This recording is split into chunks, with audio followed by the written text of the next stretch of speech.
the letter I stick it. I came from the bottom to the top, but I'm not finished. I just needed me a minute. Standing attention, lieutenant. I gotta get up and get it. All I'm focused on is winning. You're not gonna cheat code. We win until the clock gon' hit zero. I'm fighting my way back like I was Nemo. Do it, I am a dynamic duo. Win, win, win, and win. That's right, my nickname is winning. Gotta walk in the building, gotta inspire the children. Wanna see my ambition, I'm not a regular civilian.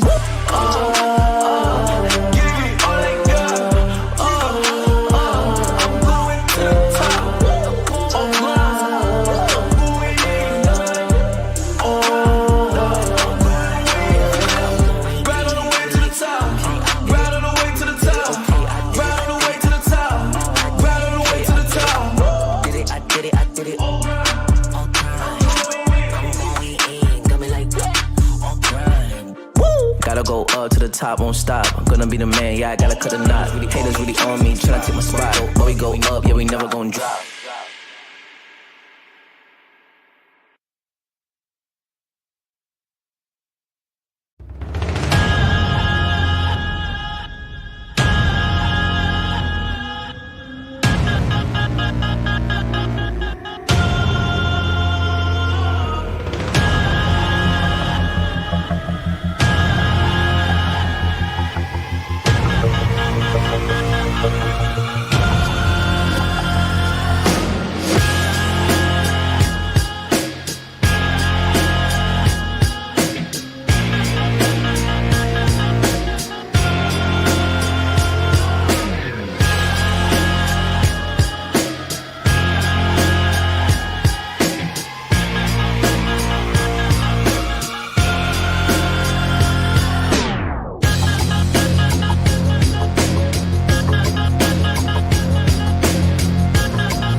Alright, yeah.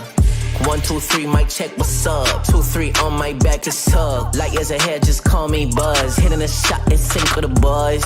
I feel like Joel and be the process, yeah, I trust. Accolades got them swallowing the words, cause I know that they doubted us. Touch, touch, touch, can't touch this. I know they throwing that dirt on my name. When I check on my tag, it be spotless. Look in the mirror and snap my fingers and point like you know you got this. Winning man, winning man, winning man, winning man, winning man. Who gon' stop this? No one. Give it all I got.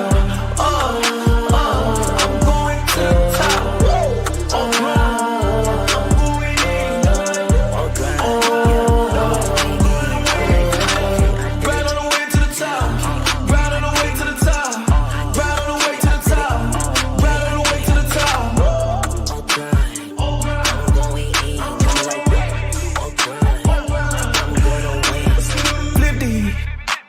Stick it.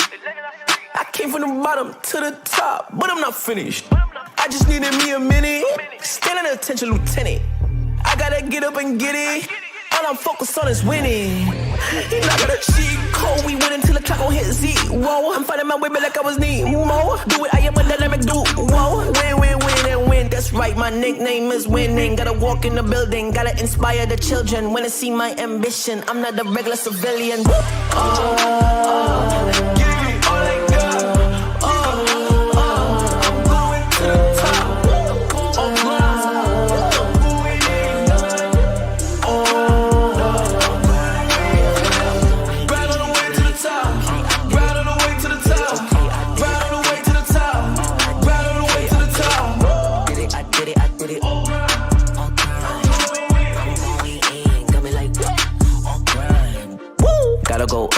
top, won't stop. I'm gonna be the man, yeah, I gotta cut a knot. Haters really on me, tryna take my spot. But we go up, yeah, we never gon' drop.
Alright, yeah.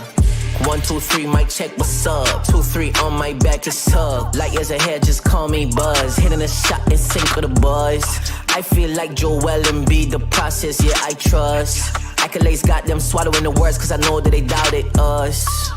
Touch her, touch, can't touch this. I know they throwing that dirt on my name. When I check on my tag, it be spotless. Look in the mirror and snap my fingers and point like you know you got this. Winning man, winning man, winning man, winning man, winning man. Who gon' stop this? No one. Give it all they got. I'm going to the top. I'm going in. Right on the way to the top. Right on the way to the top. Right on the way to the top. Right on the way to the top. I'm going in. I'm like that. I'm gonna win. Flip the lead and I stick it. I came from the bottom to the top, but I'm not finished. I just needed me a minute. Standing attention, lieutenant. I gotta get up and get it. All I'm focused on is winning. He not gonna cheat code. We win until the clock gon' hit zero. I'm fighting my way back like I was Nemo. Do it, I am a dynamic duo. Win, win, win, and win. That's right, my nickname is winning. Gotta walk in the building, gotta inspire the children. Wanna see my ambition, I'm not a regular civilian. Give it all they got. I'm going to the top. I'm going in. Right on the way to the top. Right on the way to the top. Right on the way to the top. Right on the way to the top. Did it, I did it, I did it. I'm going in, got me like all grind.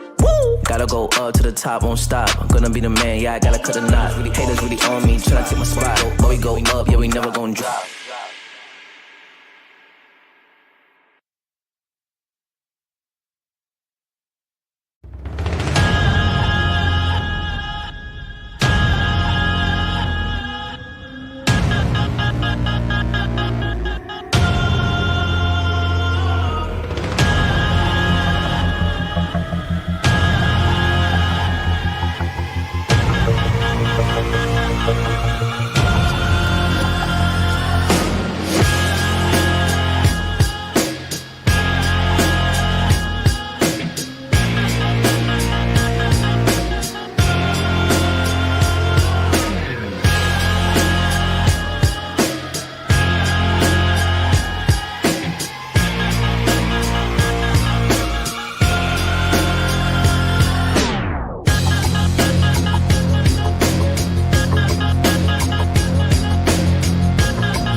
Alright, yeah. 1, 2, 3, mic check, what's up? 2, 3 on my back, it's tucked. Light years ahead, just call me Buzz. Hitting a shot in sync with a buzz. I feel like Joel and B, the process, yeah, I trust. Accolades got them swallowing the words, cause I know that they doubted us. Touch, touch, touch, can't touch this. I know they throwing that dirt on my name. When I check on my tag, it be spotless. Look in the mirror and snap my fingers and point like you know you got this. Winning man, winning man, winning man, winning man, winning man. Who gon' stop this? No one. Give it all I got. I'm going to the top. I'm going in. Right on the way to the top. Right on the way to the top. Right on the way to the top. Right on the way to the top. I'm going in. Flip the letter I stick it. I came from the bottom to the top, but I'm not finished. I just needed me a minute. Standing attention, lieutenant. I gotta get up and get it.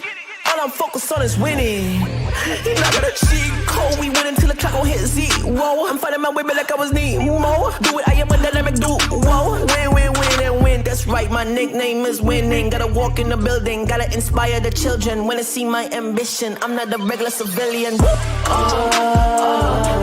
me all I got. I'm going to the top. I'm going in. Right on the way to the top. Right on the way to the top. Right on the way to the top. Right on the way to the top. Did it, I did it, I did it. I'm going in. Got me like, woo! Gotta go up to the top, won't stop. I'm gonna be the man, yeah, I gotta cut a knot. Really haters really on me, tryna take my spot. But we go up, yeah, we never gon' drop.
Alright, yeah. 1, 2, 3, mic check, what's up? 2, 3 on my back, it's tucked. Light years ahead, just call me Buzz. Hitting a shot in sync with a buzz. I feel like Joel and B, the process, yeah, I trust. Accolades got them swallowing the words, cause I know that they doubted us. Touch, touch, touch, can't touch this. I know they throwing that dirt on my name. When I check on my tag, it be spotless. Look in the mirror and snap my fingers and point like you know you got this. Winning man, winning man, winning man, winning man, winning man. Who gon' stop this? No one. Give it all I got. I'm going to the top. I'm going in. Right on the way to the top. Right on the way to the top. Right on the way to the top. Right on the way to the top. I'm going in. Flip the bottom to the top, but I'm not finished. I just needed me a minute. Standing attention, lieutenant. I gotta get up and get it. All I'm focused on is winning. He not got a cheat code. We win until the clock gon' hit zero. I'm fighting my way back like I was Nemo. Do it, I am a dynamic duo. Win, win, win, and win. That's right, my nickname is winning. Gotta walk in the building, gotta inspire the children. When they see my ambition, I'm not a regular civilian.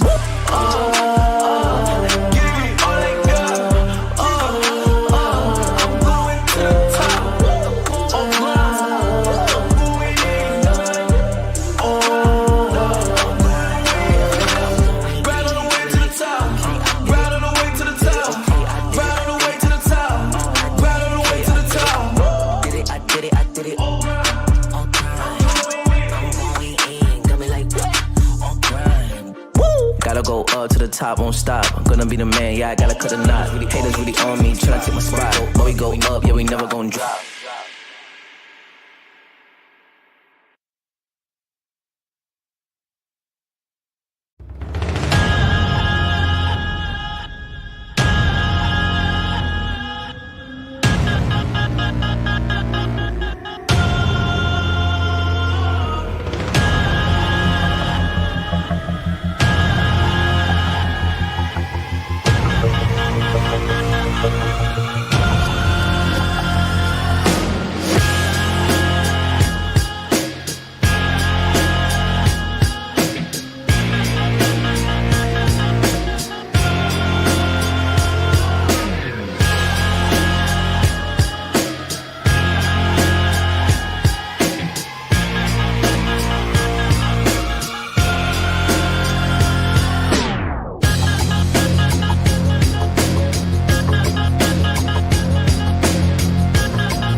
Alright, yeah. 1, 2, 3, mic check, what's up? 2, 3 on my back, it's up. Light years ahead, just call me Buzz. Hitting a shot in sync with the buzz.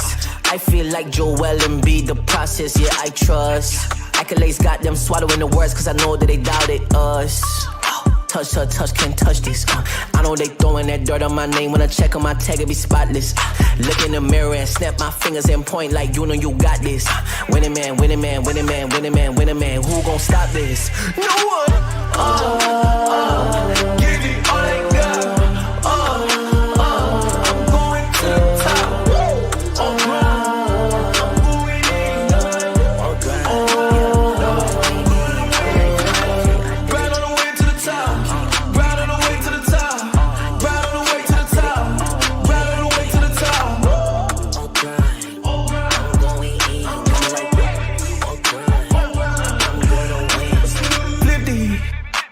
Stick it. I came from the bottom to the top, but I'm not finished. I just needed me a minute. Standing attention, lieutenant. I gotta get up and get it. All I'm focused on is win.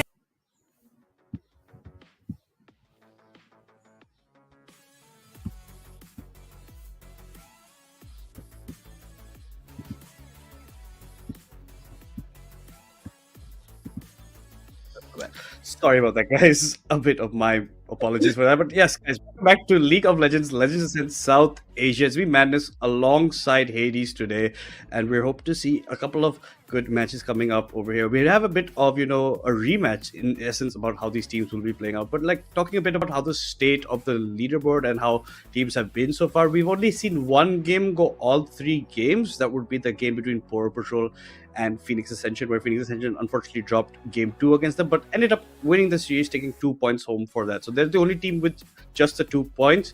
On the other hand, you have Kakao Gaming have already played 2 games already, day 1 and in day 2. We're already on the day 3, and they, out of the 6 points they could get, they only got the 3, falling yesterday short against S8UL Esports in a 2-0 that S8UL took in pretty dominating fashion, right? And it's going to be interesting to see how these games go over here, Hades. Yeah, and as you said, we're going to see some interesting League of Legends. Even I'm just having a look at the points, and it looks like right now in the first place it's Kakao Gaming, S8 Esports, and Revenants, because they took the clean sweep, yeah? Like you said, the 3-0 during the matches. Okay. And so, I mean, looking at this, I can tell that there's going to be some very interesting competition, and me representing the proud nation of Sri Lanka, hoping to see the PNX Ascension boys try to, make their way through this round robin towards potentially the finals. But that's yet to be determined. But for today, very interesting matchup. SUVO haters versus Jettfire Dojo. I believe I watched them also compete against each other in the qualifiers, and some good League of Legends. I'm really excited. Looking forward to it. Yeah, and talking a bit more about, we've talked about the higher spectrum. The lower spectrum, unfortunately, Syndicate and Report Precog Gaming fell down in their respective series. Syndicate falling down to the hands of Revenants. Report Precog Gaming unfortunately fell down to Kakao yesterday, day before yesterday to Kakao. So that is a hard part against them. They are struggling a bit. At least first game off, a bit of a rough start for them. 1 loss already out of that, 0 points acquired for them. At least Port Patrol against Phoenix Ascension did manage to snatch away a point for themselves. That's why you're seeing them currently sit in 5th. And today's matchups will be coming against some of the teams that haven't played and some teams that will be on the repeat, because we have a more shorter kind of a league. It's only a 9-man team. And folks, it is, every point has to be fought for, because you need to end up in that top 4 if you have any chances of making it further in long competition into that playoff, the double elimination bracket that will be coming out. And you can already see the precedent being set right now. These are what I think of like the top 4 teams that were in the leaderboard that you could show. And speaking a bit about what is all at stake is the prize pool, the 10 lakh INR prize pool, and for the top place, that very essential spot at the LCP wildcard playoffs. I mean, yeah, this is like, for some of these teams, like, they know how hard they have worked to get as far as they have, and this is the ultimate prize, to take away 10 lakhs. That's just like that's just such a brilliant opportunity, and it's good to see some competition unfolding. So here's the days to remember. Walk us through it.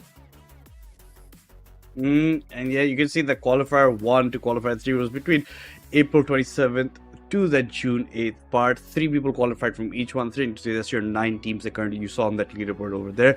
League stage began on this Friday itself, on June 13th, and will continue all the way to July 20th. So every weekend, back-to-back action we'll have for you.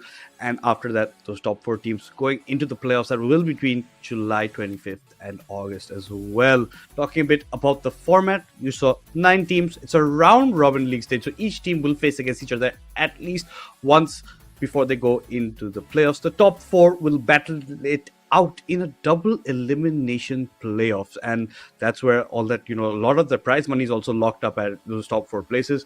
And again, another reminder, everybody has embraced it, all regions have, and so have we. It's going to be complete, full, fearless draft for the competition that will be in front of you, and it makes for very interesting drafts coming out.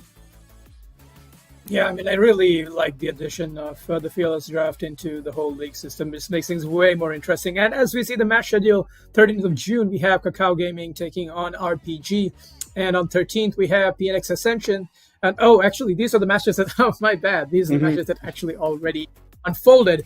And we already have the winners. But today, we have SUVO haters versus JDJ. And I mean, how do you think this is going to play out? Yeah, it does seem pretty interesting. This will be Revenant's second game as well over today for them, while the side of, S8UL will also be playing their second game. So it's going to be them, already have a start in the competition as it goes on. But you can see you have the entire match schedule up in front of you, the further teams that will be going on. Like I said, every Friday, Saturday, Sunday, we have games coming at you left, right, and center. And hopefully you guys will tune in, because that's a lot of action you don't want to miss out. Talking a bit more about today's schedule, at least, is going to be SUVO haters against Jettfire Dojo. These teams have faced against each other, and hopefully let's see how they do on the big stage, the main tournament now, where the points really do matter. Each single game between the best of three is going to be up for point grabs. And then I think we have a really good in-store second match as well. S8UL Esports versus Revenants. Yesterday, Revenants taking away from Syndicate in pretty dominating fashion. I think that was the day before actually, and they are pretty high up. Even Revenants, even S8UL has started off the series pretty good. Their tournament as well. Both are 1-0 and 1-0. So at least one of these teams will unfortunately move on this tournament 1-1 after today. Yeah, and also now that we have SUVO Haters versus Jettfire Dojo, I mean, you've seen how these teams have played. I believe I have also watched both these teams play. What do you think is going to be the outcome? Is it going to be who do you favor going into this matchup madness? I think it's going to be a bit more of a tight-knit affair compared to some of the blowout games, because these teams are very equal in standings. Although it's going to be up to the silly mistakes on these teams commit in high pressure situations.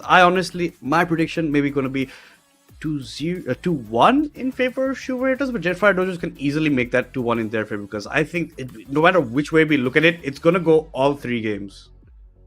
Well, I'm excited. I'm hoping it's going to go 3 games just to see some chaos, some like level 1 shenanigans. Let's see, maybe like a bounce in the bush strategy, sign waiting with the Q the moment the bot lane walks in, help blur some flashes. It'll be interesting to see how these teams play, and also as the meta develops, because we are a bit on more of a newer patch. There's going to be some important changes. I'm also excited to see what these teams bring to the table in terms of draft. And as we speak that. We are jumping right into the draft. And as you can see, both teams starting off very strong. The orange band coming out from SUVO Haters, pretty standard against Mage. Mage, very appropriately named, or inappropriately, the way you think. Started off as a guy who liked playing mages, but then realized, top lane, way more easier, way more fun to be playing in the tanky role, so that's why he's there. But one of his favorite picks is Ornn, from what I've talked to him about. Gwen going to be banned against RD or even Itachi, a bit flexible role. I think maybe we even get to see Yorick ban coming out, because that's one of RD's very top picks coming to the side of SUVO Haters. It's going to be an interesting matchup also between Navoid and Free in the mid lane, because now Navoid, usually their top laner, is seated in the position of mid. So I want to see how they want to play out their strategies accordingly. Diana ban coming out against Jinta, and it looks like more targeted bans than standard bans right now. Yeah, and you can see Twitch has also been taken off the board, so denying this ADC some possibilities, or even some Twitch support. I mean, AP Twitch can still be pretty devastating in team fights. The Gwen ban, of course, even though Gwen received a slight nerf from this patch, she is still a very effective champion, scales really hard into the late game, and just can single-handedly just carry teams. So I can understand why that ban comes through. Of course, Ornn being taken away. Jax also taken away, so a lot of top lane, a lot of top side being invested into the side of SUVO Haters. Definitely, with the Jax ban, of course, this does lead it's a bit more targeted, yeah. And the Twitch ban. Let's see what the answer is going to be, though. Yeah, it does seem. I think one above all, I think more of his standard is going to be Renekton. That Jinx pickup from. Okay. It's a Renekton. Yeah, Renekton is a good blind pick champion, so I don't mind SUVO Haters going for that. What do you think a good first pick here would be, given the bans right now? A Pantheon? Yeah, I can see that. I can see this. That's good. But the 1-2 answer is going to be on the side of Jettfire Dojo is yet to be determined. They do have Mordekaiser. I mean, this champion has been pretty OP throughout the tournament and quite a favorite between lots of top laners, even junglers sometimes. But let's see what the answer is going to be. They could pick themselves a strong bot lane setup here as well, if they would like to, and then focus on targeting, banning out the enemy bot lane. So yeah, the Zyra Khan might be just like a really good answer here. It does look like Rook to D4. Yeah, want to pick up the Zaya. They're going to hover the Rakan and eventually lock that in. Pretty strong duo in that side, Rook to D4, as well as his support for Jettfire. So they're going to lock that in for them. It's also a reminder, a bit of a revenge about how they want to go about this. These guys have faced each other. They didn't know what they want to go for. But last time they were facing Navoid was playing in top side. This time he's going to be playing 8 and going to Yachi that side. The Smolder gets locked in for one above all. They did try this strategy against, but it almost against Revenants in qualifier 2, I think so, in the finals, and it unfortunately did it do good for them? No, the Void Hold that picking thought. his Hold that- maybe hold that thought. Aatrox Hold that will be thought. going topside. Yeah. I have a feeling Yon would be a better option here, considering just the champ is just so fucking busted. But I'm looking at this draft and I can see like a very strong scaling option on the side of SUVO haters. So they are opting into that late game focused draft with also very, very good early game with the Pantheon and also even Aatrox just even with this, you give this champion like a kill or two, they're just immediately going to start snowballing this game. So like this is very interesting to see as the Yasuo has been locked in by a free in the mid lane, if I'm not mistaken.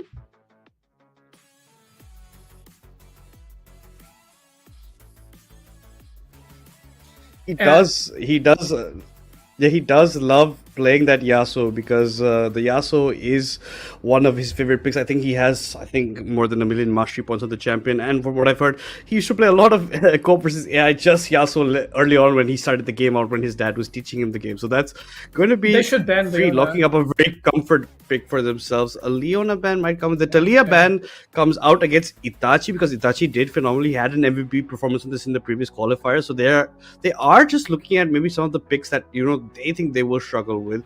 I think maybe a Yon would have also been better as well, but I think Free is just going to be locking in what he desires. The Vi ban against Preeti Jinta, that's I think one of his primary main champions that he likes to play as well. So as we head into the second phase of picking, let's see what support SUVO haters will look. I think it might be the Pantheon over there. A Nocturne. That's going to be interesting. Maybe the SUVO haters Nocturne with your, and let's see what kind of combos they want to go for. Oh, I mean, okay, Sejuani works pretty well because they do have a melee mid laner and probably going to see a melee top laner as well. So good synergy with that pick there. Also safe because, having a tank, having a front line is really good. So standard, front to back team composition on the side of Jettfire Dojo. And also we can see a Malzahar here. It might be a good lock-in because it does, it does pretty well into the Yasuo, but ooh, this is a very good champion to actually pick here. Wex is just... Oh my goodness, SUVO haters are drafting so well here. Because all of these champions have dashes except for the Xayah. Yasuo has a dash, Sejuani has a dash, Rakan has a dash. I was thinking maybe they could even go Poppy support to punish them even more, champions with dashes. Like, this would just be brutal, bro.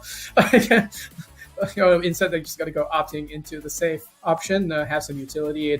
Milio to be able to remove the CC and the engage that comes from these champions like the Rakan, like the Sejuani ultimates. So yeah, I mean, I'm just seeing like a draft diff already. Like, I'm sorry, but I'm just calling it right now, man. SUVO haters, you guys are drafting really well, but let's see what the final answer is going to be on the side of Jettfire Dojo, because at the end of the day, the Scion, I like this. All right, I mean, both sides seem to have just very strong draft, like very strong team fight, but just looking at the champions themselves and how they seem to just complement each other, I feel like SUVO haters definitely has an advantage going into this matchup in the first game in this best of 3. What do you think, Madness, about these drafts, and who do you have, favoring in terms of this matchup? I think just draft basis, obviously we're going to have to go a bit more on the SUVO hater side. I think Navoid was just sitting in the middle spot in the draft just to mess with us a bit, but he's going to be going the top side with that Aatrox. It's one of his signature picks as well. So he has got quarter kills, pentakills during the qualifier runs as well. So this is something you have to watch out when Navoid is, piloting the Aatrox. And I think he really wants to punish against Free later on because his second most favorite is going to be the Yas as well. And this is Free's pick. But yeah, I think it's too much of a comfort picks coming in for Jettfire Studio. They have okay amount of CC later on with the Rakan, the Sejuani, but I don't think they have the damage output that they do require, given that, you have the Vex for poke, you have the Smolder for poke, you have this, RD on the Pantheon being pretty much everywhere. So I think draft-wise at least, I'm going to give it at least to the side of SUVO haters for now.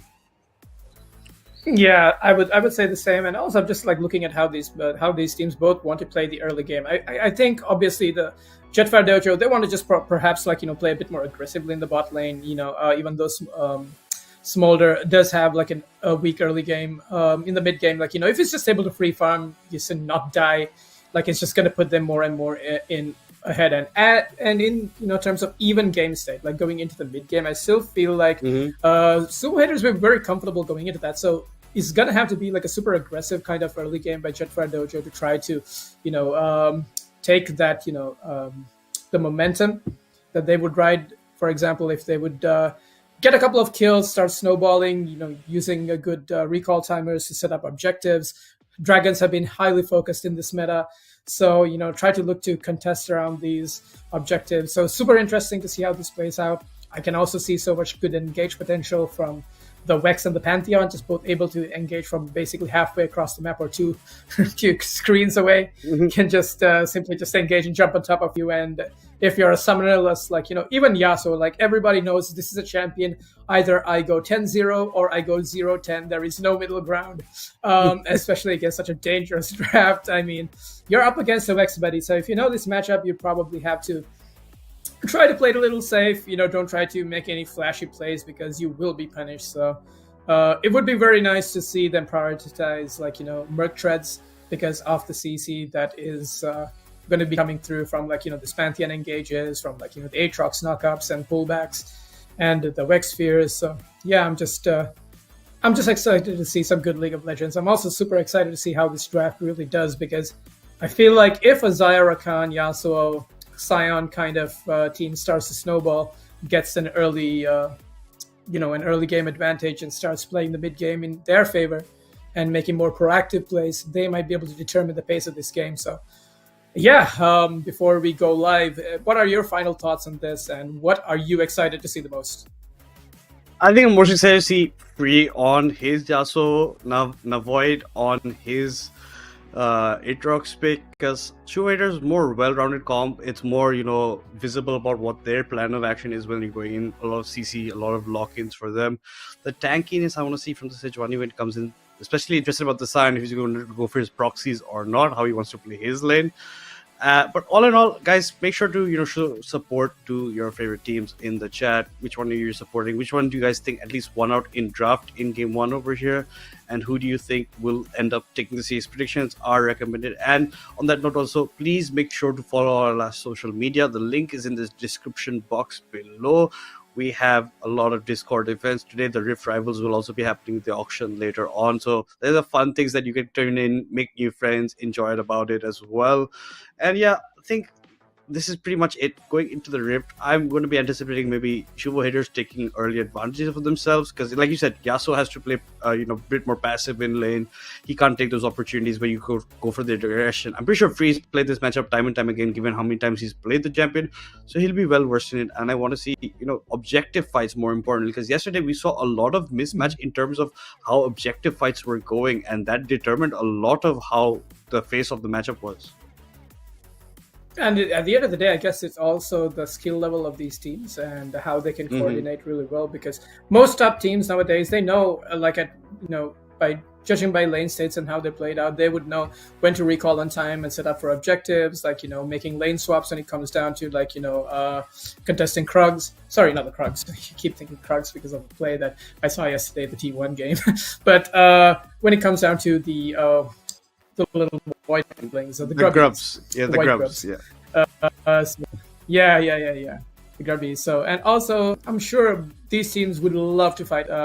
This is probably going to be we're going to see a lot more chaos after level 6, but the laning phase is going to be, again, super important, because if you give a Pantheon when Smolder, even an Aatrox, a kill or two in the early game, this is just going to help them snowball into a state where they single-handedly just take over the game. So it's going to be up to the Yasuo team to try to have some defensive vision, communicate properly, try to track this Pantheon, just to shut him down, just not give him that opportunity to use that kit, that level 1, level 2, level 3. Dude, Pantheon is just such a menace to single-handedly just take over the Rift in the early stages of the game. So yeah, super excited to see how this is going to play out. I still think that SUVO haters do have the advantage in terms of the late game scaling, even though Xayah is also one of those carries that can just immediately just take over team fights if just give it a little bit of uptime. And Uzi was inducted to the Hall of Fame. Everybody knows just how much that player had an impact on League of Legends overall. So 80 carries. Longer, okay, I'm just going to stand behind the big beefy boys in the front and just deliver damage. No, I'm going to step forward for my team. I'm going to take risks. I'm going to make the enemy team blow cooldowns and important spells on me. Let's see how these players kind of embrace the momentum of League of Legends as it has evolved over the years, and try to, represent their team. Because as you said, Navoid on a signature champion Aatrox has taken like quadra kills, pentakills all over the place. And you said this Yasuo Free is a really good Yasuo player. So if it goes to late game, we're going to see some flashy, fights breakthrough. So super excited for this game, this first game, because this is Fearless Draft. So both teams seem to have picked comfort and have gotten comfort. So if I was either team, I would definitely want to win this game just for bragging rights. Be like, okay, now we have thrown down the gauntlet. Let's see how you're going to answer. So, yeah, I think this is going to be a super interesting matchup, man. Yeah, I think more bragging, it's about locking in points as well over here. Because between these two teams, you have to see that whoever does end up winning game one at least locks in 1 point for themselves, even if they end up losing the series. So these are points that are there. These variables do acquire a lot of things going in. I want to see the Void topside against the Sign, because the Void is a very, very aggressive laner from his own words himself. So I want to see if he does good. Let's see how well Junior does on the top side against the Cyan. The Cyan pick not being seen that much. We saw it yesterday a couple of times. It didn't pan out well for the teams that did end up picking the Cyan. It is a good pick, but it's about how well you pilot the champion into the lane and how you want to play against it as well, because there's certain times you have to proxy with the certain champions, sometimes you have to split push, and that's where the macro sometimes comes against teams that are not that experienced playing as well as a cohesive unit yet, because most of the teams in the top 4, top 5 have been playing in the same rosters for quite a bit of time, and these are like newly minted teams in the sense that they've just come together, started playing tournaments overall, and it's going to be interesting to see how the chemistry gels and how the calling does go in the matchups and like where they want to go for added pressure later on. Yeah, and it's also, like I said, it's super important. Points do mean life or death in this tournament, but let's see. Speaking of points, we are heading into the Rift, ladies and gentlemen. So we are on week 1, day 3. We have SUVO Haters versus Jettfire Dojo, and we can see all teams are just looking to take immediate defensive positioning. We're not going to see any level 1 shenanigans, I think. Yeah, I don't think any of that sort is coming, but you do see, a bit of grouping in the bot side from SUVO Haters. The Void already makes a way to the bush. He's saying, no, that's my territory. You don't step forward. I claim it as well. And you can see over there that I think in the UI, the Vex and the Aatrox have to be swept a bit because they just lane swap later on for themselves and how they plan. Because the Void was originally, I think, they went game plan into the draft that he might go mid side, but later on maybe changing their ideas. But as of now, pretty equal going in. Free, very interestingly, has started grasp of the Undying on the Yasuo. Pretty, a unique way in the sense that you have to play your lane in a certain sense, because it's going to be hard to get the procs off against the Vex given the range that she's going to be having 100%. and how you want to go for it, right? Very and interesting choice there. Really pretty interesting. And I think maybe he was just not anticipating the Vex, but it's pretty obvious by the draft that he's going to go both sides.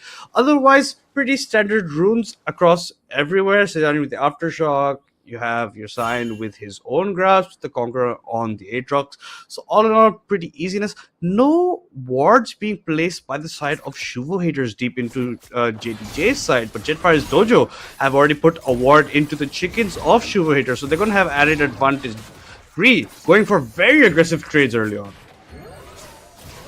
Okay, interesting to see that. I was going to say that Yasuo should opt into like the fleet footwork, given that extra sustain and extra mobility would be a lot better against the Vex. But it's okay. I mean, both these players obviously know the limits of their champion, have probably played it out before, played these matchups, and as we see the aggressive trades, going on in the mid lane, we can also see now is where the Vex is going to start to, be a little bit more of a problem in the mid lane, while the level 2 Piper Spike has been hit in the bot lane, so you can see one above wall backing off. Good knockup.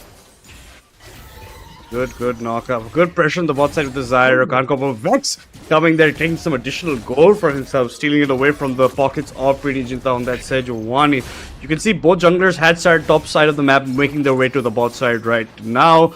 Rook to D4 and Hook and Miss, still putting the pressure on there, as well as Navoid against the Cyan top side. Like you said, aggressive in his stance, aggressive in the way he lanes, but as Mr. Cover CS, because that's a huge wave coming into the Cyan. If he picks it up, he's going to be the one up in terms of CF numbers if he does it properly, but no, unfortunately, does lose a couple or two with this wave. Navoid does continue added pressure against him, but otherwise, pretty lull part both healing pots of the Vex being used in the mid lane. Yasuo ends up burning his own because of how aggressively they were fighting against each other.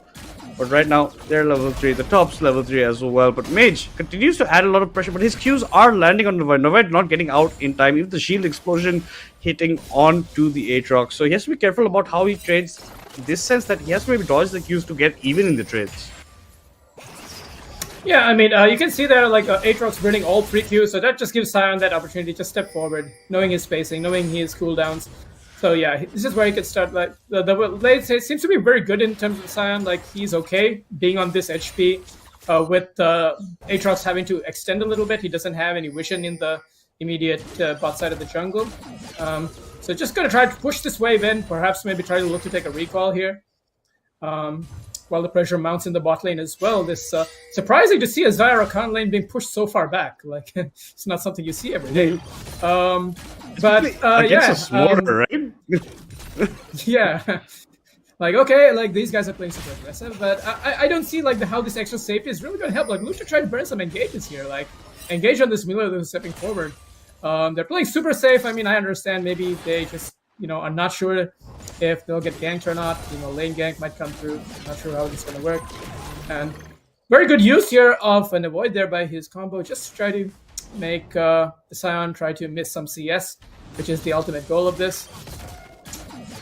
And because there's not been a lot of early game action, no ganks, but as we speak about that, we do see Sejuani coming in to the top side for a gank. Sejuani is coming in for a gank onto the Void. He's going to hit him. He's going to maybe lock him up into place. The Void has to get away, but is a bit too far. The Void does have burned his flash, but he does go in onto the side. Ends up picking up the first blood. No, it's going to be Pretty Jinta all the way on the run. This is before even RD had even joined the mixer. Pretty Jinta being forced to burn his flash. So Sion did not anticipate the Void turning on him. The Void ends up picking first blood for SUVO haters. Yeah, I mean, that's just an Aatrox with Conqueror fully stacked knowing its limits. And I think the gank was not very well coordinated. Pantheon seemed to be just in the perfect place to try to support his, support his teammate there. And yeah, like Navoy, just knowing the limits of his champion, knowing this champion well, knows exactly what to do. And this just turned out to be disaster for SUVO haters in the top side of the map there. Puts this Aatrox ahead and already has, recalling, coming back to lane with the serrated, they're going to go for that Eclipse, just to make the trading power just so much stronger. And yeah, we can already see that this has resulted in a little bit of a difference in goal in top side. Yeah, and you can already see Avoid building up to the Eclipse, and Mage is going to have a tough problem. Even after aggressively trading so much, Mage is the one who's a bit up in terms of CS number. Avoid going into, he's going to pull Mage backwards over here into the Q3. Now Mage has to run pops, one of those refillable health potions as well. He has built the Bramble Vest, to negate some of the healing that Avoid will be doing to himself, but you can already see Cinderhawk on the side of the Sejuani, 2 long swords in the Pantheon, as well as a bit of ability as Xayah getting a perfect back for her. Xayah getting a perfect back for herself with the PF sword pickup, so that was perfect goal back. And it's only the Smolder coming with the pickaxe, so Xayah should have more pressure. They should, as like you were saying, not play so safe. They have to put on pressure. You don't want to let Smolder, get his stacks for free. Essentially, you have to maybe punish him. Nice proc of the electrocution onto free. Unfortunately, could not touch the last ability of the Vex, but here comes RD. He's going to jump straight onto the Sejuani. Sejuani dashes away. Might be coming for the Vex. Ultimate does land. But you don't want to go in. You're going into a lot of memory. The wind wall prevents a lot of damage from behind, and now Vex rooted up in place. But no, the Scuttle does get smited away by the side of SUVO haters. They are whittling down on the way to the Dragon, around 1500 HP. But on top side, the Void is facing against Mage. Mage on the wrong side between the turret and the Void right now, and has to get away. Drake still being whittled down, and now they're trying to run away from the side of SUVO haters. They're going to give it up. Maybe RD doesn't have smite. He can't go in. It's going to be smited away by the Sejuani. RD also might give up his life, and that's exactly what he does. Now the rest of SUVO haters have to run for the hills. And the question, like you said, Hades, is why are you still trying to walk up when you don't have the smite? Like, just give it up, man. Like, you smited the crab. Like, why are both these teams still there? Anyways, Dragon just secured. I mean, that was like basically like a free leash, kind of, in a sense. But I'm pretty sure the result is going to be really happy. Oh, whoa. Careful, the Smolder does have ultimate. One more bit of poke and a Smolder ult? Maybe? No? Okay. But so far, you can see this has resulted in the gold just being identical now. At first, it was SUVO haters in the lead, but the gold is now even. But Navoid is just going to be a bit more of a menace here on the top side of the map. A very good item buy, though. I had to point out by the Scion here, picking up the Bramble West, prevent some of the passive healing. So, but Grubs has already been started up as we speak, and this seems like it's going to be going uncontested because of the pressure that Navoid has in the top lane on this Aatrox. We could see Jinta is trying to maybe lock somebody down here, and that might just be a dead Aatrox if he doesn't have ultimate. No, he does have ultimate. Walden is thrown down, but is the life still going to be enough? Is the kiting going to be enough? We just see that he might just have to burn his flash, but no, instead he offers to go down in this fight. But the fight continues. Wex is also having to flash away, while Rakan has also moved to join the play. He's going to keep himself alive. And the knockup is going to connect. The fight does continue. Yasuo dashing in. Windwall has been thrown down. Another beautiful knockup. Are we going to see the Yasuo ultimate going to go here? No, they're under the tower. And oh my goodness, San is limping away. Low HP bars, but nobody dies. Whoa. Nobody does die except for the Aatrox that was left alone in the pit. A lot of fierce exchanging afterwards. But like you said, nothing but HP bars being depleted, but not all the way. More importantly, Pretty Jinta did take away one of the grubs for himself after, getting onto the Void. The rest of his squad, Ardi and gang, just back away. Unfortunately, the Void ends up paying for the sins of his jungler there. Does go start now the series with the 1:1 in terms of kill and death. Ardi has the death as well. And Jettfire Dojo, 1 kill away from acquiring the feats of warfare. You can see the Yasuo very smartly built his reserve earlier on, recurve bow in his pocket as well. So let's see how Free plays this lane, because he's up a bit slightly up onto the Vex right now. Doesn't have a TP back, come back into lane, so now he has to stay. He has to cancel his recall instead. Now, Unleash teleports are activated. We're past the 10-minute mark. So talking about jungle's objective, that the SUVO Raiders pick up 2 grubs, but Jettfire Dojo have the first Drake and one of the grubs as well. Yeah, and like I said, both these teams seem to be having to play out like a pretty even early game. Now, as we're going to go slowly into the mid game is when we're going to see more, chaotic fights. The last fight was, I'm surprised that, Scion actually survived as long as he did in that fight. I thought he was dead multiple times in that. But you can see the tankiness of the Scion coming into effect. But, you can see that there's a pretty hefty CS lead in the mid lane as well. Yasuo on 80 CS to 70 and already, picked up the recurve bow. Let's see if he's going to go into something like a Wit's End, provide a little bit more defense and also give some attack speed. Will help him definitely into this Vex lane as well here. While I think Wit's End for the types of the tenacity as well. Yeah, but the trades and avoid against mage topside. Nice dodge of the Q of the side. Now he's going to trade away. Sign a bit far from home. Does have ultimate if he wants to get out early, but no. Instead, Skirmish does stop at that point. Free trying to come in, get his Qs locked up. Q3 active available for him, but bot side still a bit passive for Riptity for on that Xayah against this Smolder. Pretty even in CS between them, while in the mid side here you can see the cancel coming in on to the Sejuani for her back as well. Drake gonna be spawning pretty soon, coming up on your map. It's gonna be the second Drake of the game. Free moving around, dashing away, no problem whatsoever. But talking about CS, at least Freeze up in CS against the Vex, but Avoid up in CS against the Scion. Yeah, and I think both the ADCs would be okay to just farm it out and just, when it comes to teamfight, but this is a ticking time bomb. The Smolder is going to continue to stack infinitely and is just going to get longer. And as you can see, the Pantheon ultimate is just right on time, and Wex is immediately exploded in that. And we might see some aggression here from the Yasuo, just end up manage to get a couple of aggressive with the Undying stacks there, but this is where the fleet footwork would have just been so much better for this champion, but it's okay. What's done is done. This gives Yasuo a bit more scaling, makes him a bit tankier, survive a bit more of this early game pressure, but right now with the pressure that they have, I think SUVO haters will be in a comfortable position to pick up this Drake uncontested.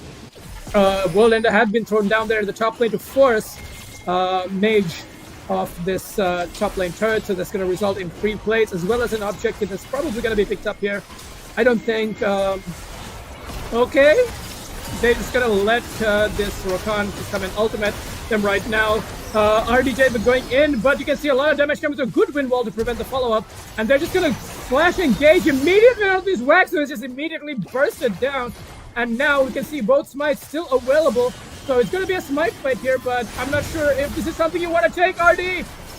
Oh no, and as he gets knocked up, and he's just going to be another sacrificial lamb.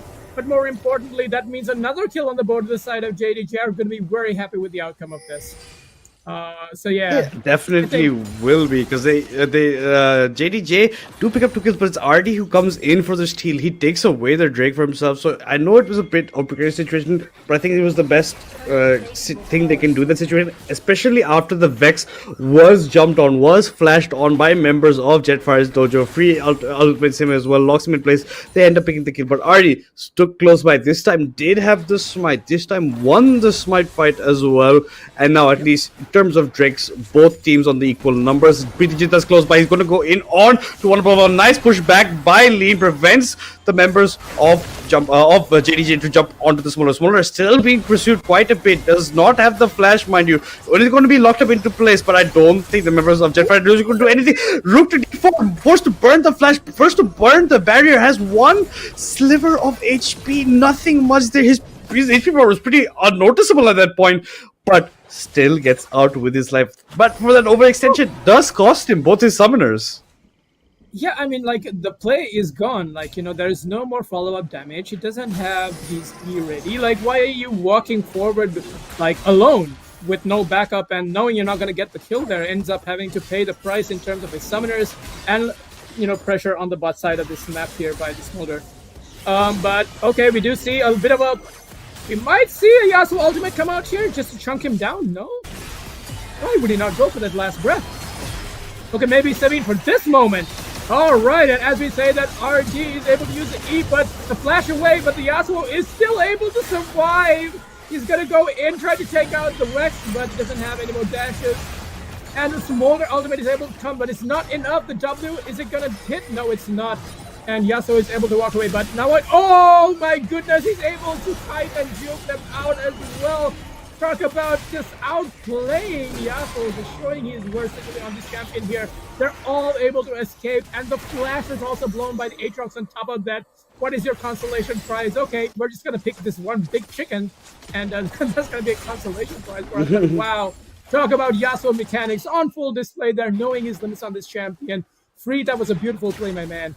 And you're able to walk away with that with a kill and, you know, able to escape their life. Good use of the ward and the E also there, just on time to prevent the knockout from the second part of the Aatrox Q. But now we can see some grouping on the top side of the map. They're angry. So our haters like, how dare you walk away unscathed? We are going to take this. We're going to take Shelly as retaliation to that. And I think they're just going to give that up. I don't think there's going to be any contest, but we do see they are moving in that direction now. And now you can see the Rakan fighting against the Smolder on the bot side. But no, Herald has been claimed by SUVO haters. They've locked that up for themselves in terms of objectives. Hubris for the Aatrox as fertilized is very interesting. I thought maybe it's going to be the Eclipse for himself, more standard side. But Navoid does know best, at least in terms of Aatrox matters compared to me. But Rook to D4 taking quite a beating here as well underneath the turret. Here, Hook has to pop the heal just to provide the speed as well as him just running away from the fight. But that's going to be first turret locked in for the side of JDJ, as well as that being the feats of strength for them. So now they have added for that. They don't mind maybe burning someone to pick up feats of strength. That's definitely a thing that they don't mind sacrificing for that whatsoever. They have to maybe try and stay near the tier 1 bot side just to protect it. One above all is looking fierce, has the mother ready. Free going in onto Itachi here. The Q3 does land, but he's just going to dash away through the minion wave once he saw that RD was close by. So a bit of chunk damage going for inside. Talking a bit on a slower side of the picture, the CS lead still up in favor of Navoid against the side top side. Now at least the gap in CS now in favor of Itachi instead of Free in the mid lane. And now look at this mage getting caught out. This is just a bit how they have been trading, as well as Smolder 20 CS up onto the Zyre right now. Yeah, and I mean, looking at the CS across the board, Smolder definitely taking the CS lead here as well. While this is probably, I mean, like I said, it's a ticking time bomb on the Smolder. You don't want to give this guy too many chances to just stack up for Free. Unless, of course, you catch him out in the late game and burst him down. Mage, buddy, you're out of cooldowns. I'm not sure you just want to give the Conqueror for free. But it's okay. I mean, seems to be a pretty even lane set in the top lane. At this point, Mage is very okay with just, taking these short trades, knowing the limits of his champion, push the waves out. But are we going to get engaged on the Smolder? Immediately the last breath goes through. He's able to flash away. Mom comes through, but blocked by the wind wall. But this is going to be a 2-0 in the bot lane. Oh my goodness, that was such a perfect timing. A very good roam there. But in the top side, you can see a flash being blown while the World Ender is thrown down. But it's a worthy sacrifice. You give your Yasuo yet another kill with a beautiful engage. And they are going to claim this second dragon for themselves. JDJ on the board, making their comp work. Teleport invested in the top side of the map as Sion does return to the playing field. He's going to miss some minions, but it's okay. He just wanted to teleport at the middle of the lane for whatever. Walk me through the Sleeping Madness. And you can see one of all locked up in place has to flash away out of the exchange, but he's just going into the hands of the Sejuani. There's no way the Smolder can get out of the exchange. It's going to be a double kill in the bot side. It's already as well as the Smolder sacrificed in that over exchange. And now JDJ with a substantial lead as well, not maybe in terms of gold, at least in terms of pressure across the map, in terms of how they're playing and how they're catching out their targets, because gold wise it's still just a 1k 1.2k gold lead for Jettfire's Dojo right now, while two Drakes in their pocket, one Drake for SUVO haters, so pretty still even. It can still go anywhere on the game, but I think RD having a pretty rough matchup over here, because he's 1-4-1 right now. 4 deaths out of the 7 kills for Jettfire Dojos have come onto the Pantheon, and he has to be more careful about how he wants to go. He did sacrifice it once to pick up a Drake, but otherwise it has not been that useful of a sacrifice. Yeah, and this just puts this Yasuo team a little bit ahead of the curve in terms of the mid-game now, as we're entering the 20-minute mark, and Atakan has actually effectively spawned on the bot side of this map. So this is going to be the next point of contest. That's where we're going to see the next big team fight, but we can see some pretty aggressive positioning. Maybe try to pick on the Smolder, who does not have a flash. See if Smolder does. I guess he's not going to walk up here. He should not be walking up. And as I say this, he does walk up and he's just gonna get exploded. One above all, but we can see a counter engage here. A West ultimate being thrown down. He's able to let a lot of damage. Yasuo flashing out, but here comes the Rakan. He's able to CC everybody with a nice, beautiful knock up into the last breath, but the HP bars are so blinkingly low. But again, nobody dies. And now Sion joining in as well, keeping this Aatrox from joining the fight, and it continues in this extended duel. You can see that the Aatrox is full HP, and he's going to probably heal, but he's not coming the last second. He's going to life steal back and survive this fight. He is able to pick up the shutdown, but he's running amok in this fight. HP but still so low, but his flash is blown everywhere, and it is an ace for SUVO haters at the exchange of that incredible fight that we saw, that actually all started when this Smolder stepped up one step too far and was punished, but then both teams choosing to just go all in on this, and I guess by some miracle SUVO haters were able to turn that around. Wow. Yeah, I think it was because a huge amount for Navoid coming into the fight. Overall, even very extended, it's a 5-for-3 in favor of SUVO haters going on in that fight. As you said, it started when one above all got cut out. Yeah, the Rift Herald just spawning because, time has run out for the eye to be cracked. So it just spawns, walks down mid-side. Pretty is going to match it. He does crash, he does get quite a bit of damage, and now they're walking towards Atakan now for the side of SUVO haters. They have no problem whatsoever. I think one above all definitely shouldn't have been in the place that he was when he got cut out, because he's a flash to Smolder walking up without vision on the left hand side, and that is what he paid his life for. But Jettfire Dojo overextend in the fight. They kept on fighting even though they had a lot of blinking HP bars later on, and they were punished for it by the side of SUVO haters. Like you said, a bit of a miraculous turnaround, and now SUVO haters right back in it, and now they are the ones with around a 500-600 goal lead instead of Jettfire's Dojo. Well, Jettfire Dojo ahead in terms of objectives as well. Towers equal dice, but now Atakan spawned on the map. Let's see which team really wants to go for it first. Both top side, you can see Navoid is again free as a TP as well as Navoid, so they can come into the fight. But instead, pressure coming in from Jettfire Dojo into the mid lane. They want to pick up the tier 1. They don't have a minion wave essentially, so they can't actually fight against this. Nicely thought out by one above all, taking down the minion, preventing Jettfire Dojo from taking down tier 1. Yeah, and I think the main reason that that entire team fight just kind of just exploded was because Milio was not next to this Smolder, which is like super essential in the mid game. You don't want to keep your ADC on your own, especially someone like Amelia who can immediately just cleanse away the Sejuani ultimate. We might even see an investment here by One Above All into the Quicksilver Sash, because there is extended CC as well in this composition. Multiple knockups. A charm from the Rakan, and also just lots and lots of CC. So the Milio ultimate, as well as the item that removes CC, the support item. I forgot what it's called. Mikhail's. Yeah. Like even that might just be like a very useful thing, because you are looking still at a Smolder who can immediately just become a menace in the later hyper later stages of this game. But now you can see the both teams positioning aggressively around the Dragon side, while top lane fight. It would be cool if observers could move to the bot side of the map, because top lane at this point they're not going to kill each other 1v1. It's something that's not going to happen. But Drake has been started here, and let's see what's happening in this fight. Observers, please keep the fight on the Drake as it goes really low. It's going to be probably just taken away here. But Pantheon is coming in. Mom is dropped down, but a beautiful engage followed on through by the Yasuo. But he's all alone. There's no follow-up damage. The West ultimate is blocked by the wind wall, but he is able to pay the price, while Aatrox has also joined the fight, able to take out Rook to D4 on the top side of the map. And even though the Drake was secured, they had to give up 2 kills for this. And I think they're all going to take the other count, and that's going to be their consolation prize for the side of SUVO haters there. So I don't know what to think. Dragon was secured, which is really good for JDJ, but an Otacon on top of 2 kills, I don't think that's exactly how you wanted this to turn out for you.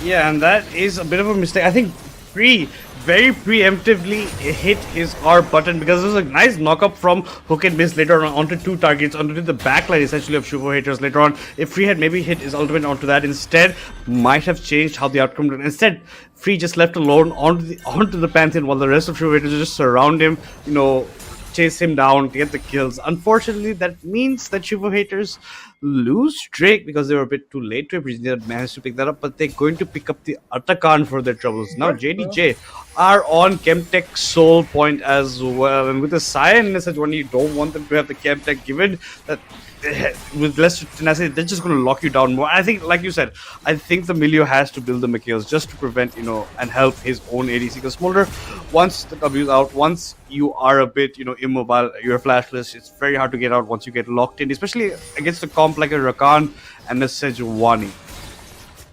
Yeah, also on top of that, you have Yasuo knockups, you have Yasuo's suppression with the ultimate, you have Xayah root. Like, they have so much of CC on this team fight that even a Merc Tread would have actually been like a pretty good buy for the Smolder, if you really think about it in hindsight. But I think Pretty Jinta is a little caught out here, going for a frog, but the rest of his team is here to back him up. You can see that Mum is being thrown down, but Navoid is surviving. He's able to actually take the kill on Rook D4. He's able to get a double kill, and the fight is going all wrong for SUVO haters. Yasuo trying to flash away, but it's not going to do any good. Smolder picking up a double kill, and what thought to be a really good pickoff turned out to be absolutely disaster, and a Baron has just spawned on the map and is going to be the prize that will be picked by the side of SUVO haters here. And my goodness, I'm not sure that this was something that they anticipated was going to happen. Mage, you have no business being here, buddy. What are you going to do? You're a lone Scion. You have a HP bar, but that's all you have. Sejuani is coming in here. They know exactly where he is. Baron has been looked away from. They're able to, leash it away. But now Sejuani goes in, and now he's just going to die. And they're walking in one at a time. This is not what you want to do, JDJ. You know that fight was lost. There is no point in contesting. Just try to pick up the waves that are bouncing to your side of the map. And as Baron is picked up at 27 minutes into the game, that's going to put SUVO haters in a very comfortable position to take this game. Yeah, and I think once you've seen that you've lost a couple of members already, you don't need to contest the Baron at that point, because it's pretty impossible, especially without the vision. Sejuani went in a blind for the side of Jettfire Dojo. They couldn't do anything over there. SUVO haters pick up Baron for themselves and, punish the mistakes that Jettfire Dojo put on. Jettfire Dojo had a pretty strong start to the game, but unfortunately game is slipping away from the hands time and time again. You can see 2 Sunfire tapes on the map in the hands of SVH and the Cyan, but look at the items of Navoy. Surely has Grudge, a Hubris, and he has the Sunderer Sky as well. So he will be healing quite a bit in these fights. The anti-heal does come out in terms of the Thornmail on both SVH and Cyan, but if he's not hitting on them, he's not going to be feeling the anti-heal unless Zaya hits him. Now picked up the Executioner's Calling. Yes, slowly walking away. JDJ's only avenue probably back into the map is picking up this Soul Drake, this Soul Chem tech for themselves, and now they're being chased quite a bit. And look at that nice interaction. It looked like Rakan was just stunned inside the wall over there. So that's fun. An ultimate has been He thrown down wants here. to take it. The ultimate has been thrown, but he's not going to be pushing onto it. There's no way that he goes for that deep play, especially with Power minions coming through. He's not going to jump on that. Style, in the meantime, is going for his own split push on the top side. Navoid, now recalled, now is going to go match him instead, but Cyan's already on the way back. And they're using the full effect of the Baron. They pick up the tier 2 bot side, now going tier 3s in both bot and mid lane. And it is a good Baron, but they're not using full potential. They can maybe deny the Drake from coming in, but look at this side. He's charging all the way down into the fight over here, jumping in onto multiple members. Here comes Mother, and there's nothing that's happening from Jettfire Dojo. They have to just back away. Mage just left alone. The wind wall just thrown inside as well, but Hook and Miss is too low on HP. He cannot walk in further into this fight. Priti Jinta has to walk back to the side of the wall, and this is going to be a Drake for SUVO haters, and it's going to delay Jettfire Dojo's soul. Of course, and I mean, you're looking at this from an objective standpoint. If you are just like I was saying in the previous fight, like the Atakan trade for 2 kills was actually just even better for SUVO haters, because even though it's still the 3rd dragon, you didn't have to invest so much knowing that most of your important cooldowns were blown. So JDJ just, and after that they picked a fight over here at this side of the map on the Baron side over a Grom. I'm not sure that's what they wanted to do, and it just resulted in SUVO haters just taking control of the game. And if you're looking at the side, this is a team that wanted to play it safe in the mid game, try to go even, and try to win out in team fights, but better macro decision making being displayed by SUVO haters. They were playing more as a unit rather than these individual kind of plays. You can see it was even demonstrated there by Hook and Miss in the bot lane, where he just went everything. He went all out. He flashed. Well, not flash, but he ulted and he used his knock up there when there was nobody behind him. Like, when you get, caught up in high pressure situations, communication is super important. And I feel like JDJ, Jettfire Dojo need to just calm down. They just need to take a breather, reassess the game state. They're able to survive, the onslaught of this first Baron that has been picked up. But again, what are you going to do? There's a Smolder, there is a Milio. And, this is just going to continue to scale into, just look at that. 1 Q, and we can already see 1/3 of Zaya's health bar just being taken off there. So right now, if I'm JDJ, I'm already, starting to try to wait for SUVO haters to make some mistakes. Calm down, just, understand that this game is still winnable. There is still a soul that they can take.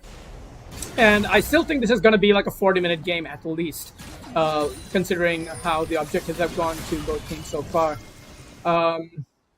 We are seeing a little bit of grouping towards the top side of the map.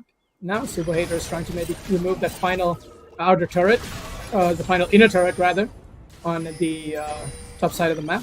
Open up the map a little bit more, give them a little bit more space to work around in front of the jungle here, but I'm not sure if this engages what you want. But when all the members are not here, and as the fight continues to break out, Free is just left alone once again to die. And meanwhile, Sejuani having to flash away, but Rex is able to go in, is not able to land the Q there, burns the stopwatch, flashed away by the Rakan, and Milio is just left all on his lonesome, but here comes Smolder.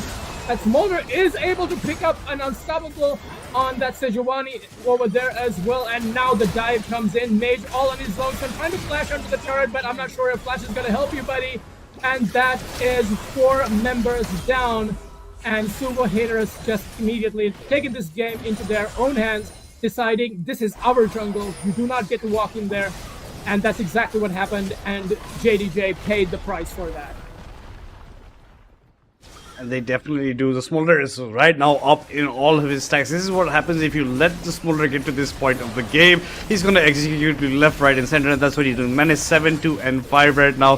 His team has let him catch up to the point where he's just melting his targets. Hook and Miss went in yet again. Freeze locking up on a target that you don't. He's going onto the Pantheon of all people, and not on the Vex or the Smolder. He's just picking up on the first target he can R. He's just spamming his R button essentially in these fights, and it's just not working out. It's not paying any dividends whatsoever. And now SUVO haters trying to get a full back for themselves. They're gonna get stopped here. Pre-Jetta is coming in. Navoid has to run away, pops his wall enter just to get more added movement speed, and gets out of the chain. They don't lose any members. They do lose a crucial Aatrox ultimate before the Baron fight right now. It looks like JDJ are going to pick up the pace after all these backs. Take some spacing over here, get some wards down, get some deeper vision. But the members of SUVO are already back after their resets as well. So Baron can't be started right now. Aatrox is walking into the lane as well. And just look at their base. It's open. The top wave is going to be crashing very soon over there. So they might even risk a sister on their side. Going in onto RD. Now he's locked up completely in place. RD comes in. Here comes the wind. What stops the one above all's ultimate? But one above all is left alone. Nothing being touched on. One by one, the members are melting from the side of Jettfire. There's a quadra kill picked up by the Smolder, and that's gonna be game over here, Hades. Yeah, I mean, like, yeah, it was a good game. It was a good try, but at the end of the day, it was these small decisions that I feel that JDJ made. Like, you know, choosing, they have a very strong team fight combo, but it succeeds when you fight front to back. If you use all those important ultimates on a Pantheon who just has an empowered E, he's not gonna survive, he's gonna flash away.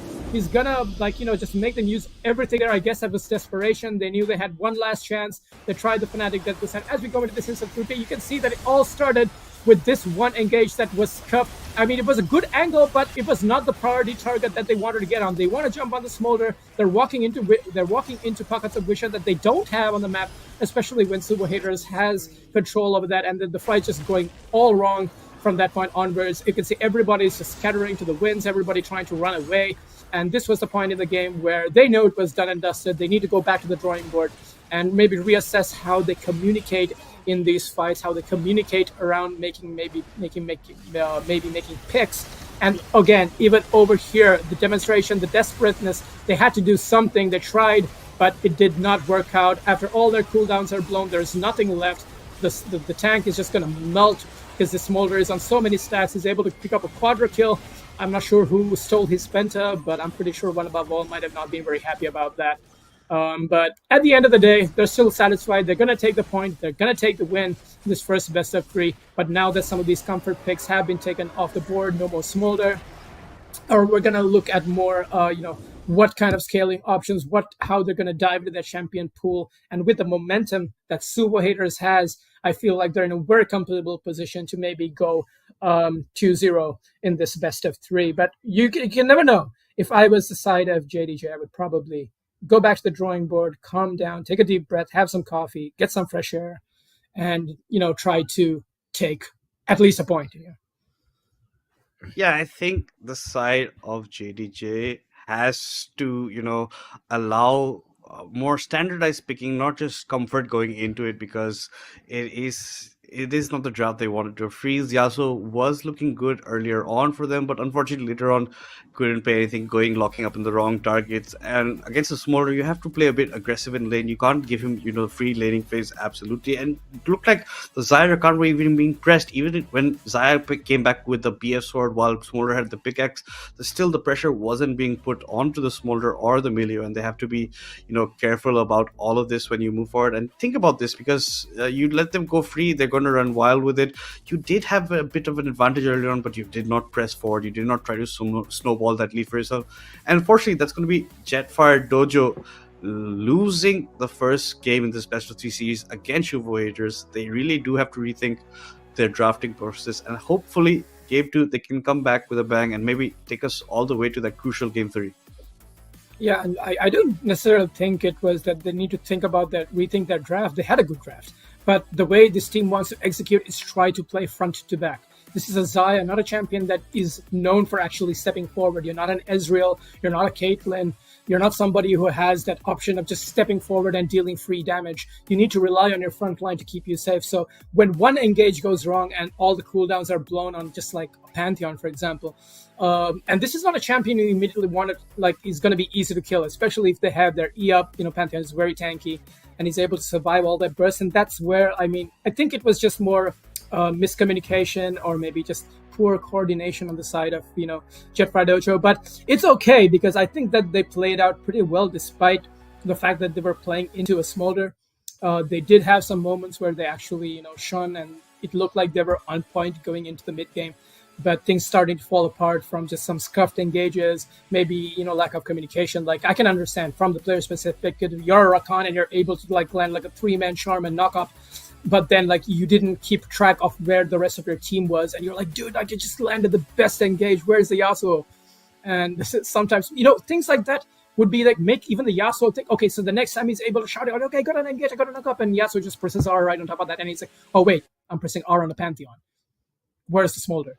So little things like this, little nuances. I feel like the teams that have better synergy and have played longer together, know how their champions work effectively, able to stay calm in high pressure moments.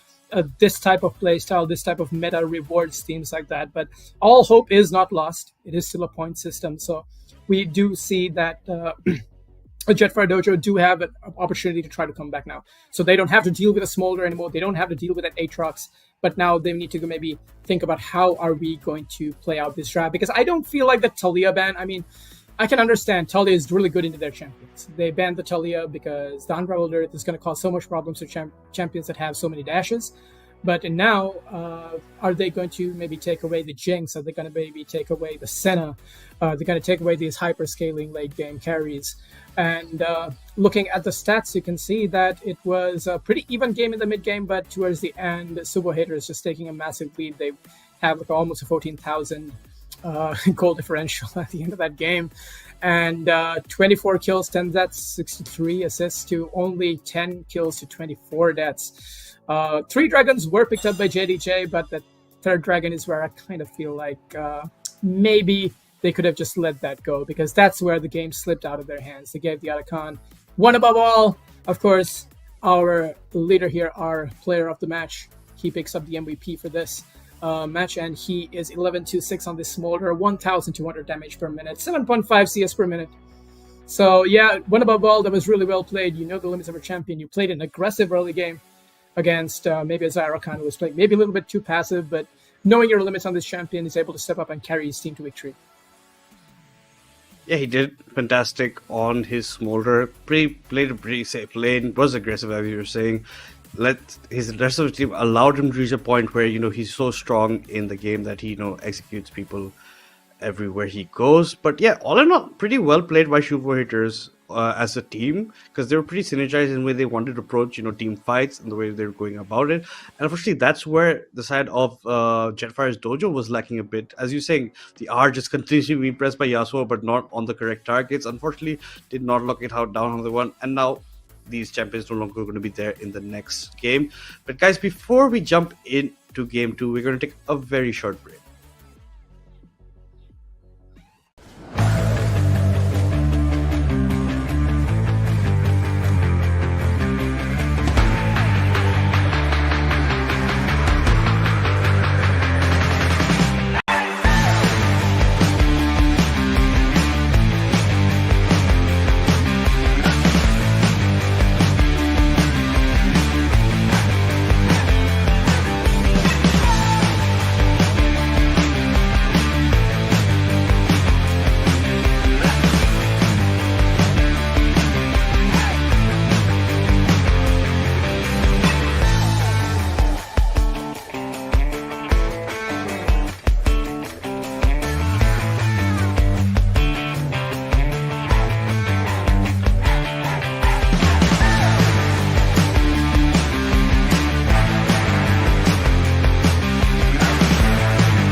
cheat code. We went until the clock gon' hit zero. I'm finding my way back like I was Nemo. Do it, I am a dynamic duo. Win, win, win, and win. That's right, my nickname is winning. Gotta walk in the building, gotta inspire the children. Wanna see my ambition, I'm not a regular civilian. Give me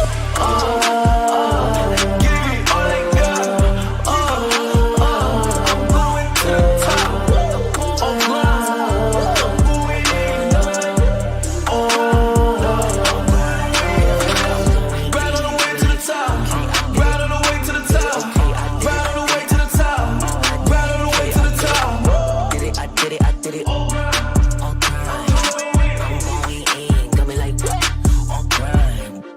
Gotta go up to the top, won't stop. I'm gonna be the man, yeah, I gotta cut the knot. Really haters really on me, tryna take my spot. But we go up, yeah, we never gon' drop.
Alright, yeah. 1, 2, 3, mic check, what's up? 2, 3 on my back is tug. Light years ahead, just call me Buzz. Hitting a shot in sync with the buzz. I feel like Joel and B, the process, yeah, I trust. Accolades got them swallowing the words, cause I know that they doubted us. Touch her, touch, can't touch this. I know they throwing that dirt on my name. When I check on my tag, it be spotless. Look in the mirror and snap my fingers and point like you know you got this. Winning man, winning man, winning man, winning man, winning man. Who gon' stop this? No one. Give me all I got. I'm going to the top. I'm going in. Right on the way to the top. Right on the way to the top. Right on the way to the top. Right on the way to the top. I'm going in.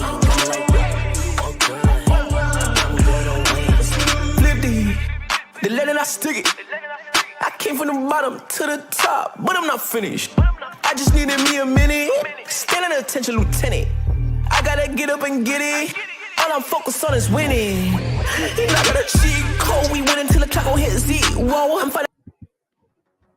Guys, welcome back to League of Legends, Legends and South Asia. We are in week 1, day 3. The first best of 3 is already underway. Game 1's already gone down. It's gone under the belts of SUVO haters against Jettfire Dojos. Any lasting moments from that last match over here, Hades? Things might be a bit of a problem there, but yeah. You can see that Jettfire Dojo versus SUVO haters, they've swapped sides right now. Last time SUVO haters were on the blue side, Jettfire Dojo was on the red. So a bit of change in terms of how drafting will be occurring for them at least, and hopefully, have a better kind of draft for themselves, because unlike last time, Jettfire Dojo did not have that bad a draft, but they didn't play the traditional front to back that they needed to do with that. The Yasuo R's were not landing on the correct targets. That's also due to the knockups not coming on the targets that you did require. Even in one fight, if I recall, the Rakan knocked up 2 people, but it was on a bit later part after the Yasuo R was activated. But coming into the SUVO haters, pretty decent in first game as well. Played it pretty nice. You played it how you want to play your comp. You let your Smolder get his stacks. You stack up. You start executing people left and right. And that's why one above all was your MVP last time. But it's not without the support of his teammates going in to game 2. It's going to be interesting to see how Jettfire Dojo will be drafting now, because now they are the ones with the first pick. Let's see what they want to pick up for themselves. A lot of things me and Ace were talking about as well in the pre-show is about the Mordekaiser, because Mordekaiser wasn't banned in draft 1 if I'm not wrong. If it's still left open, I'm assuming something of that going to be in the hands of either Mage or either in the hands of Itachi, in the hands of Navoid in the top side. And hopefully we get to see a better showing from the side of Jettfire Dojo, because unfortunately slightly lacking, almost reminiscent of their battle in Qualifier 2 where SUVO haters had come up on top. So let's hope that Jettfire Dojo doesn't let SUVO haters repeat the history between these two teams and they let SUVO haters run away with the series. Right, and I think I'm back. Yeah, as you mentioned, SUVO haters were able to, get the better of Jettfire Dojo in that qualifier, and now they are going into the game to trade. And let's see, the Gwen has already been taken off the board. Of Vladimir ban also. Was that banned in the previous game as well? No, it was not banned in the previous game, and very interestingly now the Vlad ban has come in a bit of a controversial image between before. But what we were talking about, Hades, exactly that Jinx ban comes out against one above all, and that was one of the main talking points me and Hades were talking about behind the scenes. And it's nice to see that Jettfire Dojo keeps up with their homework and have banned it out. Yeah, and now we're gonna say, okay, Taric has also been banned. Like, this is a very specific target ban. Maybe the support on is maybe good on Taric, or maybe they just want to prevent like these type of protect the ADC, protect the president kind of comps. And yeah, it might have been a misclick, because I feel like we might be going into like a remake in the draft there. Because yeah, very confused by how, like, why is there a Taric being banned on my screen? Like, it doesn't make any sense. Like, okay, the Vladimir I can understand, one of the champions that can simply take control of a game if just left unchecked and just completely just dive your backline, and how you stop a Vladimir, especially like a 3-item Vladimir from jumping on this thing. But we are going to go into a short break, ladies and gentlemen. We will be back with more later. My way like I was needing more. Do it, I am a dynamic duo. Win. That's right, my nickname is winning. Gotta walk in the building, gotta inspire the children. Wanna see my ambition, I'm not a regular civilian.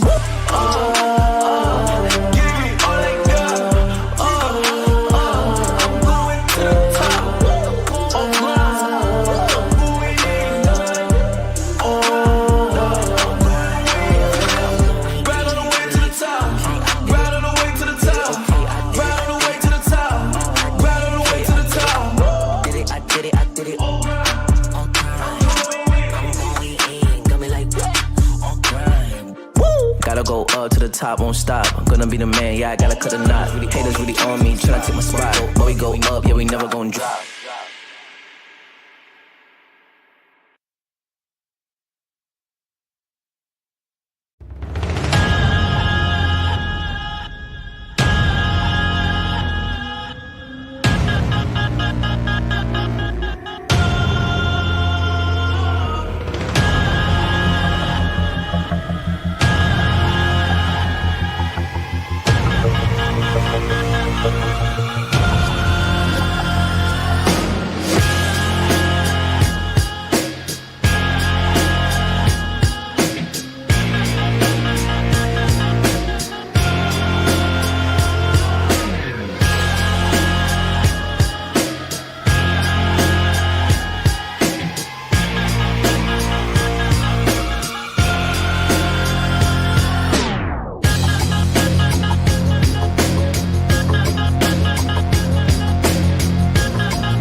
Alright, yeah. 1, 2, 3, mic check, what's up? 2, 3, on my back, it's up. Light years ahead, just call me Buzz. Hitting a shot in sync with the boys. I feel like Joel and B, the process, yeah, I trust. Accolades got them swallowing the words, cause I know that they doubted us. Touch, touch, touch, can't touch this. I know they throwing that dirt on my name. When I check on my tag, it be spotless. Look in the mirror and snap my fingers and point like you know you got this. Winning man, winning man, winning man, winning man, winning man. Who gon' stop this? No one. Give you all they got. I'm going to the top. I'm moving in. Right on the way to the top. Right on the way to the top. Right on the way to the top. Right on the way to the top. I'm going in. Flip the letter I stick it. I came from the bottom to the top, but I'm not finished. I just needed me a minute.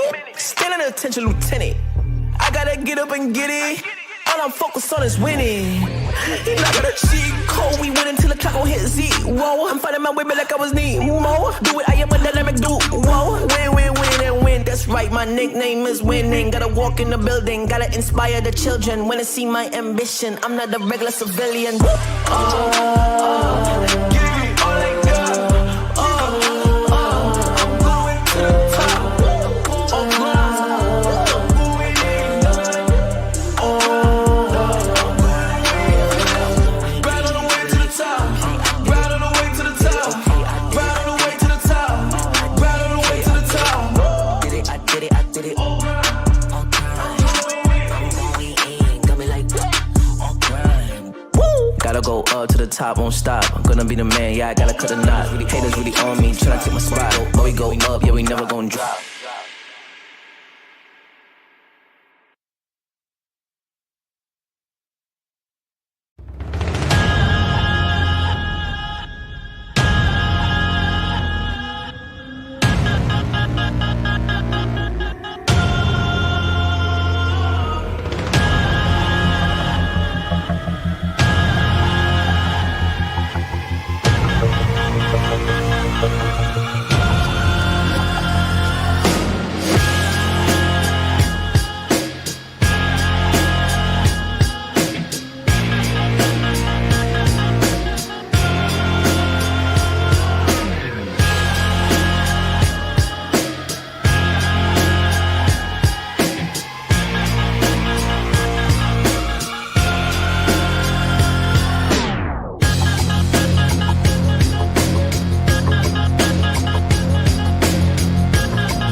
Alright, yeah. 1, 2, 3, mic check, what's up? 2, 3, on my back, it's up. Light years ahead, just call me Buzz. Hitting a shot in sync with the boys. I feel like Joel and B, the process, yeah, I trust. Accolades got them swallowing the words, cause I know that they doubted us. Touch, touch, touch, can't touch this. I know they throwing that dirt on my name. When I check on my tag, it be spotless. Look in the mirror and snap my fingers and point like you know you got this. Winning man, winning man, winning man, winning man, winning man. Who gon' stop this? No one. Give you all they got. I'm going to the top. I'm moving in. Right on the way to the top. Right on the way to the top. Right on the way to the top. Right on the way to the top. I'm going in. Flip the the legend I stick it. I came from the bottom to the top, but I'm not finished. I just needed me a minute. Standing attention, lieutenant. I gotta get up and get it. All I'm focused on is winning. He not got a cheat code. We win until the clock gon' hit zero. I'm fighting my way back like I was Nemo. Do it, I am a dynamic duo. Win, win, win, and win. That's right, my nickname is winning. Gotta walk in the building, gotta inspire the children. Wanna see my ambition. I'm not a regular civilian. Give me all I got. I'm going to the top.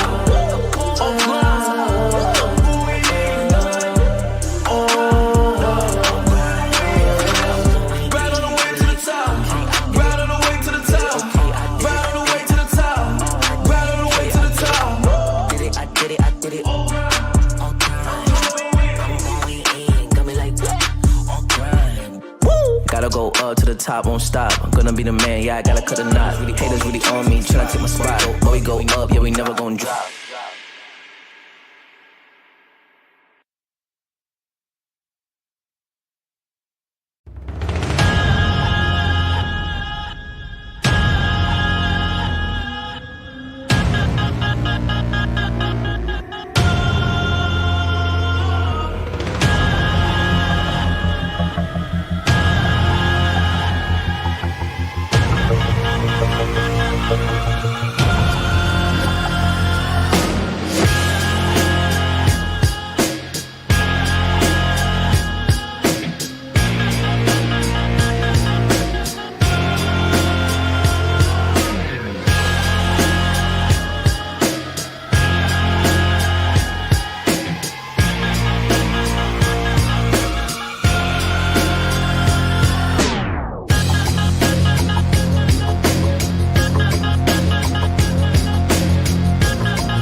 Alright, yeah.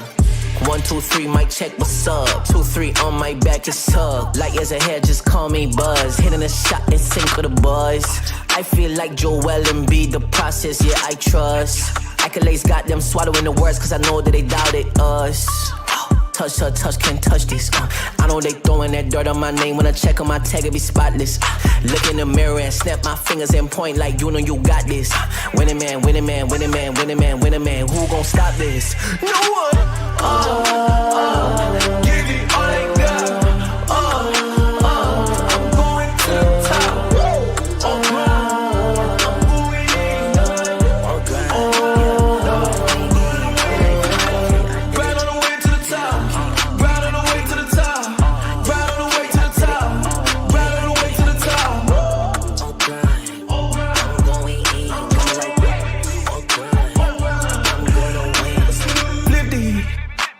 Stick it. I came from the bottom to the top, but I'm not finished. I just needed me a minute. Standing attention, lieutenant. I gotta get up and get it. All I'm focused on is winning. He not got a cheat code. We win until the clock gon' hit zero. I'm fighting my way back like I was Nemo. Do it, I am a dynamic duo. Win, win, win, and win. That's right, my nickname is winning. Gotta walk in the building, gotta inspire the children. Wanna see my ambition. I'm not a regular civilian. Give me all I got. I'm going to the top.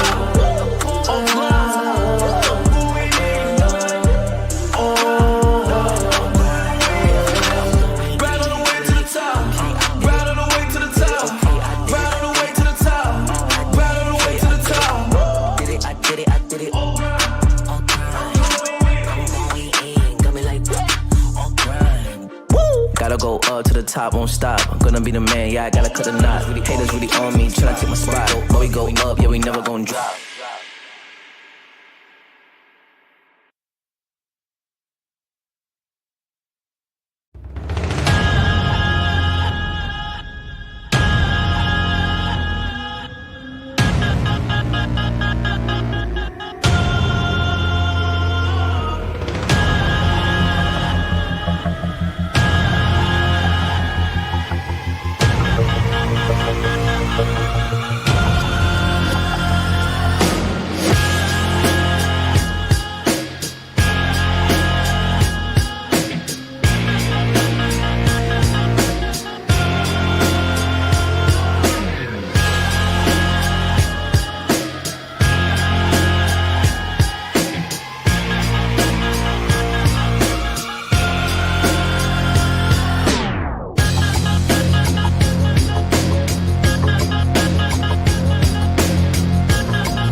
Alright, yeah.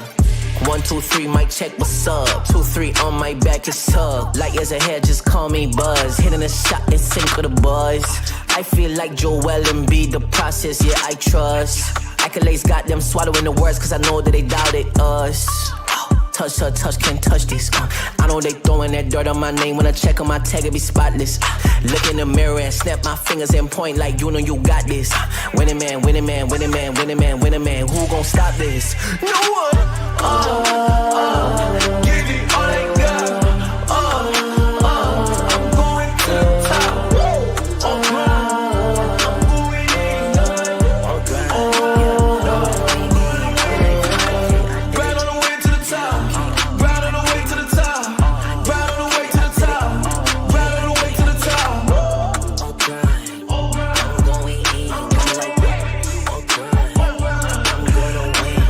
Flip the letter I stick it.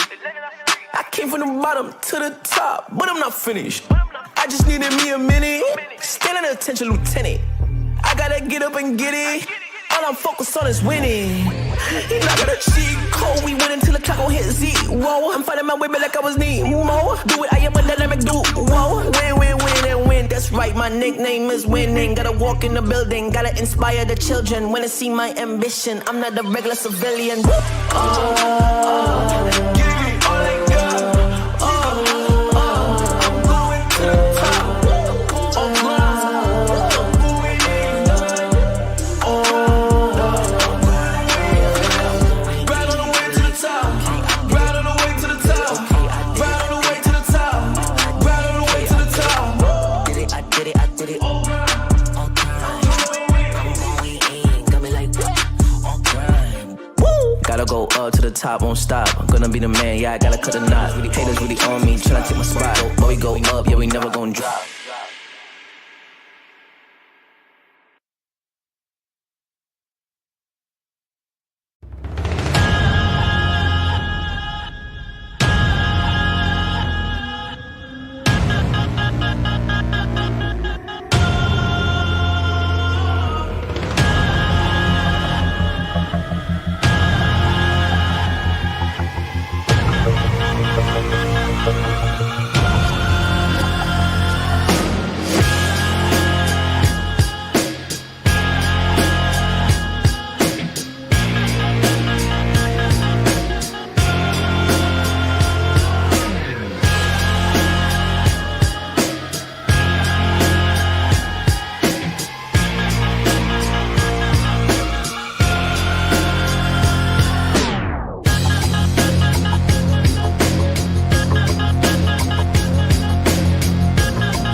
Alright, yeah. 1, 2, 3, mic check, what's up? 2, 3 on my back, it's up. Light years ahead, just call me Buzz. Hitting a shot in sync with the boys. I feel like Joel and B, the process, yeah, I trust. Accolades got them swallowing the words, cause I know that they doubted us. Touch, can't touch this. I know they throwing that dirt on my name. When I check on my tag, it be spotless. Look in the mirror and snap my fingers and point like you know you got this. Winning man, winning man, winning man, winning man, winning man. Who gon' stop this? No one. Give it all they got. I'm going to the top. I'm going in. Right on the way to the top. Right on the way to the top. Right on the way to the top. Right on the way to the top. I'm going in. Flip the letter I stick it. I came from the bottom to the top, but I'm not finished. I just needed me a minute. Still an attention, lieutenant. I gotta get up and get it. All I'm focused on is winning. You not got a cheat code. We win until the clock gon' hit zero. I'm fighting my way back like I was Nemo. Do it, I am a dynamic duo. Win, and win. That's right, my nickname is winning. Gotta walk in the building, gotta inspire the children. Wanna see my ambition, I'm not a regular civilian. Give me all they got. I'm going to the top. I'm going in. Right on the way to the top. Right on the way to the top. Right on the way to the top. Right on the way to the top. Did it, I did it. I'm going in. Got me like, on grind. Woo! Gotta go up to the top, won't stop. I'm gonna be the man, yeah, I gotta cut the knot. Haters really on me, tryna take my spot. But we go up, yeah, we never gon' drop.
Alright, yeah.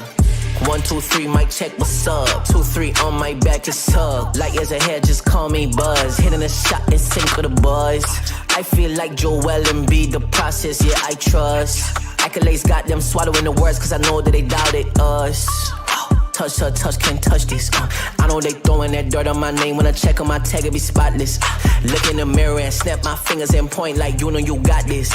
Winning man, winning man, winning man, winning man, winning man. Who gon' stop this?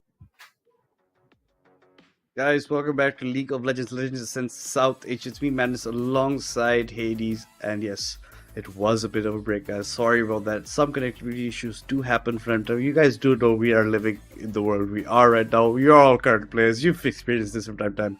So, but we're still sorry about that delay. We'll be heading straight into a draft.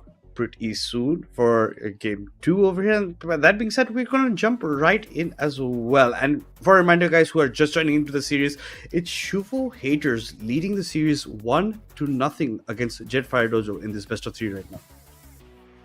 Right, and of course, SUVO haters coming up with the game 1 victory, but we're probably going to see, okay, yeah, the Vlad ban, the Gwen ban as we jump into the draft. We're going to see the Jinx being taken away here as well. And are we going to see Tarek again? Let's see. Because I thought we all got remade because of a mistake. Oh, a Shen. Okay, all right.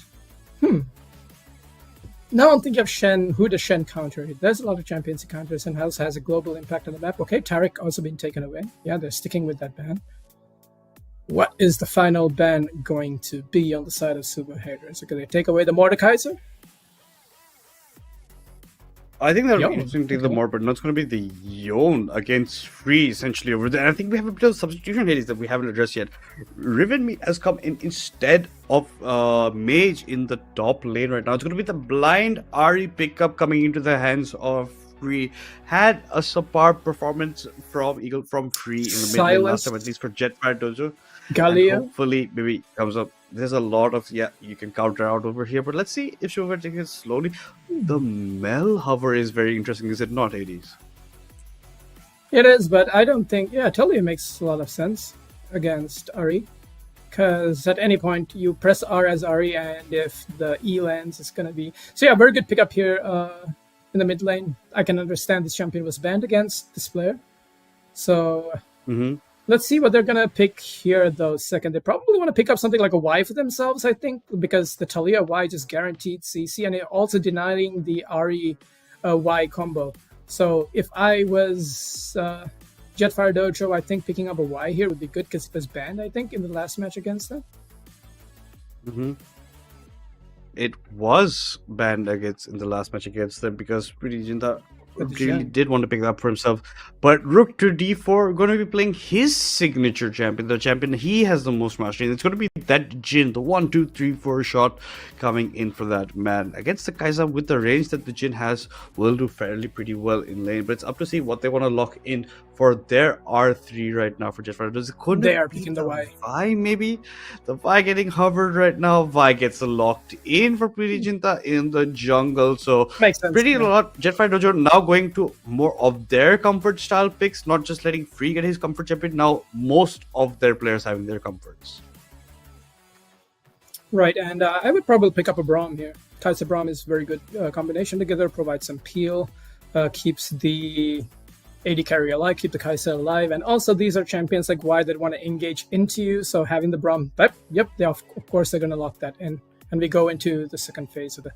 So yeah, both teams kind of playing out their strengths. They have good reads on the meta. They know which champions actually work. So whoever is either coaching them or even the players themselves were thinking, I think Braum is a good option here and a very good pickup on the side of SUVO haters. But now we will see what they're banned. They're taking their time on this fourth ban. They're really thinking. Probably want to pinch out the support pool. No, with the Silas ban? Silas ban. Silas ban coming in out from SUVO. But I agree. But they already picked their mid lane. Maybe they think that it's going to be in the top side, and maybe they have something else that Ari going top. Bit unconventional, a bit unnecessary, maybe, given that Ari traditionally does not go top, mostly in the mid interface. I would pinch the champ pool, bro. I think they have some inklings that we don't. Maybe they have better research than we do at this current time. But the Nocturne ban, coming back to more standard bans coming out against RD. RD does love to play Nocturne. Unfortunately, wouldn't have the Orlando to pair up with it instead. But no, Nautilus being banned by SUVO haters. So you're pitching at least one support away from the Jin in the bot side. But once you already see, the Braum pickup over here, it's pretty easy to counter. But Braum, very good disengage against a comp like the Vi going to be going in on the Kai'Sa. Kai'Sa so mobile and how he wants to move. And now they target the jungle yet again for the side of Jettfire's Dojo. The Viego ban coming against RD. So a lot of bans being targeted towards the jungler of SUVO haters. So he is a priority that they don't want to give him his shampoo. But now this is what we were talking about in game 1. Where do we Hades about the Mumu? Yeah, yeah, yeah. I was thinking because, like, at this point, maybe something like even a J4 would be good against someone like a Jin, because if a Flash's Jin is immobile and not able to escape. But now I think Amumu also has incredibly good scaling. Just a champion that performs really well, but can still be put behind in the early game, with aggressive plays around the jungle. But I think the Nautilus ban was kind of unnecessary because Braum does counter Nautilus in terms of kit, and a set has been locked in, so Gauntlet being thrown down there. Are we going to see what kind of a jungler fit? I mean, support fits their comp. Maybe they could opt into some disengage, something like a Janna, like maybe even a Karma. Jin is also really good paired with Zyra. The Blitz instead. Okay. Morgana? Slight change in hover towards the Morgana for a while, but it's the Blitz that in the end gets locked in as a support. That's Jettfire Dojo's comp right there. Set in the top, Fire in the jungle, R in the mid. ADC is going to be the Jin, and the support's going to be the crucial aspect, going to be the Blitzcrank. Maybe get to see some mad life type of hooks coming out from this man, because we want to see the Blitz being used. I think the only other player I've been seeing playing the Blitz is Bob, essentially from the side of Kakao Gaming, and from the side of Revenants. And that is something you have to keep in mind going on. But it's going to be the Renekton getting locked top side against the set. Talk to me a bit more about this matchup at the top side here, Hades. So this could go either way. I think it's I feel like I give the edge to the Renekton because he's Kaldamik. The W does break shields. I'm not sure if it's the empowered W or just the W in general that breaks shields. I think it's the empowered version, right? If I'm not mistaken. Mm-hmm. It is. Yeah, if you look at this matchup, it's gonna be around how I feel like the Renekton just is a little bit more mobile than the set, but set's level 1-2 is very strong. And looking at this comp overall, I can see that both teams have drafted really well into the early game. Into the mid to late game as well. They both have some really good scaling options. The Blitz is always a good pick. It does fall off in the late game though if you have good vision as the team that's kind of playing into the Blitz. But what do you think is going to happen, Madness? In this way? Who do you give the edge to in terms of draft? Tough. Honestly, a very good tough question about edge-wise at least, because now we do have a substitute coming in for the side of Jettfire's Dojo, who's going to be picking it up over there. He's going to be using the set top side. So let's see how the set versus Renekton matchup does go. Like you said, Empowered W does knock away most of the shields that come out from him. We want to see some good blitz hooks earlier on the bot side. And later we have seen, at least in the hands of Bob, when he's playing the blitz, starts very crucial team fights. Isolates targets, you lock them down, you end their life, and then you continue moving forward in the fights like 5v4, right? So blitz does bring an interesting angle to how these teams want to play around, and I'm really looking forward to seeing how well they can pilot, because there were other couple of options with the Jin in terms of poke that you can be dealing out, but unfortunately they won't be doing that. And let's just see if this time Jettfire Dojo has an answer for the side of SUVO hitters, because unfortunately they are the ones 0-1 down in the series, and they're the ones with the backs against the wall. Yeah, and they have a good draft. I really like the Kai'Sa, because if you give this champion a little bit of uptime, you can just start bursting people down. I wouldn't say it's going to be the same. So it sees how this bot lane plays out, because they were playing super passive in their previous game, having a better bot lane in the Zyra Khan. So, this time, if their back's against the wall, it would be interesting to see how they play it out. I would like to see this Kai'Sa maybe set up and play a bit more aggressively, because Kai'Sa Braum is actually such an underrated combo. Like in extended fights, especially with no flashes being blown, especially with flashes down, just gives them so much kill potential. But at the end of the day, how are they going to handle the pressure? How are they going to handle the pressure that they have got from the coming in with a loss? So I feel like if they reset their mind state and they just they play cool, play calm, don't get too excited, try to be proactive, and they might actually be able to maybe scrape a victory here and take us into Game 3.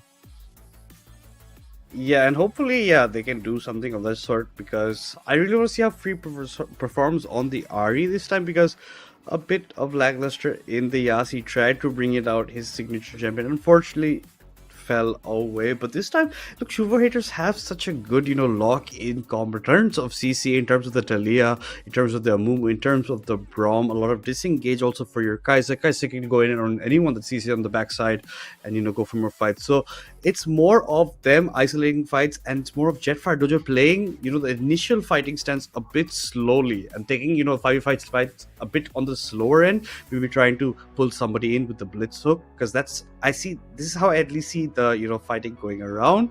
But this time, Preeti Jinta on that fight. I hope early level ganks come in for him, because bot side, they do play passive. But now maybe with the blitz, maybe a bit more aggression. Maybe if you get a hook onto the guys and the Brom's a bit, lacking in terms of awareness, maybe that's where you can get your opening. But otherwise, I still think it's a pretty hard-earned battle. And last time we saw Itachi on the Talia, he was, had an MVP performance, but he was, falling behind early game. He was like, I think 0-2 or 0-3 early on, but ended up with majority of the kills, as well as, starting engages in team fights.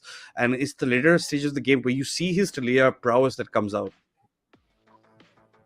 Yeah, and I think these are also, again, just comfort picks. You said the Jin player also got his, signature champion, so a lot of comfort there in the bot lane. So, the Ahri matchup into the Talia is pretty neutral, because both of them seem to have pretty much a similar range. It's only at the level 6 point where it's going to be playing around cooldowns, because if you are a good Talia player, you would never use your E to wave clear and just give Ahri that chance to just jump on top of you. And as we head into the Rift, you can see some pings coming down. They are expecting an invade by the looks of it. And let's see if they are going to do the counter invade and hide on bush.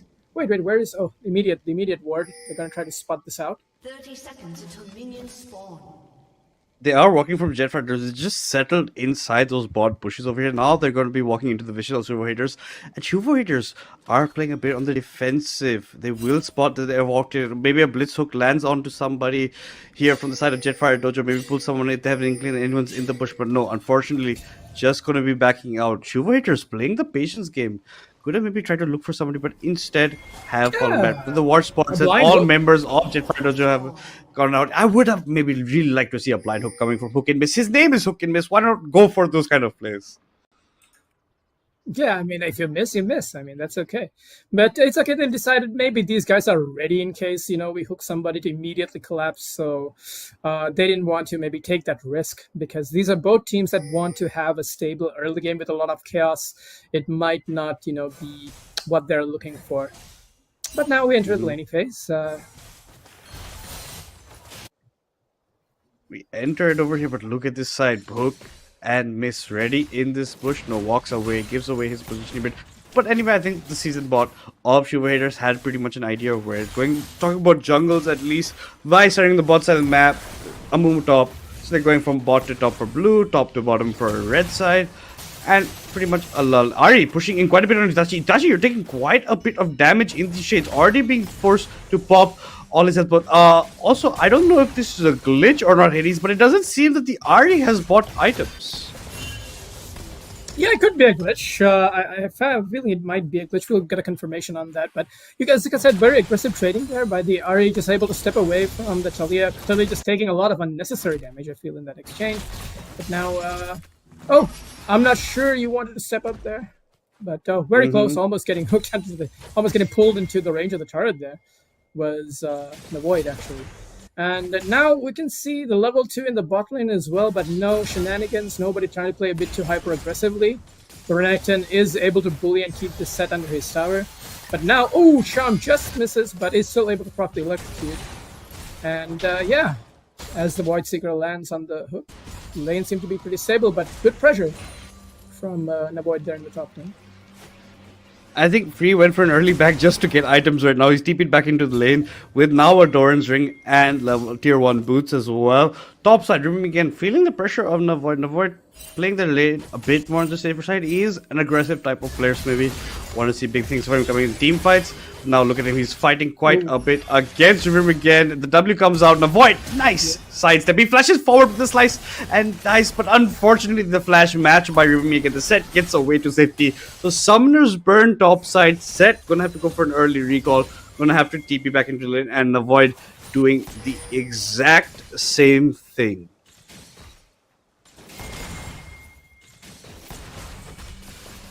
Chooses to teleport instead onto his turret instead of the middle of the wave. Wave is pushing into him. This is good. He might be able to set up a freeze here because he has the advantage now in this lane. Let's see if he wants to do that.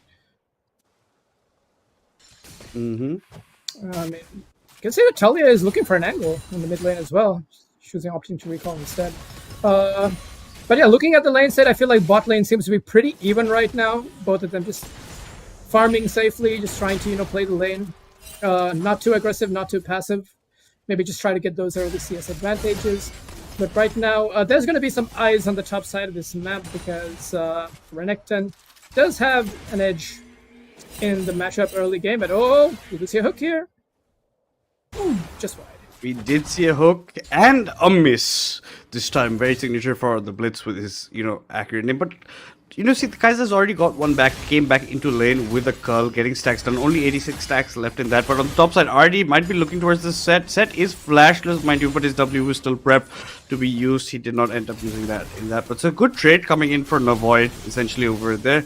He has started the Doran's Blade because of how aggressive he is. Unfortunately, Set with the Doran Shield will try to heal up from time to time, but both have a longsword now after back. But interestingly, Navoid still has the health pot later on, so he'll try to go for more trades coming in. Nice pull in from Riverme again, pulls Navoid into turret range, and Navoid has to slice his way out. Look at me trying to go in forward here with a hook, might land. He knocks up lean, goes for the pull, lands it in here, and Preeti Jinta's around the corner. That very crucially timed flash from lean pretty much saves his life.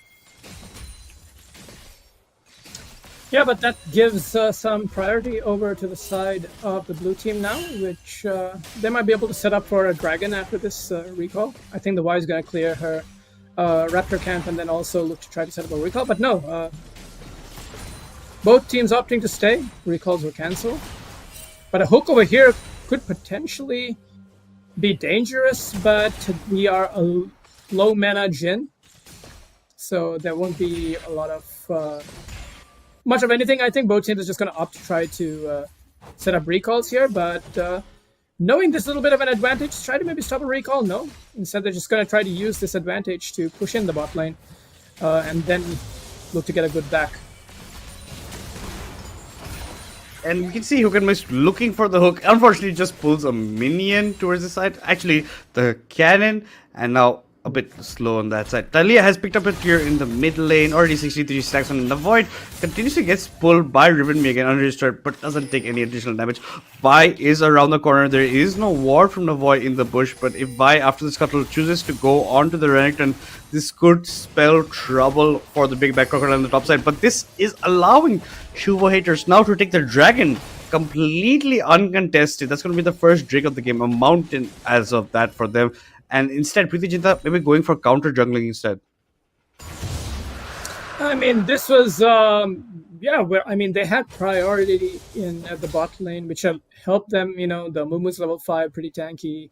Kai'Sa can land us stacks and take these objectives quickly as well. Just knowing, played the map to their best ability and were able to take the reward in this mounted Drake. A little bit more resistances. That'll definitely help a team that has, Kai'Sa, Braum, Mumu. Oh dear, what is going on? A lot of pings on the top side of the map. They know something's up. I have a feeling they understand that there is a lane swap going on. And I think this lane swap will, utilize a lot of things for the side of SUVO. It pretty much secures grabs. Vi, you are in a bit of no man's area. You're going to go onto the Kai'Sa, instantly flash out by Preeti Jinta just to, survive. Now Void's also walking down over here. They're going to take complete control of grubs. They're going to spawn in 10 seconds time.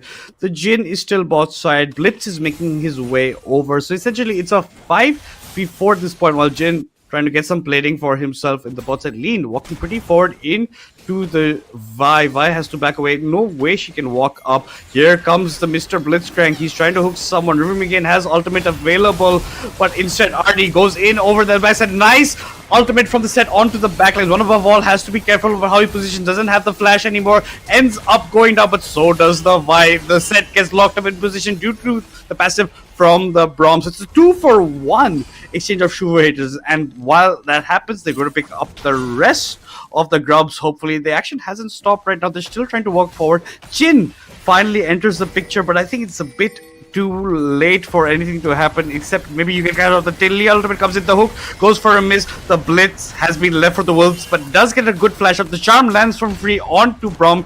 Not essentially the target that you want, but the TP is coming in from Riverme again. The Jin has activated his ultimate. He's trying to get some slows down. Lean going pretty low in this fight, but SUVO haters make it out alive. And total with all 2 grubs secured, because I think 1 grub's now going to be taken by the Vi. Okay, so that was a very interesting sequence of events. A lot of different things happening one after the other. Good job keeping up with all of that madness, because that was a little bit of a mad moment there in the matchup. But at the end of the day, I still feel like SUVO haters were able to pick up 2 kills in that exchange, and also some free time while all of this was happening. Jin got some free farm before joining the fight. Like both teams just reactively playing onto that. And if you look at the state of the gold, SUVO haters definitely came out on top, because right now they're sitting at about a 700 to 800 gold lead. They have picked up 2 of the grubs and also the dragon themselves. So I feel like all the plays that happened definitely benefited the SUVO haters in that sequence and exchange of things. But now we're going to go back to, there are no objectives on the map. Teams are going to go back to farming. It's going to be a little bit slow action for the next couple of minutes. Yeah, I think it's also more important to notice that SUVO haters just 1 kill away from the Feats of Warfare now. Next kill will determine that unless Jettfire Dojo get 2 in quick succession. The bot side, we haven't seen too many hooks of this Blitzcrank landing. More hook misses than hooks. Now Void just trading very equally against the set using the W instead just to clear the wave a bit. He has fallen 10 CS a bit behind. Mid side, Artie with a commanding CS leave around 14 for herself. In the bot side, because Jin was allowed to farm a lot bot before he ended up joining the fight, and even then it wasn't much necessary. He is around 10 to 13 CS up on his counterpart, the Kai'Sa. I really want to see more hooks coming in from this blitz. Otherwise, this pick not making too much sense right now. Yeah, I mean, I guess it's comfort again. It's comfort champion. So I would understand why he would feel okay to play, because in the late games, 1 good hook can literally change how the entire game is played out. So it's still something that would be in the back of the minds of the SUVO haters, but they're okay with just sitting back and scaling, because they do, at some point, they are going to outscale JDJ because of the Amumu. It's infinite scaling, also just really powerful champion at full items. Very hard to kill. Then we have obviously a Kai'Sa that is think about how you're going to try to get on top of a Kai'Sa who has ultimate, has a Braum to peel, has a Talia to back her up, and even an Amumu. So kind of protect the president kind of comp. With a scaling option versus more of a team fight pick comp that JDJ seem to have put together with their draft here. But you did highlight that there was a pretty significant lead in terms of CES, in terms of the SUVO haters. That contributes a lot to the goal differential of 600 that they currently have. But at this stage, the game is still pretty even. It could swing in either favor. It's all gonna matter when now this dragon that has spawned on the map. But a very good Void Seeker, able to spot out the bush hover. You might want to just maybe get some vision back, make sure that the lanes are pushing in. Both teams try to maybe look for some priority before looking to start this objective. But that is definitely going to be the next contested fight. We can see the top laners will probably not be able to join for this because their teleports are not up. But yeah, Renekton just as a champion, like when you asked me who has a better matchup, is definitely the Renekton at all stages of the game, because Champion's Kit, it does counter sets in almost every single aspect of it. You can just double E out of set W. Unless it is able to land something fancy like a flash ultimate into a pullback, something like that. But with Dominus up, I don't think that they want to try all these flashy plays just to try to keep up with this Renekton. And Artie will be charmed underneath him taking that pink ward, but takes it no matter what he wants.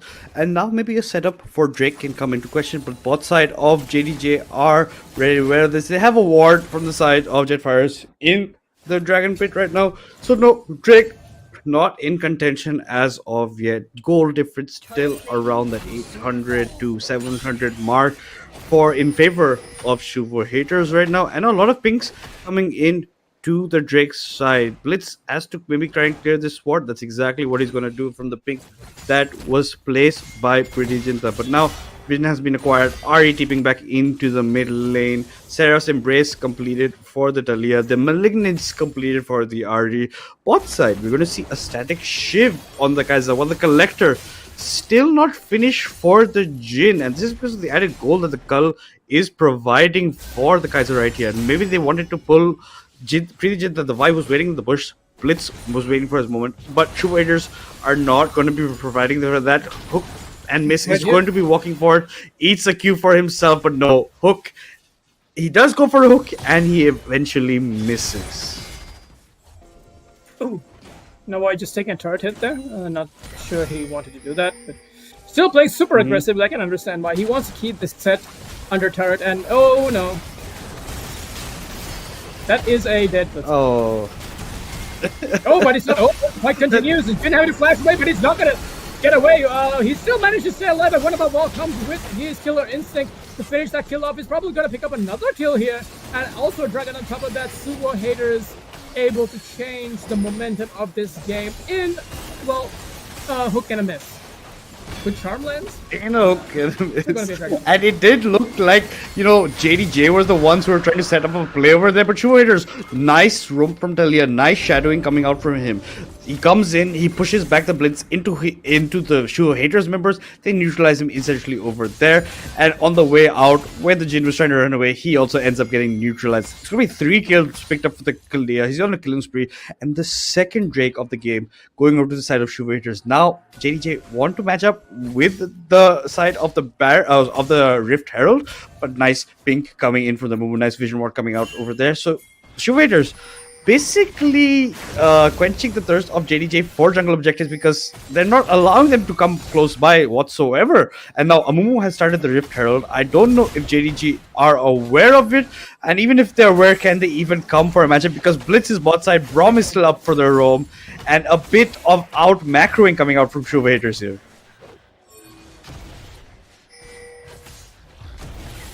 Well, they're not going to be able to contest this, but instead they're going to get engaged on. Oh no, Pretty Jinta is going to flash, but you're not going to escape, especially with all these flashes up on the side of SUVO haters. And once again, they were too slow to the play, and they get caught off, and a flash connects. Ari has to burn her ultimate just to try to get away. She should be fine. Blitzhook is going to almost pull Navoid under the turret, but still, like, this is something that they simply cannot do. When the other team is already first to the objective, just give it up. Like, you don't have to just end up losing more members of the team. And what's felt at first, like, just respect the state of the map. Understand that your team is currently behind, and try not to just make mistake after mistake, because look at the snowball effect that it is leading into. One simple misplay in the bot lane where the Blitz decides to walk up into a bush and die turned into all of this. And you can even see that Chili is being driven into the bot lane. It's coming. It's a hot delivery coming in from the Braum. He's going to hit into the turret over. No, it just goes through the Jin instead, just for added damage. The Leah's close by. Hook and miss. Finally hits the hook. This time onto the Leah. Leah's flash gets over to the wall, but the ultimate from the Vi connects onto the backline. It's actually trying to run for his life. The Jin ultimate comes out. The first shot hits the Talia. A good shutdown coming over to him, but it's going to beat the Vi, who ends up giving up his life. So good. Not good. The hook this time landing yet again onto Lean. Lean has to be forced to flash away from the fight. Free has to pop his ultimate to get away from the last hit. The last auto from the Kaiser would have pretty much ended his life. Free tries to go back in. The Q lands. Now has to burn the flash. Why are you trying to go back in, Mr. Free? You were out. Now you're flashless for the next fight, essentially. And finally, we get to see hooks landing from the Blitz.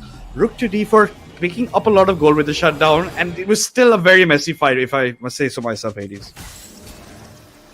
Not messy, just like I think that again, SUVO haters are coming on top in these small exchanges. Like I understand that JDJ with their backs against the wall are trying to make the plays. That was a really good hook there. I mean, I don't think Talia knew that she was on vision when she just got hooked under the chart. Had to burn her flash. If you take stock of the fight, flash was blown across the board. Only Set on the side of JDJ has their flash, and a flashless Jin in the short window that it has is still going to be a point of a target for the side of SUVO haters, who now are sitting on a 3,000 gold lead with 2 dragons to their name. Shelly also picked up in their favor. They're looking at a very comfortable 2-0 if they continue to play the game like this. But again, backs against the wall. JDJ, you guys need to calm down a little bit, okay? You have a good scaling composition. If you are late to a play, don't all in on it. Don't commit to it. Instead, just choose to try to make plays on the other side of the map, take whatever you can, and concede something, because this contesting everything is not going to work out for you if you're playing a comp that is eventually going to outscale the other comp. So they need to make less mistakes. They need to calm down. As you said, slow it down a bit. Think about what you're going for your plays. The third Drake's going to be alive very soon on the map. Lean clearing a lot of vision for himself. A flash being burned by Set. Very crucial for this next Drake fight, mind you, because I don't know, you have a flash to Set, a TP Set as well, and now he's just trying to defend his turret. The CS difference in favor of the Renekton around 22 in that side. Mid side, it's going to be the RE up in numbers around 25 for himself, but look at this. Bot side, maybe a dive coming into picture, because Pretty Jinta's walking around with 3, but I don't think you can actually go on to one above all and lean with the amount of peel that the Braum will be providing for one above all over here. The Ginsu's also has been completed by the Kaiser, while the Jin still only halfway up to the Infinity Edge right now. The hook, and yet another miss onto Lean over there. Lean walks away pretty nicely. Drake has spawned right now, and look at where the Renekton is proxying right now, Hades. Yep. Yeah, I was watching that the entire time. He is in a position to just continuously keep this Set out of the picture, but a good pick here onto the Blitzcrank means that they are going to be able to take this dragon for free. Again, I'm not sure why JDJ are trying to take these objectives, especially with the fact that SUVO haters are so far in the lead this game. Like, you guys are just getting picked off. I mean, I get it. You have a Blitz, you're trying to make some plays, but you need to respect that the momentum is on the side of your opponent. You need to play from behind. You can't be going in for this desperate type of plays and just giving up even more. Like, there was a window where they could have taken that Drake, but instead they were just standing around thinking, okay, should we start it? Should we wait? Like, the lack of communication, and now Otacon has spawned as well. It's going to be another point of contest on the map. So JDJ just falling more and more behind in a game that they just, They were doing pretty well, but now the way they're falling behind, especially against a scaling composition like what the SUVO haters have, is not looking good for them. And very aptly put by you, it's not looking good. This Blitzcrank got caught out twice. Once in that bush earlier on by the Talia, once over here just before the Drake fight, and now the Vi goes in on to the Talia. The charm lands from the RE plus the Q follow-up. It's going to be Vi securing the kill onto the mid laner of SUVO haters. Unfortunately, just not enough respect coming out from Talia according to her position over there. Nice lock-in. This is the kind of picks that Jettfire Dojo needs to try and get back into this matchup right now. Exactly. Yeah, and I mean that's just the combo, the White combo. Like it works super effectively. Y presses R when she gets into range, that guarantees a charm follow up, and it doesn't matter even if you have a Seraph shield, you're not going to survive all the damage that's coming out from both these champions. And a good pick there. I mean, this is what they need to do. They need to look for more picks, but set it up in a way where it's not focused around team fights. Yeah, they can't focus it too much on the field, but here Renekton might be the one looking to get caught out. Just gonna slice his way over the wall. He's just waiting there in the pit, looking very menacingly against River. Me again. Set, unfortunately, far behind. The Shojin completed. The Eclipse completed from the Renekton. Finally, the Jin also completes his Infinity, but the Kaiser already has a Blasting Ward en route for the Nashor's Tooth, so she's a bit ahead in itemization. And the Void has switched to mid side. It's going to be the Mumu having to pick up the top wave. He's going to carefully leave it for his Kai'Sa, and that's exactly what he does. Maybe he could have picked up one or two.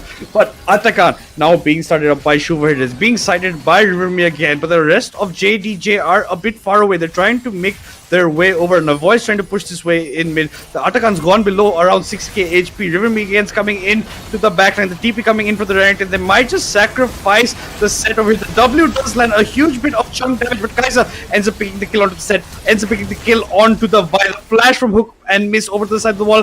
Can he run away from the Kai'Sa? No, it's a triple kill locked in for one above all. Now Rook to D4 has to run for his life, and yet again JDJ just a bit too slow in the tempo towards the objective, Hades.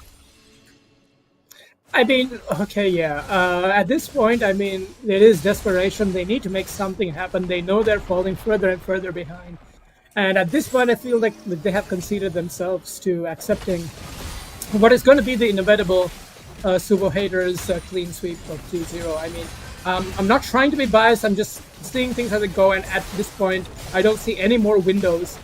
Unless, of course, SUVO Haters throw the game in a massive way. Yeah, like you're saying, it's SUVO Haters' games to lose, right? Because they are pretty well ahead. Jettfire Dojo, pretty hard to get back into the game. Maybe there's a couple of picks that you can get out the clear mid-side, what you want to go for, but not a direct 5v5 right now. That's where you're going to end up losing, especially when Atakan's gone so low. Your set is left alone in the pit. He hits a massive W, but doesn't end up finishing anyone. And one above all is just left alone. He gets a couple kills. Then he flashes over the wall where the Blitz had flashed before. Ends up picking that triangle. One above all, you might get Domino. You have to be very careful. RER forward, but the Charm completely on the other side. Maybe predicting a flash out of the Kai'Sa because that Charm was a mile away from free. And look at this side. Itachi's on this side of the wall. He has to hit a W onto Pretty Jinta. He goes back. Pretty Jinta's left alone. One more will finish off the Vi. One above all, ults over the wall, but cannot catch on to Vi. So at least this time Jettfire Dojo gets out with any casualties while picking up the mid-tier one. Yeah, they're looking at this Baron. I mean, they should be able to take this uncontested at this point. Seth is just trying to get something back for his team, but my friend, you are not in a good position. I think they know that they have this Baron secured, so they're just taking it. Seth has to even use his teleport to try to get away from that situation. And Baron also falls as we speak, and now this is where the game is going to, basically decide itself with how everything is playing out. Now you're looking at a Baron empowered team. Kai'Sa has completed 3 items. She's sitting on a Nashor, she's sitting on a Static Shiv and a Rage Blade with the upgraded boots, of course, as well. And this Amumu is almost also on 3 items. I'm sure that Renekton will also be completing his 3rd item soon, and this is the point. Are you sure this is a fight you want to take? I mean, I don't see any other windows. I think JDJ need to either go for broke here. Look for a good blitz hook or something, try to pick somebody up.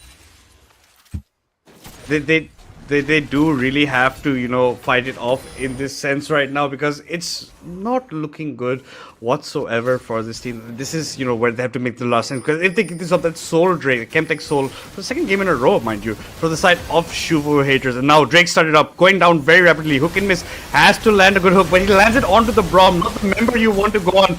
And now Set does put Lean into the backlines, but the damage output is not coming from the side of JDG. Massive W could do something. He flashed forward after the W, but still ended up missing onto Itachi. And now Riverme again is trying to run for his life, but he ends up going down to the greatest team. Free ends up going down as well. The only lone survivor is going to be Rook to D4, and what can this lone Jin do against the formidable SUVO Haters right now? This Delia comes in, and that's the end of that. That's a complete ace for him. Yeah, the one lone survivor versus like, no. Not the Great Wall of Talia. Not on top of me, but unfortunately that would spell the end of the game. The death timers are too long at this point. They should comfortably close out the game, unless of course they want to be a bit more disciplined on their approach here. Take the inhibitors in both the mid and the bottom lane, and then just recall, buy their items, set up for the final push, and close it out that way. Exactly what they're going for right now. They're taking pretty much anything that's left on the map. Only the tier 3 turret in the top side is left alone. Other than that, SUVO is complete dominance. The flash hook this time does connect, but it's on to Lean. This is not the member you want to flash hook. Just let SUVO haters leave and go away. But a shutdown being picked up from the then fallen out. But so does the Vice, so does the Blitz, so does the Set. Free is trying to get around with his R, but Kaiser follows up with her own ultimate. And now another triple kill for this Kaiser. It's massive. And what looked like maybe Jettfire Dojo can still continue to survive ends up with them falling down, with SUVO haters taking a clean 2-0 in this series and getting those 3 crucial points for themselves.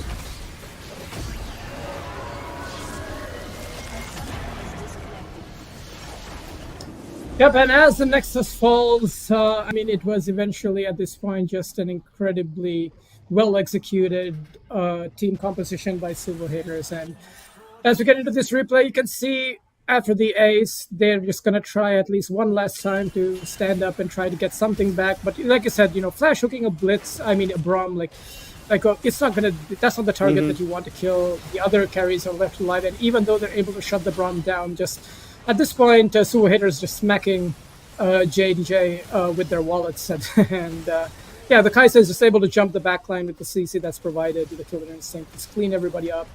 And just an overall dominating game number 2, and more importantly, a 2-0 victory here, able to pick up all those points for themselves moving on with this tournament. So, yeah, GG, well played.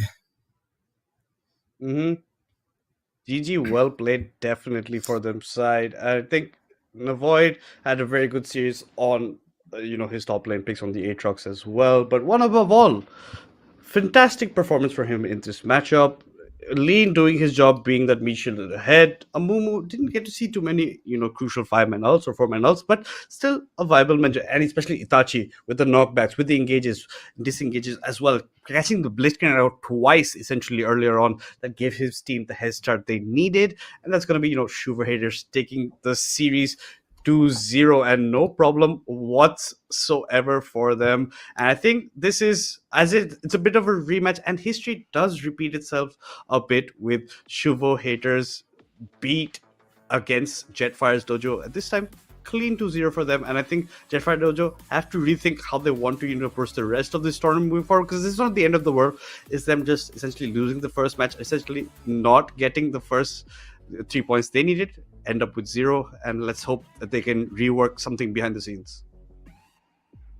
Yeah, and I think there's some good takeaways from this. They understand how to draft well, but their execution is something that they can work on. I feel like their communication also, I mean, having to deal with like a swap, also like to bring in a sub, but might have not really been the easiest thing considering everything that's going on, but sometimes these things do happen. But it's not the end of the road for them. They are a pretty good team, and they do have some chances moving forward in this round robin. But more importantly, SUVO haters just proving why they were the better team of the night. They drafted really well. They knew the limits of their champions. They were able to be more proactive on the map. They identified when they were ahead, and they were able to just close out as they were the favorites, of course, coming into this, I feel. And because like I said, unfortunately history had to repeat itself, but it's not the end of the road for JDJ. But SUVO haters, you guys played that out really well. And yeah, looking forward to see how they would do against some of these better teams as this tournament progresses. Yeah, like you said, I think SUVO haters made SUVO proud, the guy they do hate, because that's in their name, unfortunately, because he rejected joining the team. That's why they've named it like this. But I think that's all happy, and they're going to be smiling behind the scenes, because these are a bunch of friends, playing together, and they did pretty well given the circumstances. Unfortunately, Jettfire Dojo not coming up that much over here, but yeah, it's yet to be seen how SUVO haters does against more of the top dog teams in the tournament, like we ensure are going to be finishing up in the top 4. So this is probably one of the more easier times that they will face, but it's going to get harder and harder, especially as the tournament progresses, and more these teams are going to fight more deadlier for these points, because only top 4 teams end up moving forward into playoffs, and hopefully we get to see better performances, better things coming out from them. But yes, at least for this series, SUVO haters taking it with a clean 2-0, not dropping a single game, locking in all 3 games for themselves. And I really want to see, what do you think maybe Jettfire Dojo could have done maybe differently draft-wise at least? I think their drafting was good. It wasn't great. and they picked Comfort. But when you're playing against a team that has constantly had the upper hand against you, you would ideally be looking to try to play to your strengths, and that doesn't necessarily mean in terms of the composition and the champs you play, but think more along the lines of, while you're drafting, you need to think about your win conditions. You need to make sure that because you need to make sure that your lanes are able to have a sense of stability, and moving into team fights, if you focus only on team fights or only on poke or only on certain competitions, you're just limiting yourself and the options that you have. And I feel like they didn't have a scaling late game carry. So like you mentioned, in terms of draft, instead of choosing for Comfort, I feel like they could have just opted into like just picking a couple of different champions that would help them at least match the pace that SUVO haters bought with their Kai'Sa, Braum in the bot lane. So, I mean, the Kai'Sa was picked before the Jhin. So, yeah, I just feel like they could have, maybe played something like maybe a little bit more aggressive. Tristana, maybe, a champion that also has some really good scaling and very good team fight potential. But now as we look at these, wow, I'm just looking at the gold, and that's one of those legendary 10,000 gold leads that Cadril always talks about. So, yeah, just a stomp, man, like 2-0. 2-0, but at least I think you could say in terms of kills, I think maybe a bit neglected, 21-21, but I don't think that was the actual thing towards the end. 10k goal lead for them, 10 towers to 2. So you can see the pressure they applied across the map. I don't think the tier 3 on the top side was the only turret that didn't fall, except for Nexus turrets towards the end. And then, the Void Grubs, the only time JDJ actually made an attempt properly for juggle objectives without taking the 5v5 fight, because the 5v5 fight just didn't go in their favor whatsoever. And I think this man on your screen has it all set for him. It was MVP first game, is MVP second game with the 9-1-8 on the Kai'Sa, and did a phenomenal job. Got 2 triple kills in this matchup, and I think he played Kai'Sa the exact way you want to, right? Yeah, that was a very good piloting. One above all, I mean, this is, I feel like an ADC player on the rise throughout his career. He's still, ready to reach that highest high of his skill ceiling. But from what I've seen from this player, it seems very promising and a well-deserved, MVP performance for this match particularly. And yeah, I mean, you're piloting a champion that is known relatively to just be one of those reliable, hyper-focused carries. And I feel like he deserves that spot. And yeah, we can see the point system here on your screen, Madness. Yeah, it looks like SUVO haters are also now up there with Revenants and S8UL Esports. Is it S8UL or Soul? I think that they just try to say Soul, but in a more fancier way. No. It is S8UL. It is a mixture of Soul and 8-bit. So they're together. So they're known as S8UL right now. But yeah, S8UL is top over here. Don't mind you. They will be playing later today. Revenants are also playing as well. So the 2 top teams right now in your league table will be playing against each other. But like you said, SUVO haters joining the top 3 spot right now. Kakao also with 3 points, but unfortunately they're the team that played 2 games. They did end up winning their first series. They lost their second series to S8UL, so it was a bit of a hard time yesterday for them. But Phoenix Ascension also up there, 1 win, but not a clean one. Essentially 2-1 in their series, so only 2 points. And Poor Patrol, for taking a game of Ascension, have that 1 point as well. The unfortunate losers right now in the league table, at least the bottom right now, are Jettfire, Dojo, Syndicate, and Report Precog Gaming with 1 loss each, and unfortunately with 0 points against their name right now. Yeah, so the lower half of this bracket, I mean, now they have this chance to maybe try to just sit back a little, like see what went wrong, have some internal discussions, change up how they approach their next set of games, because that will determine if they stay alive in this in this tournament or not. But yeah, these are some really good teams I see at the top of the leaderboard. PNX Ascension, they're definitive number 2. They're not in the number 3 spot or the number 1 spot, as they're, I think, the only team that dropped 1 game so far. But that's okay. It's not the end of the world. That's still on. They still have more games to go.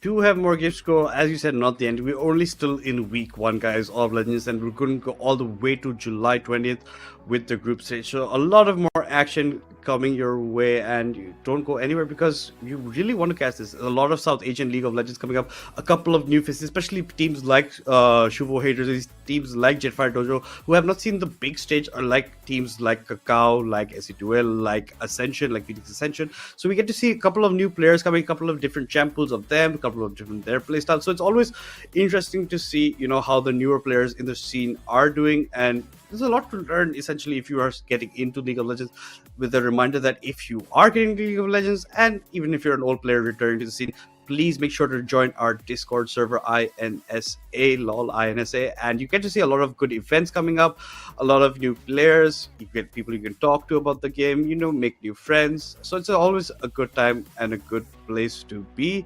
I also hope you do follow our social medias in the link in the description box below. But 80s, what are your thoughts, at least final thoughts, on this matchup? Because I do think Jettfire Dojo, with proper coaching and with proper help, can also make it out of the group stage.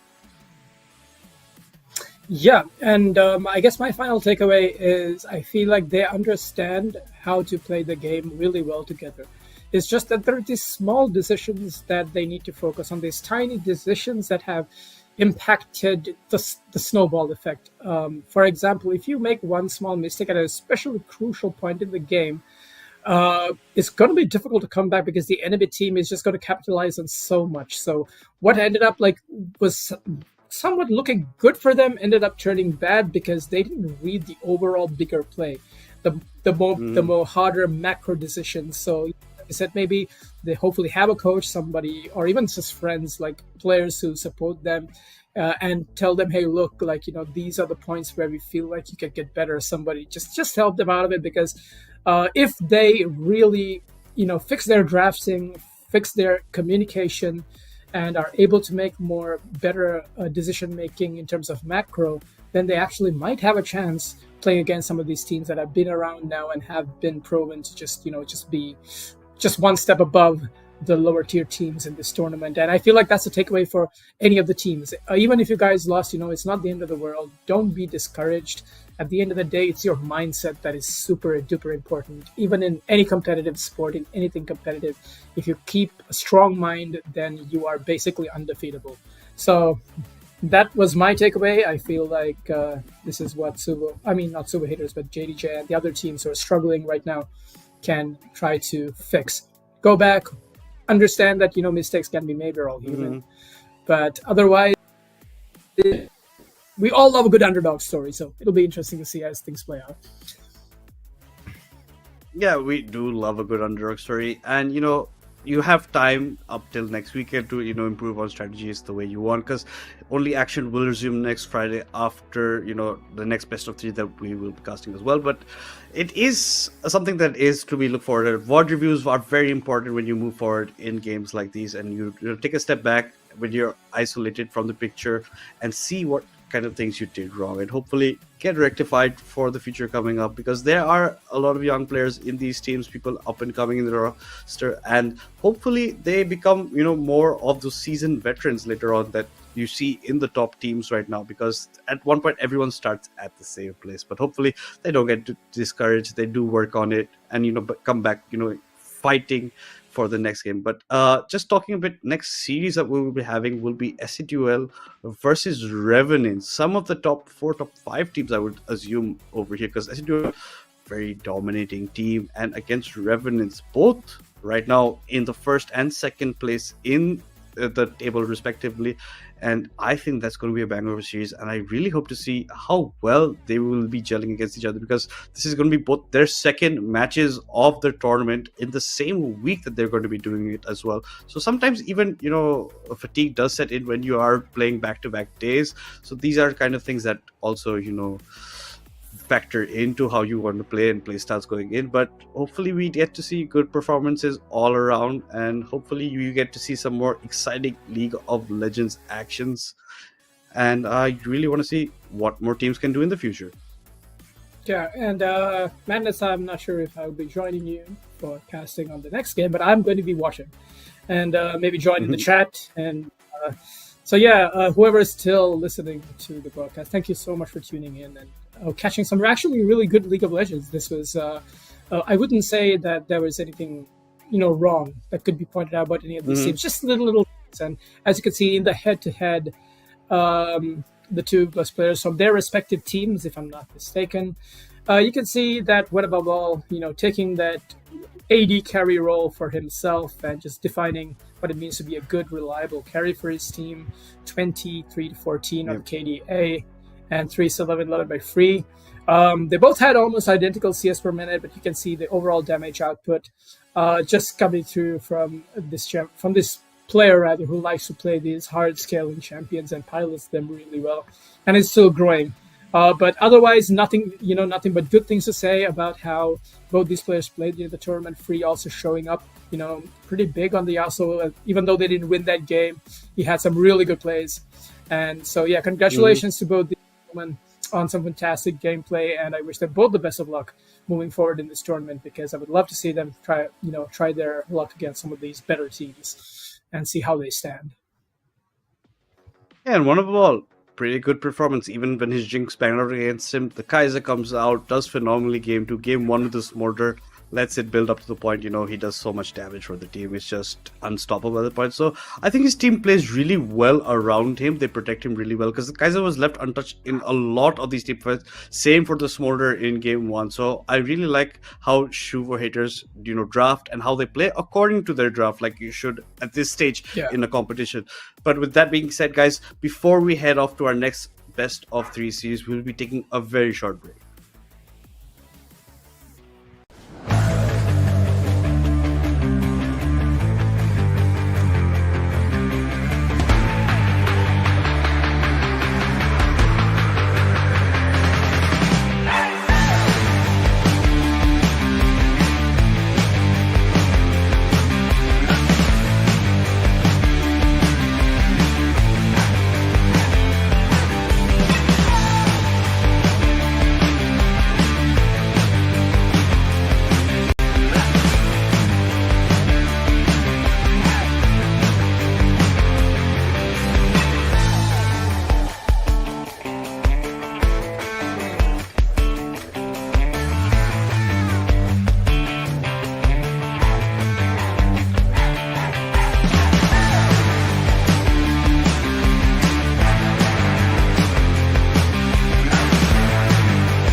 guys? Welcome back to League of Legends and South Asians. We Madness this time alongside Kaka. And boy, we did have a good first BO3 for you guys. SUVO Haters taking in 2-0 in a pretty dominating fashion against Jettfire's Dojo. But I think the mammoth of the game will be the next one that's going to be coming up on your screens currently, and it's going to be something exciting. But taking a pause to talk about the teams last time, they did have a good showing. Leaderboard going here and there. Now SUVO Haters in third place in the leaderboard because of their performance in last series.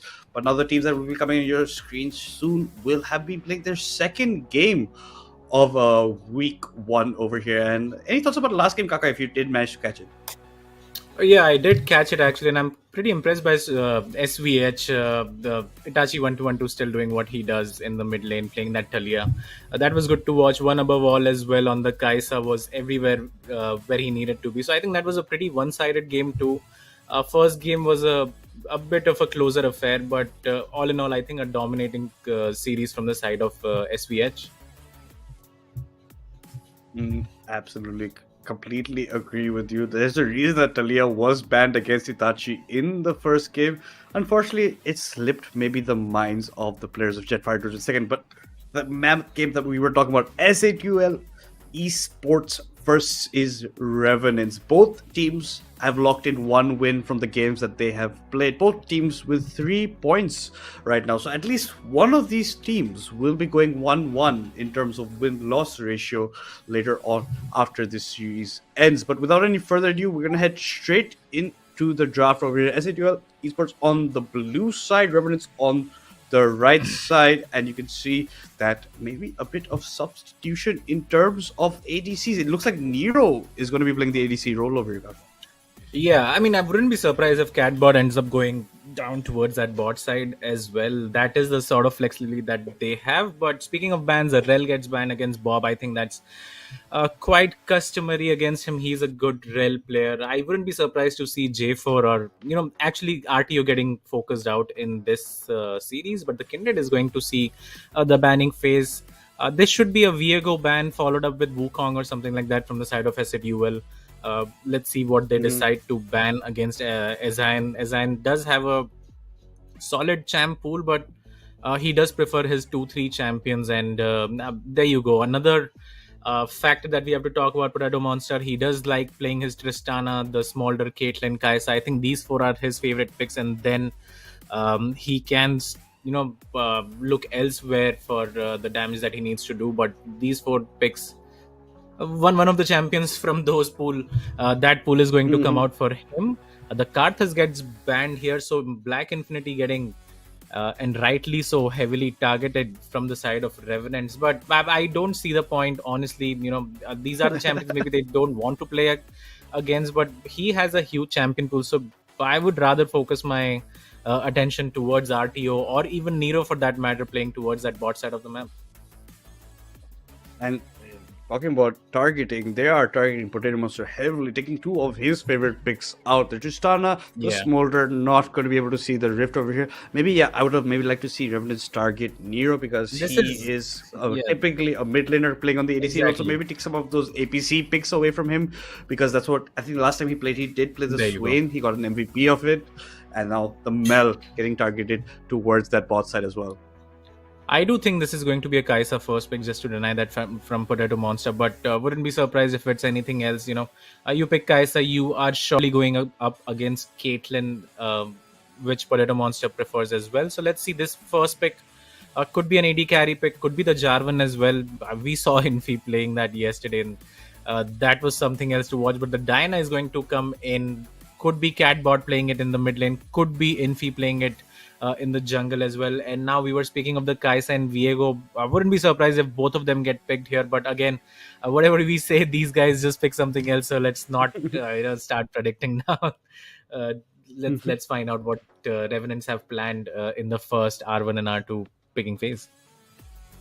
Yeah, and like you're talking about, the Viego locked in from Ezin had a masterclass on it. The last time we were casting him, he did get an MVP for himself. Now, maybe, Kaisa, the Caitlyn comes out for the side of Potato Monster they pick up. So, I really like the Diana first pick for the side of S8UL Esports, because flexibility does come out when you pick Diana, and it leaves your opponents guessing a bit of how they want to proceed. And it's going to be that Caitlyn going to be locked in for Potato Monster in the bot side. He's maybe with a bit of a sad face, given he can't play his Tristana, can't play his Smolder right now. Let's see what S8UL Esports are going to round out the first phase of picking for themselves over here. They are taking down the clock while they're talking about it and thinking how they want to go. But I think this is the second time we're seeing Nero in the ADC role. It's going to be the Renekton locked in for RTO. Renekton top only in the top side.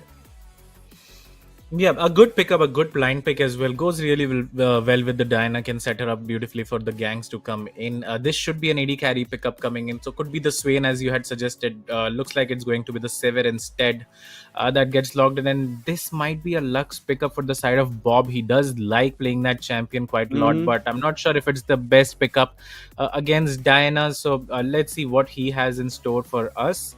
Having said that, it could be a top pickup as well. We did see Charan Reddy play his Mundo last night, and he was pretty. He was doing very well on that champion. But it looks like Vlad is going to come in for the top side, although it is a flex pick. Actually, AK-45 does play quite a lot of Vlad, if I recall correctly. So it's a good flex pick, right. But we would expect AK-45 to pick that up and take it towards the mid side of the map. And this is almost reminiscent of what AK-45 did on Vlad before as well during qualifier times. And he did have a good performance. So, like you said, I'm also expecting it to be going in AK-45's hand. He played the Vlad and Annie in the series that I had seen him. So make sure to look out for these later on. But it's going to be the Syndra ban from Revenants and the Mordekaiser ban from S8UL Esports. Was very interesting to see in the last series, the game, the first BO3 today, the Mord wasn't banned, it wasn't picked up. So nice to see that we're still respecting that this is a pick that can go anywhere.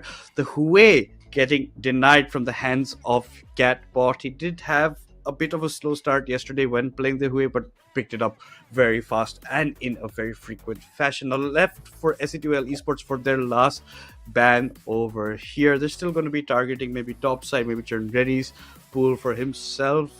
Let's see what they want to end it out with. With the last second, they are going to ban out the Morgana against Bob. Lux still open. Yeah, just indicating that they don't want to play against the Caitlyn Morgana lane, which is so oppressive. Just keep pushing. The shield is there just in case the Caitlyn gets into trouble. So it's a good ban coming out from the side of S8UL. I do still think the Lux can be the last pick that has to come in, because you already see a lot of engage and damage drafted for the side of Revenants, as the On is going to come in blind. Well, not blind actually, against the Renekton. So that's still a good pickup. And there you go. We see the flexibility from the side of S8UL hovering the Xin Zhao. That might come in. Let's see if it does. The Yone actually getting hovered. Don't think that's going to get logged in. The Rise, not sure about that as well. That does get logged in. Actually, it's a good matchup into the Vlad, so I'm not too mad about it. I think it's a good champion. But now S8UL do lack some sort of range when it comes to the draft, right? Sever, very low range champion. Rise as well. Meanwhile, you're playing against the Vlad and the Caitlyn, who have quite a lot of range. So might get into trouble maybe in the game. We'll have to see. But for now, the comp looks really solid. A lot of damage, a lot of wave clear.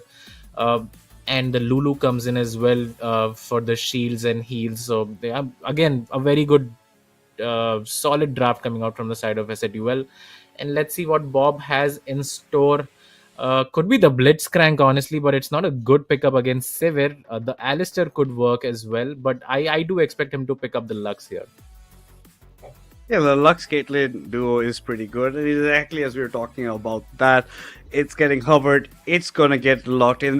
There you have it, guys. That's your draft on both sides. We have seen Ezreal with this Viego do wonders. He does get a lot of resets into the fight. Charan Reddy, pretty standard on his Ornn. Doesn't mind playing a bit behind. RTO on his signature pick of the Renekton. Infi gonna be going into the Diana in the jungle. Like you're saying, a bit of lack of range of S8UL Esports right now. Revenants can poke them down before fights go off. But draft-wise, which side would you prefer a bit over here, Kaka? It really depends upon the bot matchup. Honestly, if Caitlyn and Lux can get ahead, I think they have a lot of range, and I don't think they'll be in too much trouble unless the flash E and R comes out from the side of Infi. I don't think the Caitlyn should be touched at all. So I do like what Revenants have drafted, but the whole package of S8UL Esports, especially with the Wave Clear, the Enchanter as well in the Lulu, the side lane with the Renekton and Rise, I do prefer what S8UL has drafted for themselves. But again, it can get into trouble if they can't find the sort of skirmishes and team fights that they're looking for, because they can get outranged from the sides of Revenants. And also, interestingly, Catbot will be piloting the Severe in the bot side, so making a switch from his traditional mid role to the side of the ADC. That's because Nero has come in as a substitute right now for today, and he will be taking over mid for now. Catbot has quite a time filled in as the ADC for S8UL Esports, so he is not unfamiliar with the territory, and a man of his prowess does not mind this little bit lane swap. He'll to find AK-45 will be doing the plat in the mid lane like we were talking about so much. I really want to see how he does for the side of Revenants, because he's also being as a sub. So both teams with subs in, let's see how they do honestly perform over on this side. Ezreal likes to get a lot of gold funneled into him earlier on for him to provide some relief for his bot lane to even catch up. But Caitlyn Lux, a very bullying bot side. You only have one spell shield in the Severe's kit that does have a pretty good cooldown timer as well. So if you pop it with the E, then the binding from the Lux can spell a bit disaster for Catbot and Kratos on the bot side. But I really want to see how Predator Monster does on Caitlyn. He has played this from time and time again. I'm very interested to see now that he does get Bob on Lux with him, because usually when he's picking up the kit and the Bob's Lux is already banned out. So I want to see if we can maybe get to see why Bob's Lux is this feared right now. Yeah, I mean that is his most played champion, right? And Lux, although you won't see it played as much around the world, it's still a good pickup with the Caitlyn.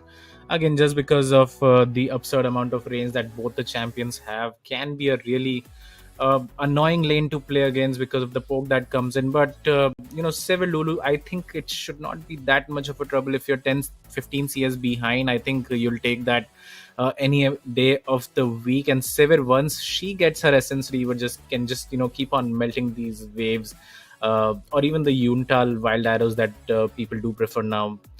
I don't think it will be too much trouble for the side of S8UL in the bot side of the map, but it really depends on how well Potato Monster and Bob can play that bot matchup. And I really think the whole matchup between these two teams depends upon which bot lane comes out on top.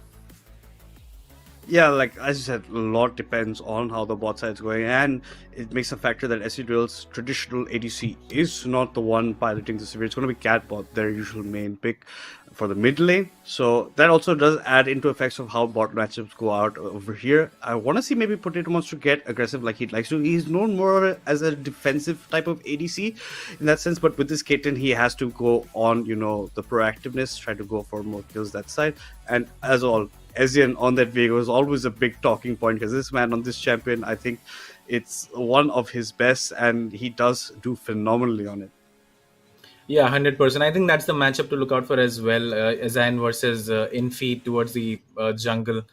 But Infi just keeps on getting the better of almost all of these junglers, right? So Copy had a nice game yesterday, but it wasn't enough. We saw what Infi did, 40 KP out of 41 in that second game. It was quite absurd, and we do expect those sort of performances coming out from him, and I don't think it's going to be any different in this game one as well.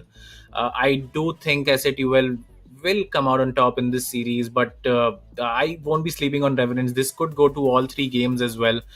You never know, because of how many good players Revenants have as well, and they have gotten their most played champions. Azan playing the Viego, does prefer the Kane as well, but getting his Viego, I don't think he'll be too mad about it. Lux for Bob, his most comfortable champion, and Potato Monster, we have seen his Caitlyn before as well. Even AK-45, we saw his Vlad against Dead Corporal's Azir in the qualifier one, if you remember correctly, and AK-45 was doing pretty well.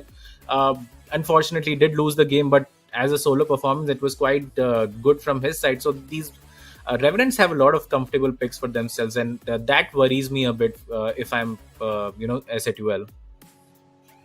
Yeah, definitely. AK-45 having a very good performance against Red Corporal on that side, winning. I think got 2 solo kills against the Azir as well. Was doing fine until, he went back, made the Magi's, and that's where it went a bit, Exactly. downhill for him in that matchup. But without any further ado, guys, we are going to head in to game 1 of this best of 3 series between S8UL Esports and Revenants. S8UL Esports on the blue side, Revenants on the red, and pretty standard walking into lanes over here. Talking a bit about about runes. Caitlyn gonna be on the fleet footwork instead of the lethal tempo, probably going, the collector route as well. Otherwise, pretty much standard runes coming out of Vlad with the Conqueror for the late game output that provided. RTO going to be walking up to the order, doesn't mind eating some flames to the face whatsoever. Still going to auto away. Catbot against Bob in the bot side. Catbot has to get maybe an early recall off so he can get some HP back when he comes into lane. Yeah, but he was standing on a ward, so he might, he will get to recall. Just it's going to be a bit delayed. If it gets cancelled again, I think that could be a bit of a problem as we see some sort of poke being exchanged from the junglers there. Both of them, it looks like, are going to start towards the top side of the map. Just quickly going over the summoner spells as well. AK-45 does choose to run Ghost instead of TP, so I think that's the only difference between any sort of summoner spells in this matchup. Has the Conqueror as well. Haven't really seen that too much, but of course he knows what he's doing on that champion that he prefers so much.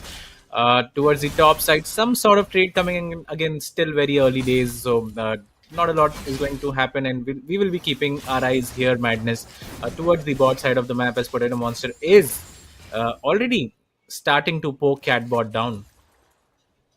Yeah, but Catbot's Q hit him completely in the face on the way and on the return. So Catbot still trading. He's not adverse to playing against aggression as well as with the aggression. Again, this Q did at least get dodged by Protectors on the way back. Churn Ready verse is the right on top side. Churn Ready has to dodge it away. Bob hits that level 2. Unfortunately, Kratos, Fancy Feet, doesn't get even close to that binding landing onto him. Another Q from Catbot, this time poking out onto the Lux.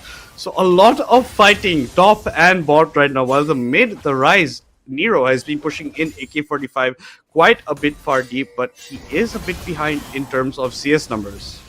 Yeah, I mean, for the how aggressive they are playing towards that bot side of the map, Potato Monster has missed out on 5 CS right there from the 12 that comes on early on. So I think he will be hoping to CS better in that matchup. It is very reliant on how much you can poke down and what sort of lead can you generate for yourself with the CS differentials, as both the junglers are doing their last camp now. Viego actually is still doing his Gromp while the Dyna is taking the Golem, so we might see some sort of contest as RTO is forced to burn his flash towards that top side, and that is going to open a few opportunities for Azine on the Viego. Yeah, now that's a flashless top laner for the side of S8UL Esports. And that's because Churn Ready was about to, knock him up in place. I'm pretty sure that was a guaranteed kill if the flash doesn't get burned from him. He had built a cloth armor just, due to the orange passive of building anywhere, anytime near turrets. And look at this.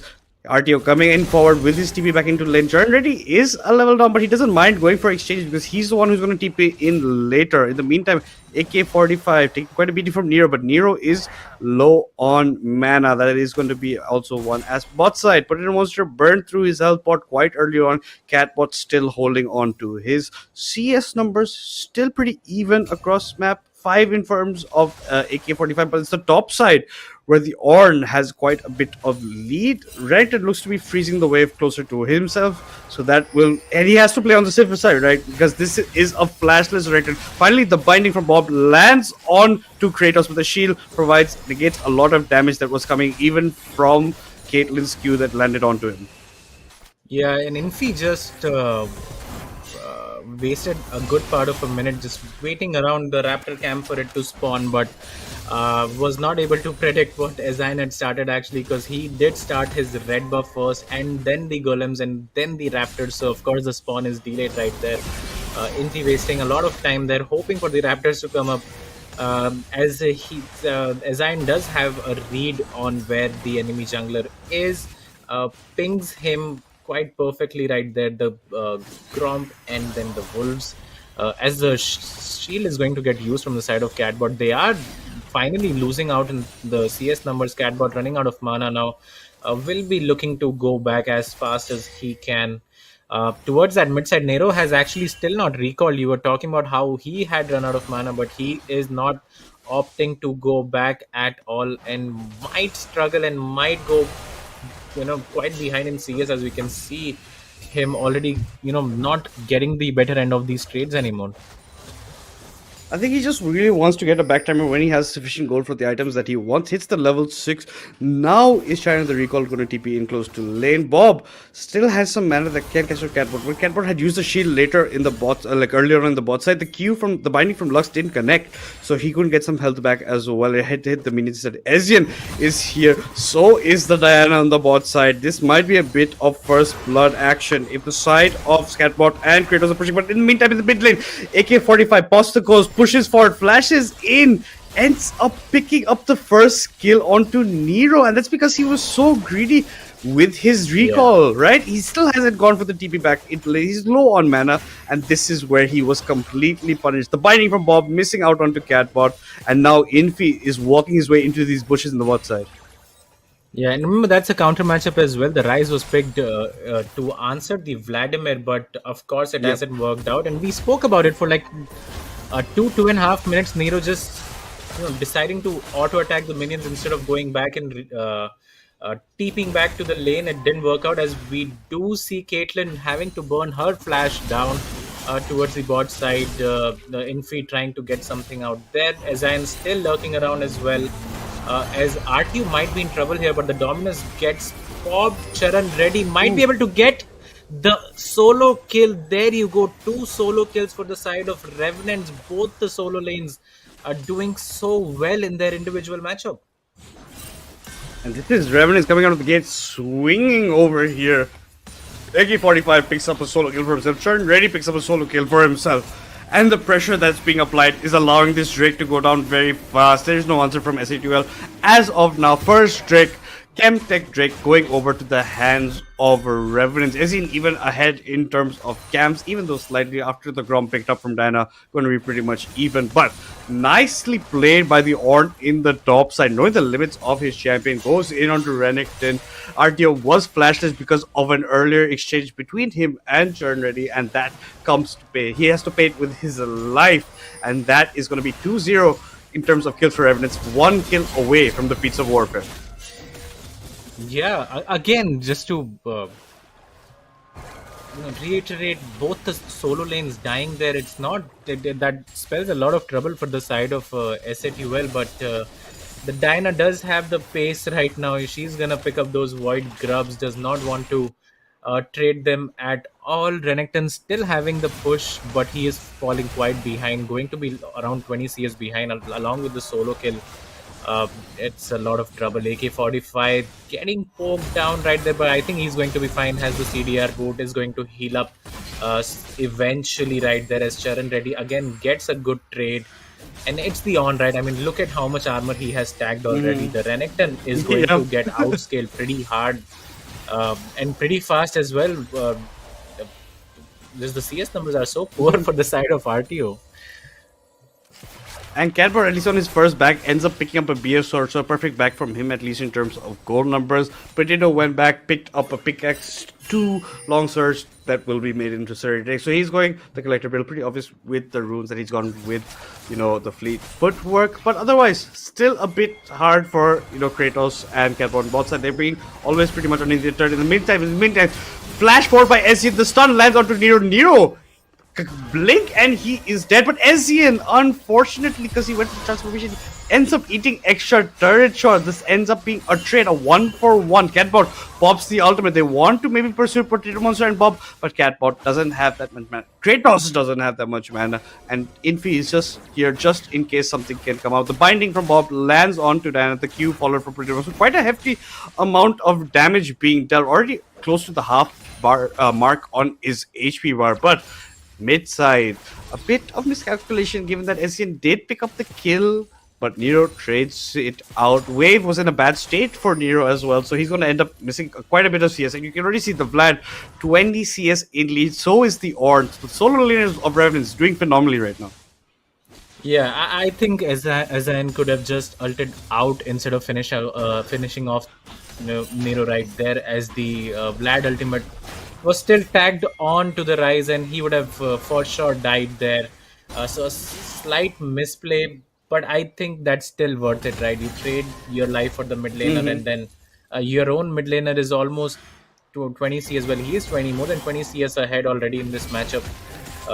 As the Lux is going to open up mid towards the top side again. Charan Reddy enjoying this matchup so far, and the Renekton was a priority pick for the side of RTO. Of course, has Renekton his own name, and it's not working out too well right now. Yeah, the Renekton top only man is suffering quite a bit. Yeah, Charan Reddy comes in with huge trades, has Bramble Vest, he has the steel cap. So as you're saying, stacking that armor, the Black Cleaver not completed for Renekton obviously at this point. He has been, suffering a lot compared in terms of CS numbers, in terms of kills. Charan Reddy gets that solo kills create a bit of mental also destruction as well, because that affects you, because you have no one else to blame but yourself for you dying in that situation. So that is also a factor going. AK-45 eating quite a bit of trade against near the middle side, already halfway towards his rod over there, has picked up some magic resist, so you can see he's going the Merc Treads build as well.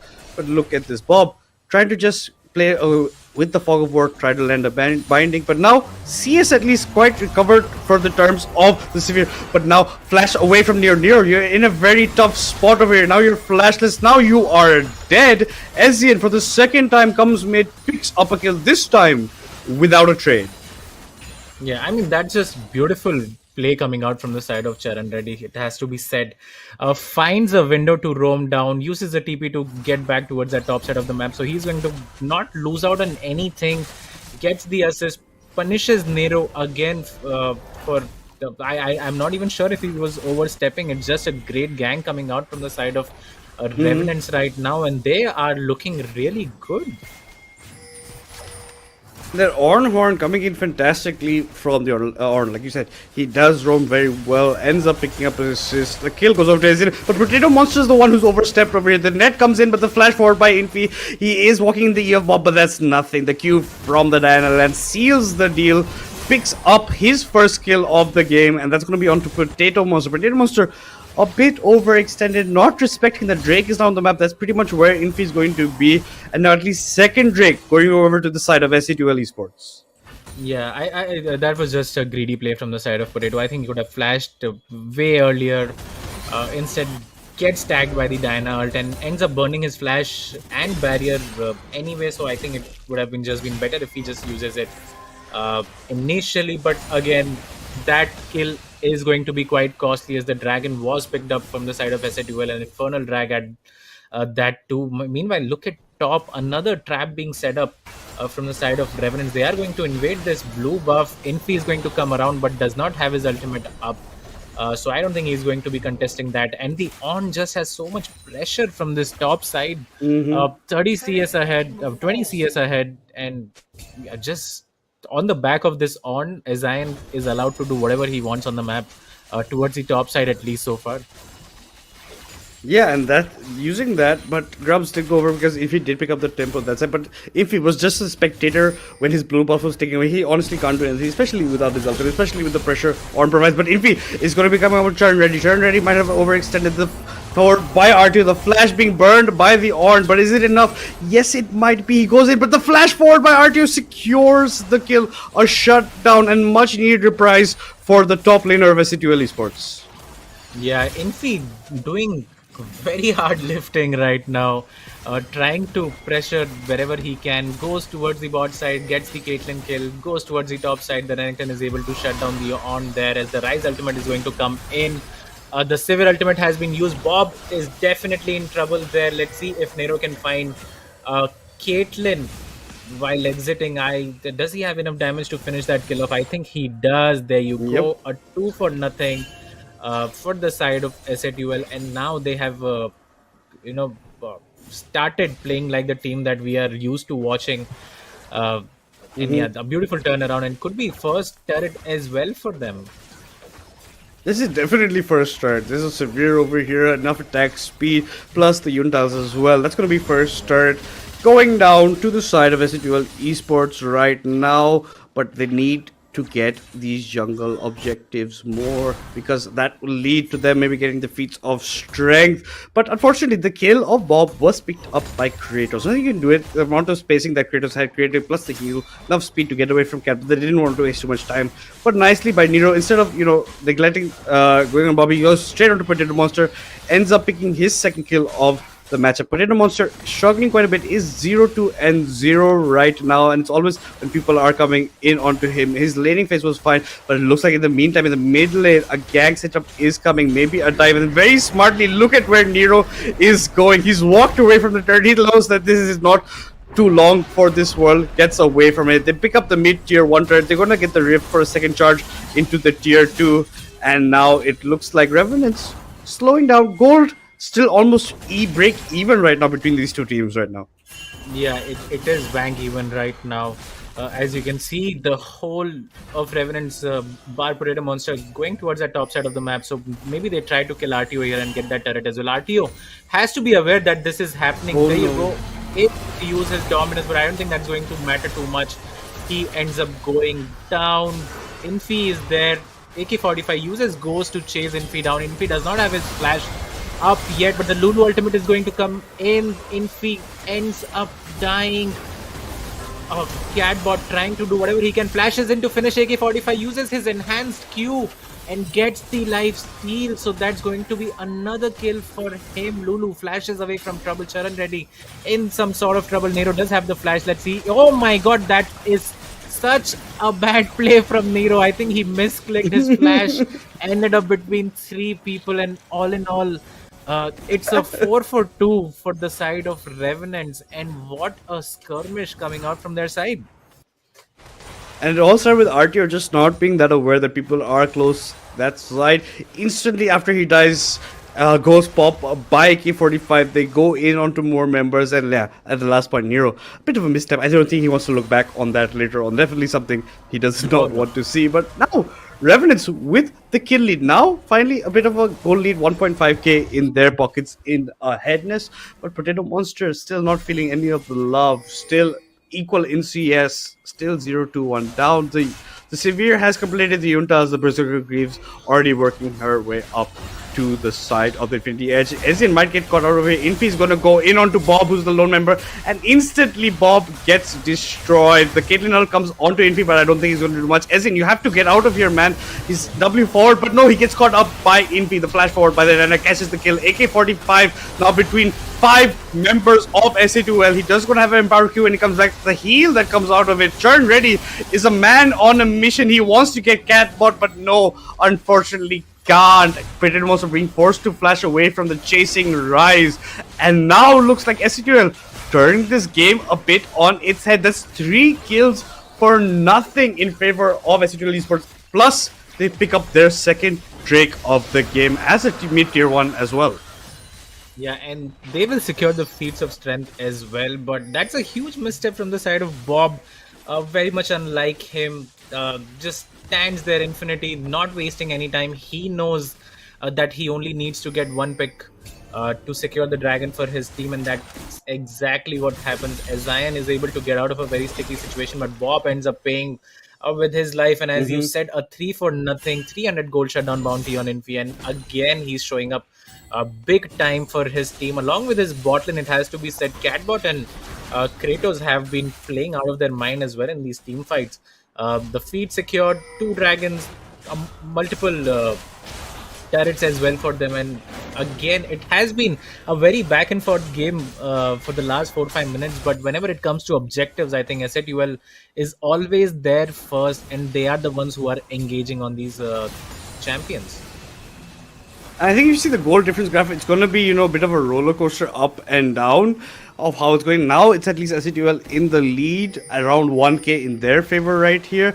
Bob has roamed up close by as in Infi wants to go on AK-45. The ultimate popped on to the Vladimir. He's locked up in place. He ends up going down, but Ezin wants to chase on to the Diana. The R completely whiffed from the Viego is going to be his end. Bob pots his ultimate. Nero's adding a lot of damage, but Bob, you're a standing target against a Rise. He's going to deal so much damage against you. So again, another 3-0 going in S8UL's favor.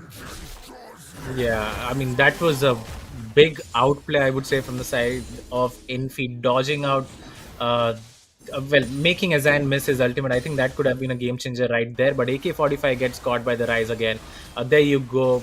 Is not able to pull. Maybe he does not even have it up. It looked like it could go either way there, but Azan not able to get the reset, pays with his life heavily, and that's going to be another 3-0 for the side of S8UL, who now have a commanding goal lead. I mean, I can't believe that 3 minutes ago they were sort of behind or in a very even game state, and just like that, a 4,000 goal lead. The Atakan picked up as well. The top turret will go down as well, and it looks like a normal showing from the side of S8UL. You wouldn't even guess they had, I would like to say, a terrible solo lane experience for both of the Rise and Renekton. Yeah, like you're saying, a bit of a shaky start for them. Exactly how it went against Cacao yesterday. But S8UL are always a resilient team, always looking to come back into it. And when you give them these kind of opportunities, 6 kills unanswered, S8UL could have run with that goal to the bank, get some more items as well, take objectives. They take down the Atakan, and now firmly a bit in the goal lead as well. 4.3k goal in their favor. And you can see Infi 5-1-4. Catbot doing phenomenally on his off roll as well. As the Infinity Edge completed, Predator Monster still a bit far from the Infinity Edge. Still doesn't have the Cloak of Agility or the final amount of money you need to complete the item. But here at the top side, Catbot sectors were walking but spotted by the blue side of Alteration. And now you have to be careful if you're Revenants, even walking into your own jungle. That's why you see those precautionary measures being put into place by them. Yeah, 100%. And I think for the side of S8UL now, they only have to worry about the Vladimir and the Viego getting resets. Has the 2 items completed, has picked up the Cloak of Agility as well. So it looks like he's going to make either SUVO or Mortal Reminder, as Sharon Reddy might be in trouble, has to flash away, but it's a 4-man squad coming in. From the side of S8UL, they are going to pick up the tier 2 turret as well, just controlling the top side of the jungle. I think Sharon Reddy should have expected that something of that sort might happen to him, as Azine is going to look for the same play towards the bot side of the map. But do they have enough damage to kill the Alligator? I'm not too sure. He has the Dominus up. Rise is going to use his TP as well to protect the top laner, and they are just going to get out of here scot-free. The Rise is going to use his ultimate. Actually, they don't want to end this chase, as AK-45 gets rooted, uses his ultimate, might be able to trade a kill, but Infi is here as well, and I think he's going to secure this kill for himself. Oh, look at that. And it looks like AK-45 locked up. Nero's the one who ends up picking it up for him. Team amount of damage gold you want to put into your Rise. And S8UL now looking like such a well-oiled machine, now looking so cohesive in their movements. They might walk into Bob's trap over here alongside Ezreal, but no, they don't want the smoke. Once they see Kratos is close by, Nero's still close by on the map. Catbot is walking in. Drake has now spawned. Potato Monster eating so much damage before the fight starts. Flash forward by Catbot, ends up picking up the kill. 2 solo kills for himself. Charm Reddy comes into the picture. He ends up trading onto Catbot, but it's a bit too late for this. A triple kill picked up by the Severe. That's an ace. The 4th kill being picked up by the Rise. And that is an ace for the side of S8UL Esports, only at the cost of their ADC. And Potato Monster, I don't know what you were thinking walking that forward. Gets caught out, ends up trading his life as well as Bob's life over there. And S8UL get a free Drake, get a lot of good kills in them, and only Catbot sacrifice. Now even going to be pursuing tier 3 topside, but this is looking very dire for the side of Revenants. Yeah, I think this game is as good as done now, and I'm not too sure. I'm as surprised as you are with the movement that came out of Potato Monster. Just face checking that brush for some reason, ends up dying. The support Bob falls as well. Just a big misstep, and I think that was the final nail in the coffin as well for this game one. Almost a 9,000, 10,000 goal lead for the side of S8UL. The Baron hasn't even spawned, so when that comes up, I think that's going to be very easily picked up. And just looking at the items right now, the Rise has picked up the Rabidon's Death Cap. You can see Infi has 20 stack Magi, picks up the Seeker's Arm Guard as well for the next fight. So he is ready to go. The Sterax being completed for RTO as well. And almost three items for the Sivir. I think he's just waiting to complete his mortal reminders. They are looking quite set for a 5v5 right now, and I don't think Revenants have a way back into the game unless S8UL gives them a chance. AK-45, just And again face Infi, checking. I'm not too sure they want to do that. I don't know why. If he pulls both the Viego, both the Vladimir in, and he ends up going near flash forward onto Bob. Bob just about to go down. He does end up going on the chapping place. Like you said, why are we face checking over here at such a crucial time when Baron has spawned as well? And doesn't make any sense. That's a 25 Magi stack Diana. You don't want any of the smoke she's going to be dishing out.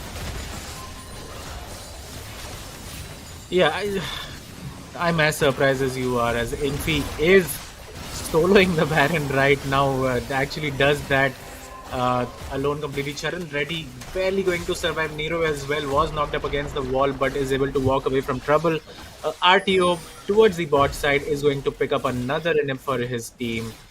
They're all just going to reset, come towards the top side of the map and end this game.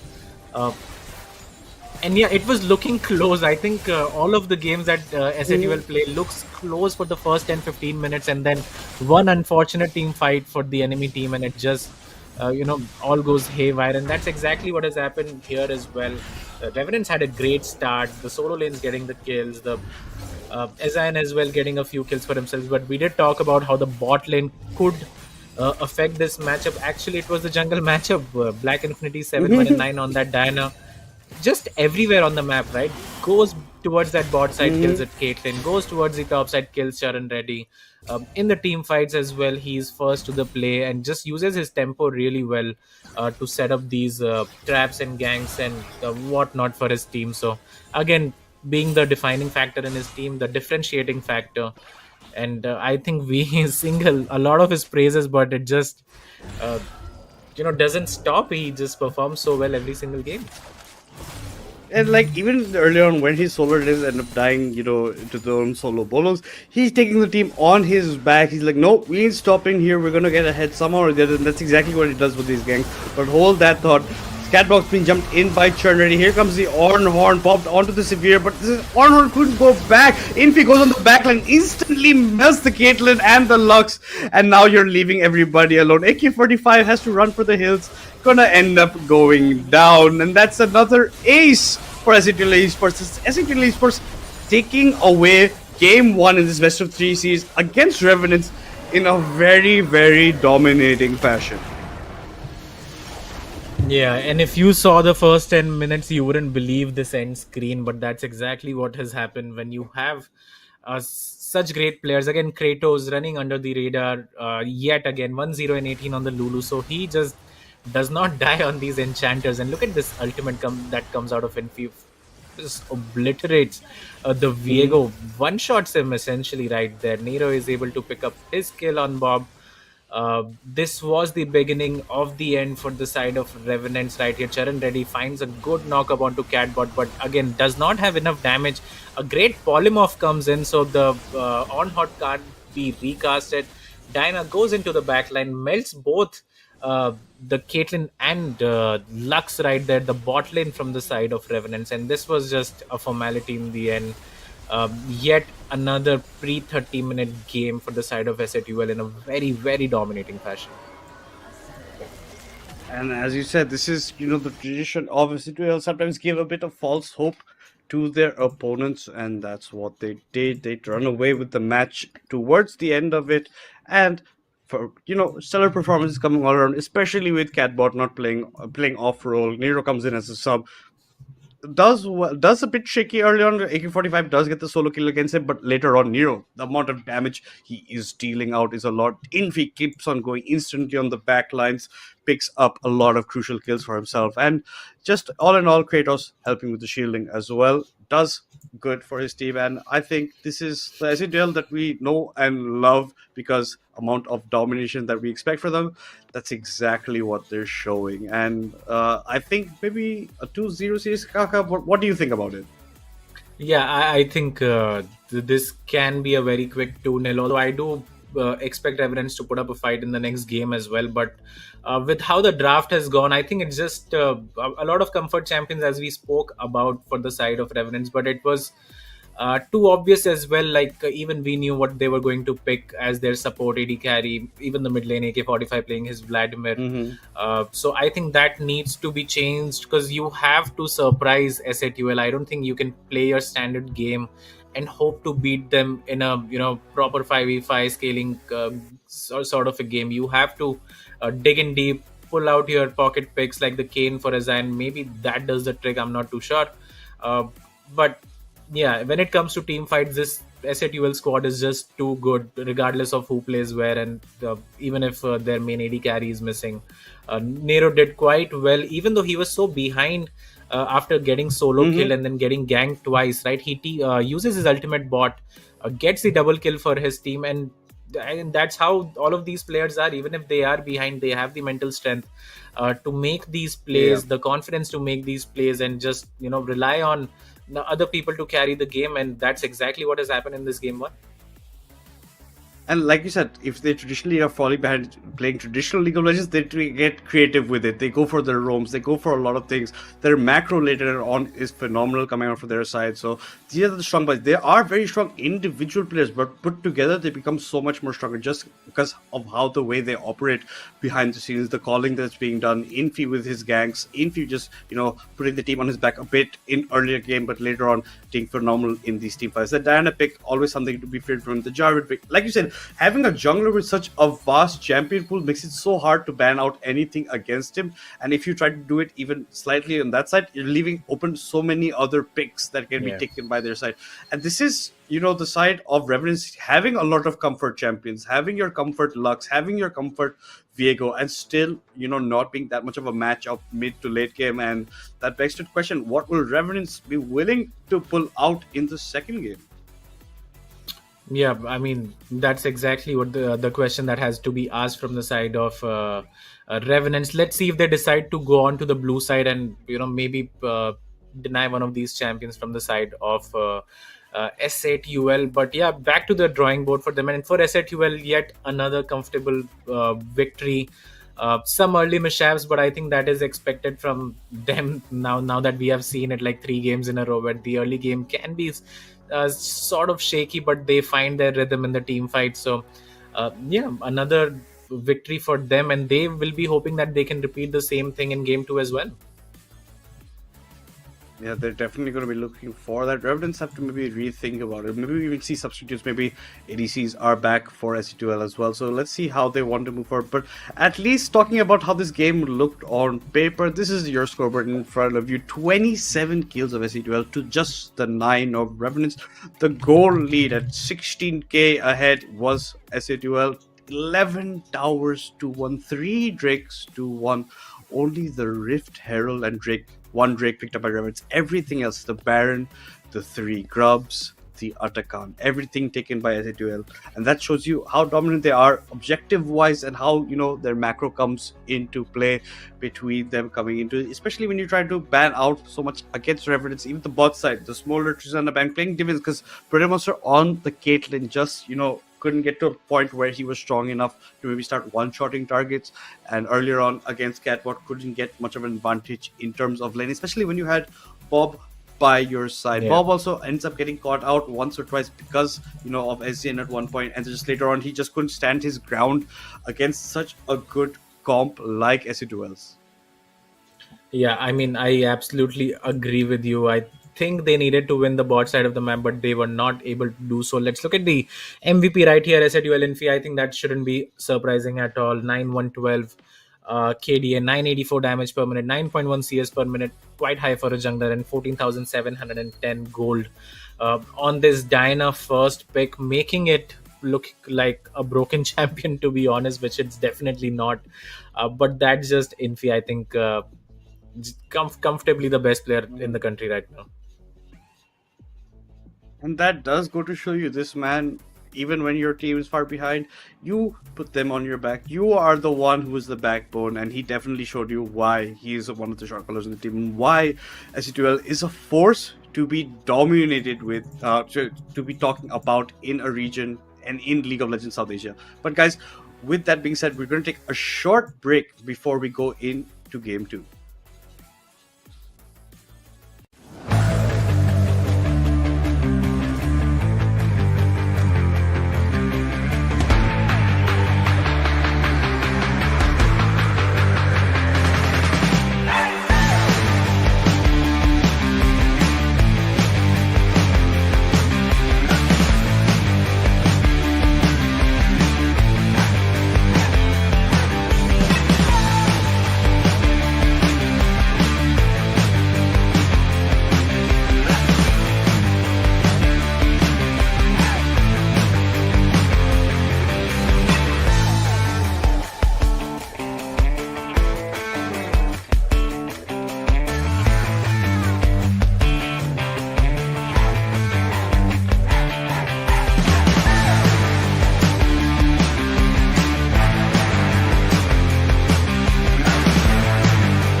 Welcome back, guys, to day 3 of the group stages right now in Legends Ascent South Asia. We are between the series Seoul S8UL, excuse me, Esports versus Revenant, where S8UL do lead 1-0, which was a very one sided affair in game 1. We do expect some sort of fight back from the side of Revenants. But what did you make of that game 1 madness? I think Revenants have to maybe reconsider how they want to play bot side a little bit, because even when they had their favorite picks, it didn't work out for yourselves. I don't know. And now the champion pool gets even smaller. The Caitlyn Lux not available. You have to think a bit more about this. They had a bit of an early lead. The solo lanes got their kills, but unfortunately got cut out to ganks. Infi coming in very clutch for the side of S8UL Esports earlier on for them.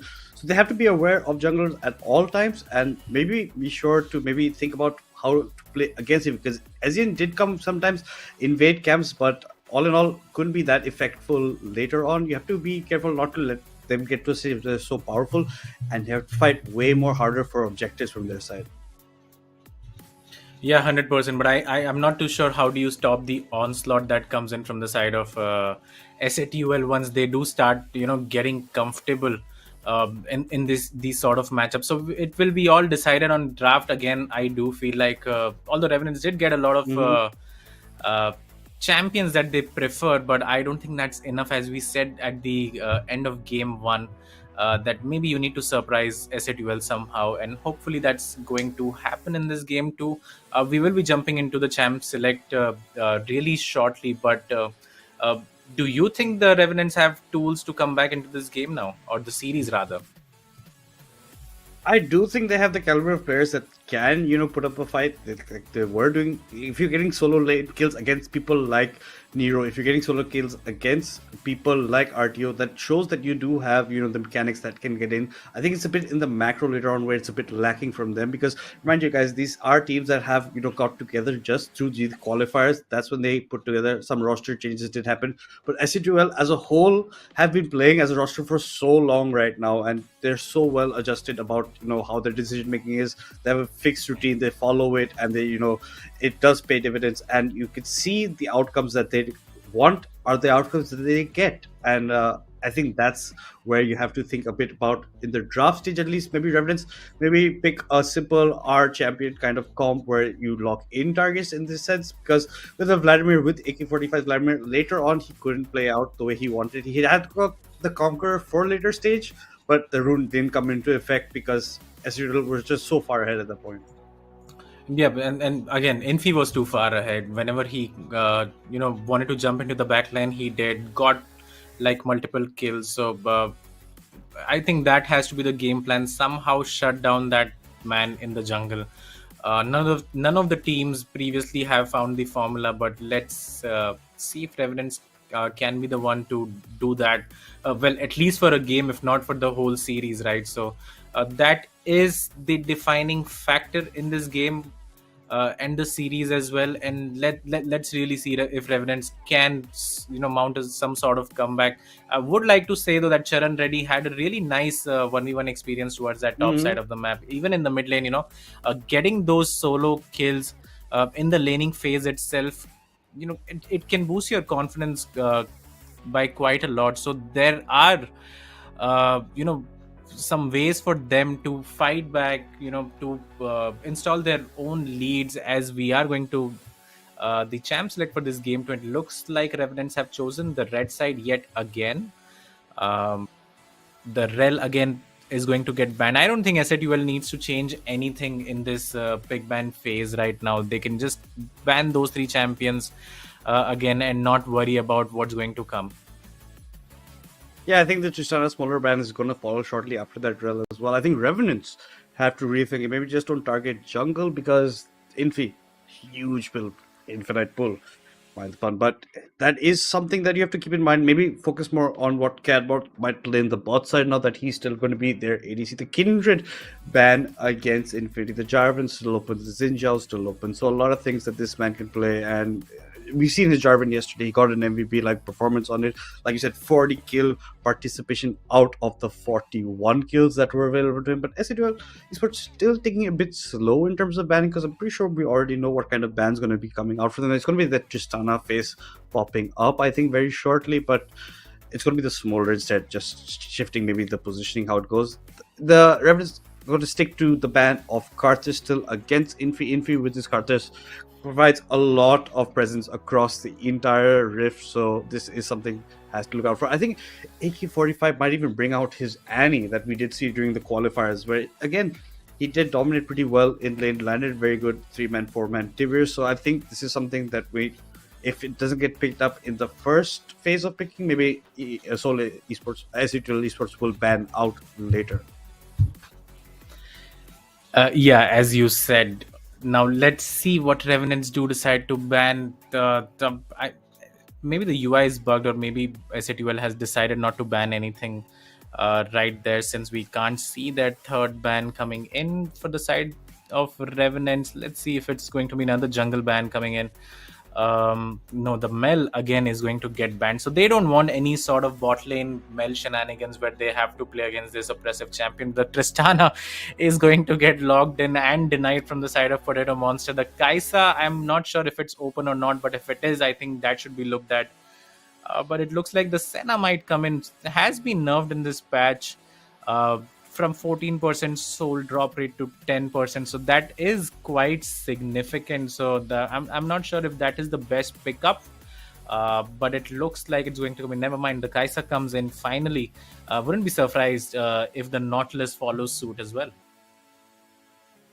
Yeah, and does look something on that, but the reason that Tristana wasn't banned instantly picked up for Catbot on the bot side. Now it's going to be Potato Monster on his Kaiser. He also had an MVP like for the champion that we were thinking might come out in game 1, but it's going to be AK-45 blind picking the Syndra for himself in the middle lane. I really want to see how Catbot plays Tristana bot side, because it's a champion that was played quite often in the mid side, so he's pretty comfortable as well. Let's see what S8UL Esports want to continue on for their their second and third picks here. They are teeing on the clock. What do you think is a better matchup against Syndra in the mid lane over here? I mean, I think the Silas might come in at some point. It could be so the Zinjao is actually a flex pick as well. So Nero plays it quite a lot. He is, sort of a one-trick Zinjao mid player, so it's very obnoxious, can deal a lot of damage. Again, a flex pick for the side of S8UL, like the previous game where the Diana had come in. The Aatrox is going to get picked up for the side of RTO. He likes blind picking his own champions. The Mordekaiser is still open though, and let's see if Charan Reddy wants to pick that one up. Yeah, it does look like RTO with the Aatrox pick wants a bit of revenge in the top side, because last time his blind pick Renekton did do so well earlier on, at least in teamfights. Still a huge factor, because earlier on Charan Reddy with the Ornn solo killed him pretty much very close to his start, with very good limitations on how that champion is played. Now AK-45 burning down the block before what we're going to see. It's going to be a Seraphine pickup for Bob in the bot side here, Kaka. Any thoughts on this? I am not a big fan of blind picking Seraphine as the Blitzcrank is open, as the Leona is open. It looks like it was picked up by mistake, since the champ select has collapsed. But we'll have to see what goes around there. I mean, it's very surprising. The only person that we have seen play Seraphine support is actually Kratos, who does like playing it quite a lot. But his team can enable him to play that way. I'm not too sure if the Revenants are that well practiced, right?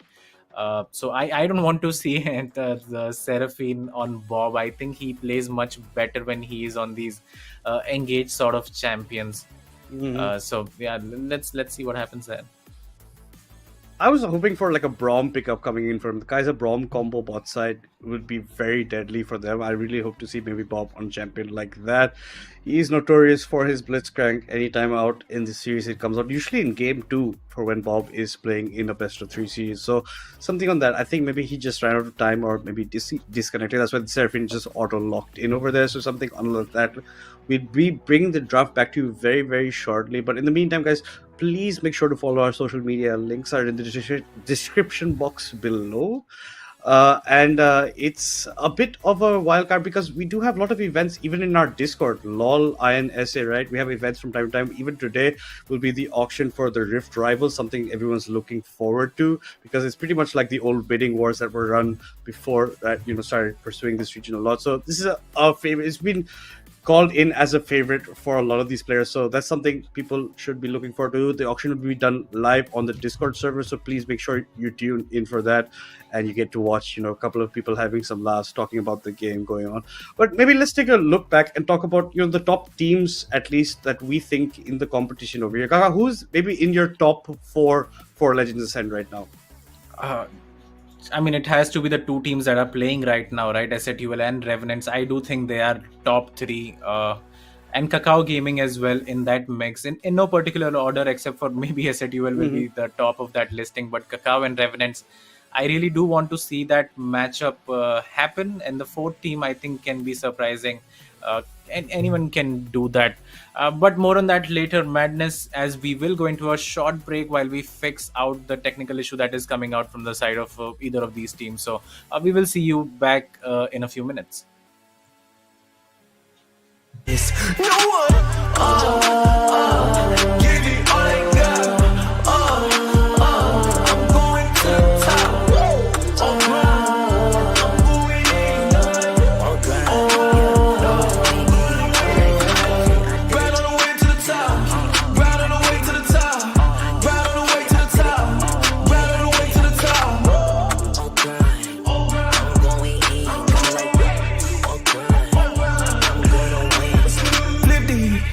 They letting I stick it. I came from the bottom to the top, but I'm not finished. I just needed me a minute. Standing attention, lieutenant. I gotta get up and get it. All I'm focused on is winning. He not gonna cheat code. We win until the clock gon' hit zero. I'm fighting my way back like I was Nemo. Do it, I am a dynamic duo. Win, win, win, and win. That's right, my nickname is winning. Gotta walk in the building, gotta inspire the children. Wanna see my ambition. I'm not a regular civilian. Give it all I got. I'm going to the top.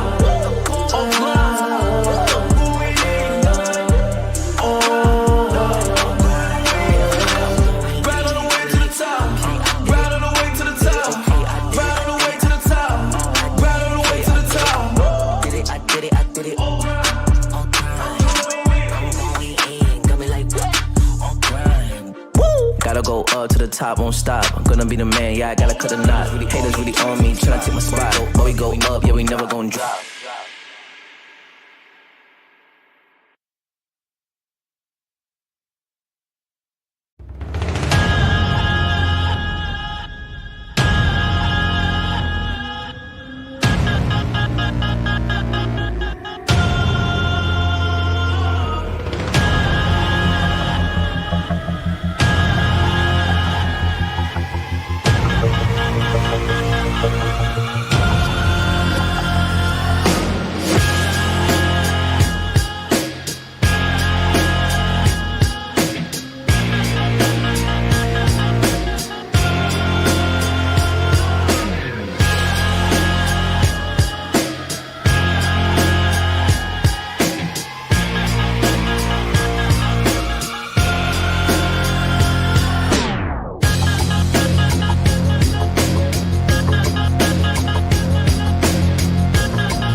Alright, yeah.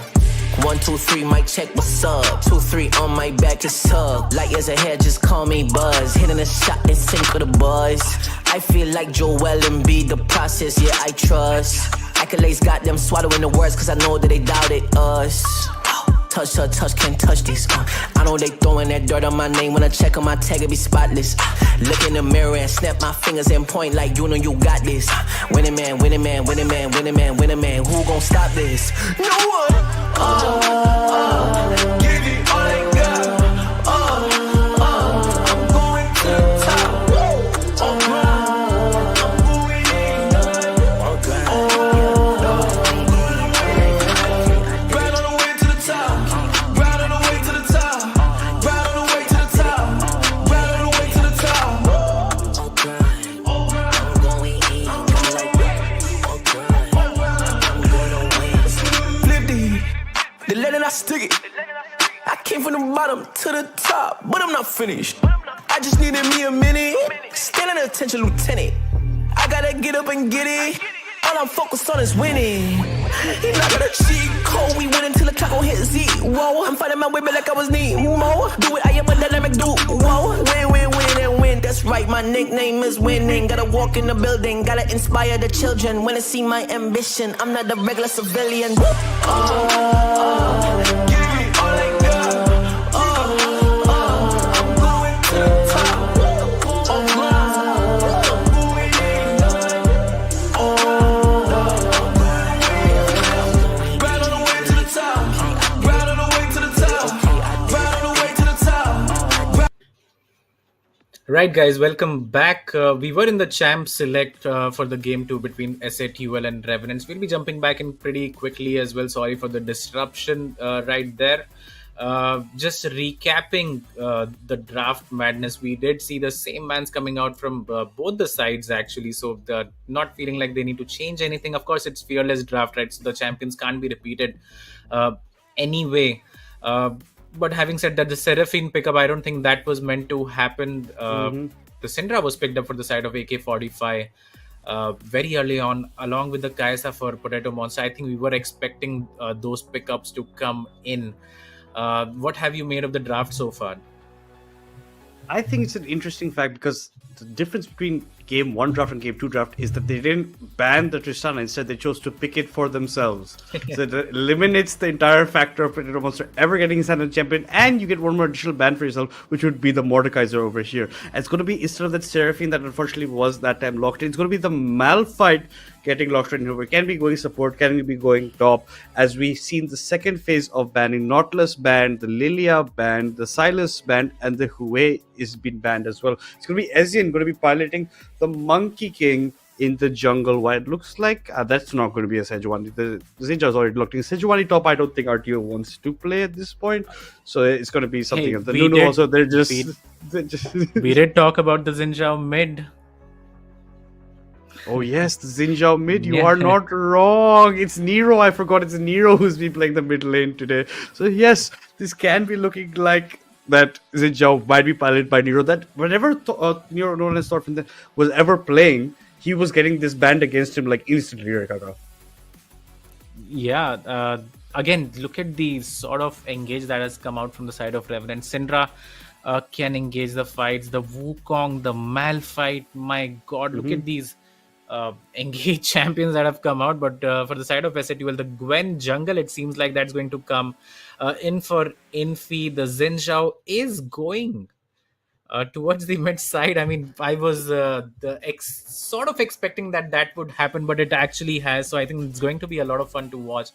Nero, no stranger to that champion in the mid lane, is going to run his ignite and look for those solo kills onto AK-45, taking the revenge for the previous game, as we wait for the last pick for Bob, and it's going to be the Blitz crank for him. Have seen that champion so many times in his hands, and he just does not miss with that champion. I mean, I love to see Bob play Blitzcrank, and win or lose, it's always just so much fun to watch.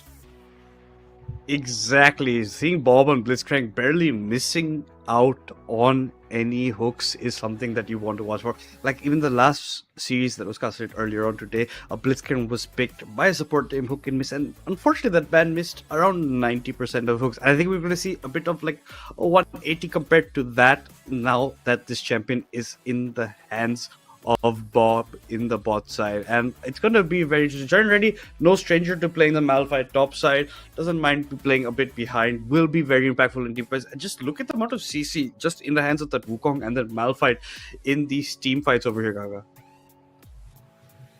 Yeah, I mean, we spoke about it, right? So, no one is safe in this matchup for the side of S8UL. If you get knocked up once, I think you're just gonna end up dying because of how much CC they have drafted for themselves. But that's where the most important part comes in, that they cannot afford to fall behind in such sort of a setup, because the Malphite, if he falls behind, is going to struggle against the Aatrox. Wukong as well, it's such a disruptive champion, can knock you up multiple times as well. The Syndra with the Scatter of the Weak, the stuns. So again, a lot of tools for the Kai'Sa. I would have really liked to see something like a Vi or Ambessa, honestly, from the side of Revenants to complement the Kai'Sa pickup and just directly jump towards the backline. And on the other side as well, S8UL, with the Nami E coming on to the Xin, he's going to one-shot these carries if he can manage to get to the backline himself, onto the Syndra, onto the Kai'Sa. The Tristana that was denied from the side of Revenants as well, and it looks like Nero might play the Tristana. Yeah, I was gonna bring this up. Yeah, he is the one who is hovering that champion. Maybe there's a late swap that we won't be able to catch. But if there isn't, then it will be quite surprising, at least for me, to see Catbot pilot the Xin. Yeah, I don't think I've seen Catbot play Xinjiang in all the times I've been casting in these tournaments, and I think maybe it might even be a glitch that we have seen. I don't think that that Xinjiang is going to be in his hands. Maybe we'll see once we head into the rift what is what. But yes, team comp wise, the Tristana late game, the Gwen late game, the Kai'Sa late game, these are the three things that you have to talk about. The Malphite Owl comes in, makes life living hell. If you target maybe the Nami early before the fight as well, or the Tristana coming in as like a package duo. Bob is going to be very crucial to the side of Revenants, especially before 5v5s break out. Whoever he does end up hooking can be something you can go, but Gwen has a dash, Aatrox has a dash, Xin can dash to something to get out. Manami has the bubble. So a lot of disengage and getting away utility coming in from the side of S8UL Esports. And that is something that I'm happy to see. Really want to see if it's going to be Nero piloting that Tristana or Catbot on that Xin. But we'll have to see once we further go into the game. But just based on drafts, any favorites coming from your side? I like S8UL's draft again. I think it's more complete. The Xin trickery might come back to bite them on the backside, but except for that, it's not a one-dimensional comp like what Revenants have drafted it. It's just to go in, get that kill from the side of Revenants. If that doesn't work, if they fall behind somehow, then it is their only way to come back would be to fight it out, and I don't think that works out too well when you do find yourself like a couple of thousand gold behind, or the dragons behind, and something like that. So a very one-dimensional comp, but if it can snowball, I think it will be great for them. But if it doesn't, then I think this will be a very quick 2-0. Yeah, like you're saying, it's a bit of a gamble coming out for them on how they have drafted on the side of Revenants, and let's see if their game plan goes in. Even in game one, pretty even earlier on, a bit more inside of favor of Revenants, especially after the solo kills, but unfortunately could not capitalize on it, could not do much later team fights. As it will slowly whittled away. Then after those 6 kills completely answered, triple kill, 2-3-0s kill wise. That's where S8UL exploded that gold lead, pick up the Atakan, get around 5k gold ahead, and that's where Revenants didn't have an avenue to get back. So they have to avoid certain situations like this, especially messy fights where they're not even getting a single casualty on the side of S8ULs. So you have to maybe balance out how the team fights are going. I think a major factor of this is going to be Bob on the Blitzcrank. Now you have something to reel people in towards you and maybe start fights that way. Yeah, but the Gwen is such a nice counter pickup as well, right? Can just press W and dodge out on all of these skill shots from the enemy team. So I think that can be a bit troublesome. And we have seen Infi pilot these carry champions really well. And yeah, it does look like Nero is going to play that Zinjao. I don't think it was ever in doubt from the side of S8UL, as the all five member running strong towards the bot side of the map for Revenant. And when you have a Blitzcrank, I think these sort of shenanigans do make a lot of sense. Let's see if they can hook. I mean, Bob can hook someone and secure the first blood for his team. 30 seconds Yes, until and that's minions exactly spawn. what they're looking. Look at how Potato's even walking towards his turret. Reverence, all five-man grouped up. If they get spotted by this blue ward, you can pretty much see Infi and RTO going for deeper vision for themselves. And now you can see a lot of members get spotted out. And that's where you can see Gwen walking up slightly ahead. But no, just still going to stick to her side. Maybe not more members were spotted because of the sweeper from Bob. Maybe just Bob gets spotted out alongside the Kaiser. But other than that, Revenants, after their early move forward, nothing much. They just put a ward down in the tri-bush, and Tristana has very sneakily walked her way into the bush over here. I want to see how Catbot performs. And like we were talking about, it's going to be Catbot on the Tristana and not Nero, so maybe a bit of glitch coming with that. But Nero instantly jumping onto AK-45. Minion spawn announcement announces AK-45 losing half of his HP before laning phase even starts. Yeah, and it does not get better, right? Once Nero has the access to his Crescent Slash, he's just gonna jump on your face. And as a control mage, early game is quite weak for all of these mages. And just touching on the bot matchup as well, actually, I think Tristana can afford to get hooked as long as he's able to channel his rocket jump properly. But if Kratos gets hooked, I think he just ends up dying. So he has to play behind the minions as he's doing it right now, and that makes a lot of sense. And now you can see Potato Monster eats a couple of shots to his face, Bob hitting up with the World Atlas as well. Churn ready in the top side against RTO. This time still a bit on the bullying from him. The Q's land, especially the Doran's ring start, will be doing quite a bit of damage against him. Talking about junglers, both have started on the top side of the map, making their way on the bot side. Now Gwen a bit ahead in terms of tempo. And look at where the ward was just now placed by Nero. They exactly know where the Wukong has started, where Ezreal has started, and exactly know where he's walking. AK-45 has recovered a couple of HP points in the mid lane now by using one of his health pots. But Nero, this man is very feared on this champion, and for a very good reason, especially after that, dynamic start that he had. Yeah, a really good early trade, right? So he has all the priority that he needs in this matchup. Obviously, cannot jump onto the Syndra, who is perfectly fine sitting under the turret and farming it out. So I think that's a good place for him to play. And there you go, the channel comes in from Catbot, expecting the rocket grab to come in. The rocket jump is there. Yeah, I don't think as a Blitzcrank you want to try hooking the Tristana if he is that good at dodging these skill shots. As another, oh my god, look at that trade onto AK-45. The knockup comes in, 2 auto attacks with the Hail of Blades, the Crescent Slash connects as well, and AK-45 is having a really tough time, as Infi is going to actually steal the buff of Ezion. That is just so sad to watch. And he just couldn't do nothing about it. Nice pull on the bot side. Revenge is nothing. Ezreal Nero? going against Nero. Picks up the first blood. Countdown for first blood. 3 minutes and 48 seconds. That's the time Ezreal died on the rift over here. And Nero completely capitalizing. And there's a reason this champion is not allowed his end. Nice hook by Bob underneath the turret for Capro. Capro has to W away. Rocket jump out of the rage. The knockup could have maybe interrupted time correctly, but instead AK-45 with his Scatter Wind pushes back Nero. Nero flashes forward, claims his second kill, the second kill for S8UL, and one more step closer to the feats of warfare. Yeah, I mean, he hasn't even gone back. He gets 2 solo kills. First onto the Wukong, poor guy who lost his buff already to Black Infinity, and then kills AK-45 as well, taking revenge from that game 1 as Catbot, predicting a hook to come in, actually just jumps quite early right there prematurely as the Tiamat is picked up for the side of Nero. So he is going to have such a beautiful laning phase now. Can go in and damage the Syndra quite a lot, as RTO as well having a better laning phase compared to game one. And we were talking about it early on. I think that was the only shining light for the side of Revenants, and even that seems to be shut. And I am not too sure where they find the tools now to compete against such a solid team.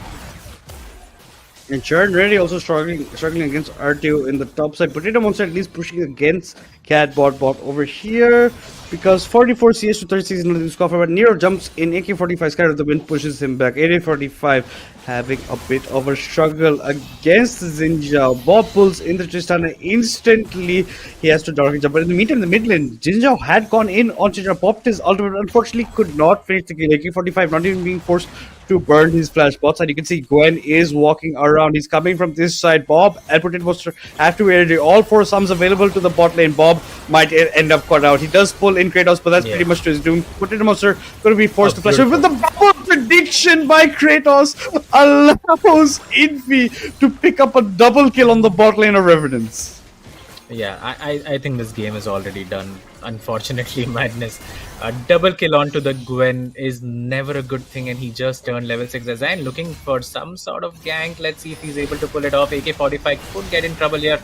Uses the ultimate, actually. That is going to work out beautifully for them. Azan able to pick up the shutdown bounty from Nero, who did not have his ultimate available to avoid such a gank. And yeah, good gank coming in, but again, what happened previously is the defining factor. I feel like killing the bot lane, burning the Kaisa flash, and still being able to kill that champion.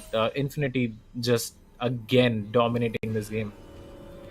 And I think Kratos has to give props to do that flash prediction with that bubble, locks him up in place. Unfortunately, the Kaisa has enough gold on his first back to get his BF, so that's always a good point for ADCs. But Tristana picks up the same item alongside a dagger. Let's see how well Catbot can lane against now that he is a bit more up in terms of items, a bit behind in terms of CS, around 10 CS behind. And Infi, just look at how many camps ahead he is right now. Catbot instantly jumps in onto Potato Monster. Let me get the full charge of the E. Potato Monster flashes away, but ends up dying. A nice W from the reset that you get from the death, as well as the question charge being propped, allows Catbot to get away from the hook of Blitzcrank. So that's Catbot setting a precedent against Potato Monster on Potato Monster's signature champion.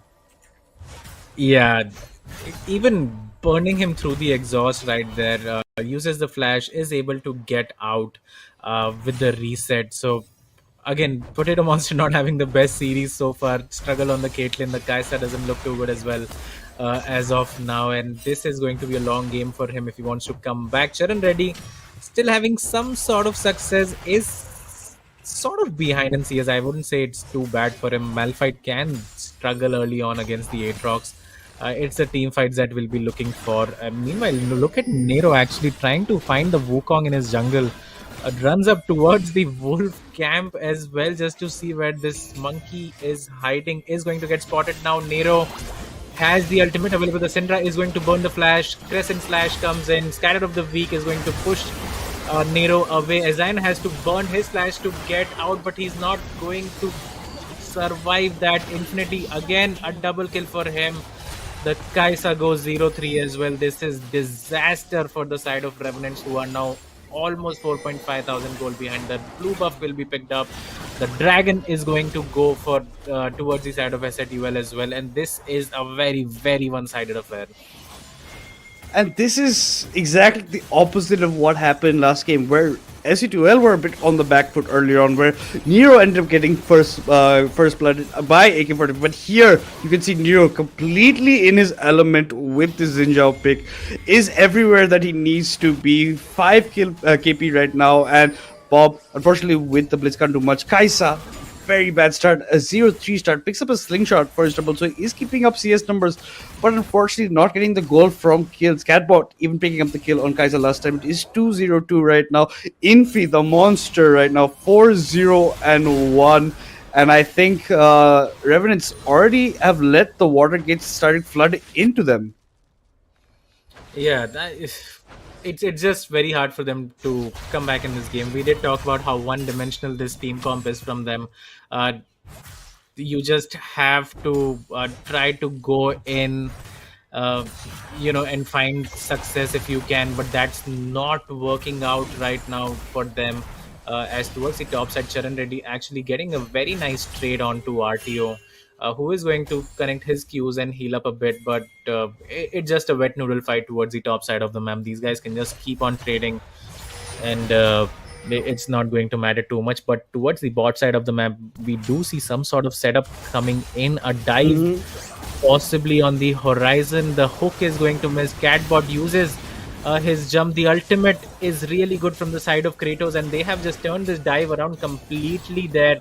Azine might end up dying here. If he does, it's going to be disaster, but the hook might come up. Catbot so close to getting a reset there, gets one, is going to end up dying, but in a 4 versus 2, these guys have turned that around beautifully, and it could have been more for the side of the Catbot in the bot side.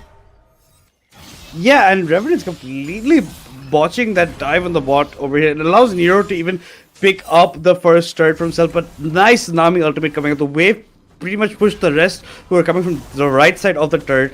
You have the Wukong come in, but he can't jump on any people. Catbot W's out of there, and then he picks up a kill for his troubles. Yeah, like you said, maybe even more numbers could have gone down to Catbot if he just hit onto Ezreal. Ezreal goes over to this side, comes into this fight, does Cyclone in, but here's Nero. He does activate the ultimate. Ezreal might end up falling down, but flash out from Nero. He gets to safety. Infy's coming into the exchange over here. Pops his R, trying to get AK-45. But I think that's at least the end of that fight over there. It's taking 4 members every single time to match just 2 of S8UL. Yeah, and look at the goal lead as well now. Almost 5,000. No control whatsoever for the side of Revenants on this map anymore. The bot turret is taking a lot of damage. Catbot will be able to secure that. Has the 3 grubs for himself. Infy as well. He's almost double the CS of Azine at this point, 62 to 116. So there's a huge gulf there. Yeah, Azine has gotten 2 shutdowns for himself that keeps him still in this game. But if you look at the jungle item, 16 stacks to only 2. He's going to finish that pretty soon as well. Has the highest CS in the game, and yet again running away with this one. Charan Reddy has the ultimate. I don't think he's in too much trouble here. Uses his Q. Is able to run out as Nero again trying to find Azine in his own jungle. Bob and Potato Monster don't have anywhere else to go, so they are just leashing for the jungler right now. Trying to secure a red buff for him. Scatter of the Week connects right here. Catbot again dealing so much damage. He's the same level as the Syndra right now, so he does not fear her at all. Has the Yuntal completed 3-1 and 2 on that. Tristana already. The flash Scatter of the Week connects. AK-45 pressing his R button, is not able to get close to the Tristana right now. Just wants some 5-6 MS, but look at the Gwen. He's on the side. He's gonna come down as well. Oh no, that's a tilter right there. AK-45 surely going to pay with his life. Look who's coming behind him now. Nami is there. Zinja was already waiting in the wings just in case AK-45 survives, and that's a tilter. You keep running towards the Tristana, and in the end she just ults you into the Fed jungler, as Infy is going to get hooked. Might end up dying actually here. Does so, but Nero will be able to pick up the kill, the trade kill onto Azine. So all in all, a 2 for 1, but a huge shutdown bounty goes over, unfortunately, to Bob. And here TP coming in from Syndra. She is coming back with a bit of a vengeance. They really want to catch out Thorfinn. The chase is going on. They've changed targets on to the Nami over here. Nami has to try and run away. Charnity and RTO are fighting quite a bit in the top side, but I think all skirmishes have come to an end. And like, it's a bit of a tilter for AK-45. RTO pops a World Enter, and he's fighting against Charnity at a pretty nice pace. Charnity doesn't have ultimate, has to be careful. If this W does come forward, the flash forward by the Aatrox gets matched by the Malphite. A bit of an iffy situation, but both summoners being exchanged over. The Aatrox has got the Black Cleaver, so the armor that has been built up by the Malphite being reduced by around 30% every time fights are happening. Yuntals at least finally completed by Potato Monster, but Tristana way ahead in terms of itemization, as Yuntals already has a Zeal, probably working towards the Berserker Greaves as well. But on this back, Kaisa picks up a BF sword for herself halfway towards that Infinity Edge. Infi just dominating, being everywhere that he needs to be, and the top pretty much just an island at the moment. Yeah, top is an island where 8 rocks. I mean, look at them, 0-0 and 0 kill participation for both of them. Not being effective at all. So, yeah, top lane, it just doesn't matter too much, does it? Maybe Malphite needs to be the one who makes the plays, as Zinjao is going to get caught. Is going to kill AK-45 anyway in a 3 versus 1. Bob uses his flash to get away, but I don't think that's going to matter too much, as another Crescent Slash connect. Double kill for Nero. Infi is there to get the 3rd kill after getting the dragon for themselves. A beautiful bubble lands onto Potato Monster. Nero decides to go in, gets exhausted. Potato Monster is able to flash away from that situation. But look at Akshad, where he is coming from. Comes in, is going to get the reset. Rocket jump away, gets out, is going to secure the turret as well, it seems like. And the action does not stop. But unfortunately for the side of Revenants, they are not coming out on top in any of these skirmishes. This is going to be a 10,000 goal lead almost at 16 minutes for the side of S8UL. A very, very dominating game. Bob comes in. Let's see if he can connect his hook right here. The Gromp actually blocking everything for Catbot, who is able to jump away, is still ignited. The rocket grab is going to miss the scatter of the weak connects, but Catbot yet again surviving with a sliver of HP. But the TP is coming in now from the Zinjao, so Bob might end up dying. The Ghost Blade used. Nero running towards AK-45. He wants this kill. W flash comes in. He's going to finish the Syndra, who goes 0-5, and this action just does not stop. The upside RTO going to get hit by the Malphite ultimate. RTO trying to kite his way to victory, trying to get the reset, trying to get the heals out. Fraternity's out of the picture as he ends up picking the kill, but might give up his life because Infi's close by. Fraternity, you have to be careful. Why are you trying to walk back in? You end up giving it a double kill over to Infi, who's already so fed. Bob and Potato Monster, I don't think you want anything that's going to be dished out. The Rift Herald has spawned. Nero's working away in the tier 3 in the bot side. Hits by the Scatter of the Week by AK-45, but AK-45 has to keep his distance. He's died 5 times already this game. A 6-5 Zinchao is nothing to scoff about, especially when he's full lethality bill. And Nero wants to go in. The Yomus was pop. The W did land. The Scatter of the Week pushes him back, but in the meantime, in the top side, the tier 2 turret is falling over here. The rocket jump forward by Catford, a bit on the smaller side of the jump, but Bob walking away. Bob trying to maybe go for a hook play over here. He's trying to walk up a bit forward. He does not manage to land the hook. Catbot misses out. A lot of HP coming down. Ezin comes forward with the Cyclone. Kratos might be sacrificed, but I don't think Ezin can go forward. Ezin has to flash over to this side. The R by Catbot by the auto, just not calculated enough. Ezin surviving. Very blinking HP, but it's almost nothing to see there in terms of HP. But the Monkey King ends up surviving for all his troubles. Yes, I mean the action doesn't stop, but both the top laners now 0 and 1. Catbot jumps in, actually might end up dying here. That was a mistake. Again channels his W forward, ends up dying. Shutdown, yet another shutdown picked up for the side of Azain, who has 100% kill participation for his team right now. But he must be wondering where all of this went wrong for him. As now again this game just feels like a formality for the side of S8UL. They are 10,000 gold ahead at 18 minutes, and it doesn't look like there is any sort of damage control coming out from the side of Revenants, as Nero is going to find Azain yet again. Look at the damage, my lord, the full lethality. Zinshao just doing a lot of work. He does do a lot. Unfortunately, the Syndra's Darciel only stuck at that one stack. AK-45 having a very blunderous game, not being able to go anywhere without being jumped up by Nero. Remember, Nero TP down bot, popped the Yomus, W flashed into him just to get the kill onto AK-45. It's a bit of a statement coming out for the full lethality. Xin Zhao Infi yet again doing a phenomenal job on the Gwen. 8, 1, and 3. Catbot doing well on the Tristana, but hold that. Blitzcrank is going in for a fight. Infi's coming in as well. Ezreal's coming from the bad side, but no, cannot join the fight. He's come in a bit too late when the rest of his members have fled and Bob has already been popped. SN ends up going down. That's a 2-0 in SE2L's favor, and it's only a matter of time before the final nail in the coffin is being placed by this dominant side. Yeah, and it seems like they are going to pick up 2 inhibs for that trade, another 2-0, and I don't think any sort of fight that Revenants opt for is going to turn out well for them. In 20 minutes already, 2 inhibitors picked up. RTO going to survive there, but yeah, this game is as good as done.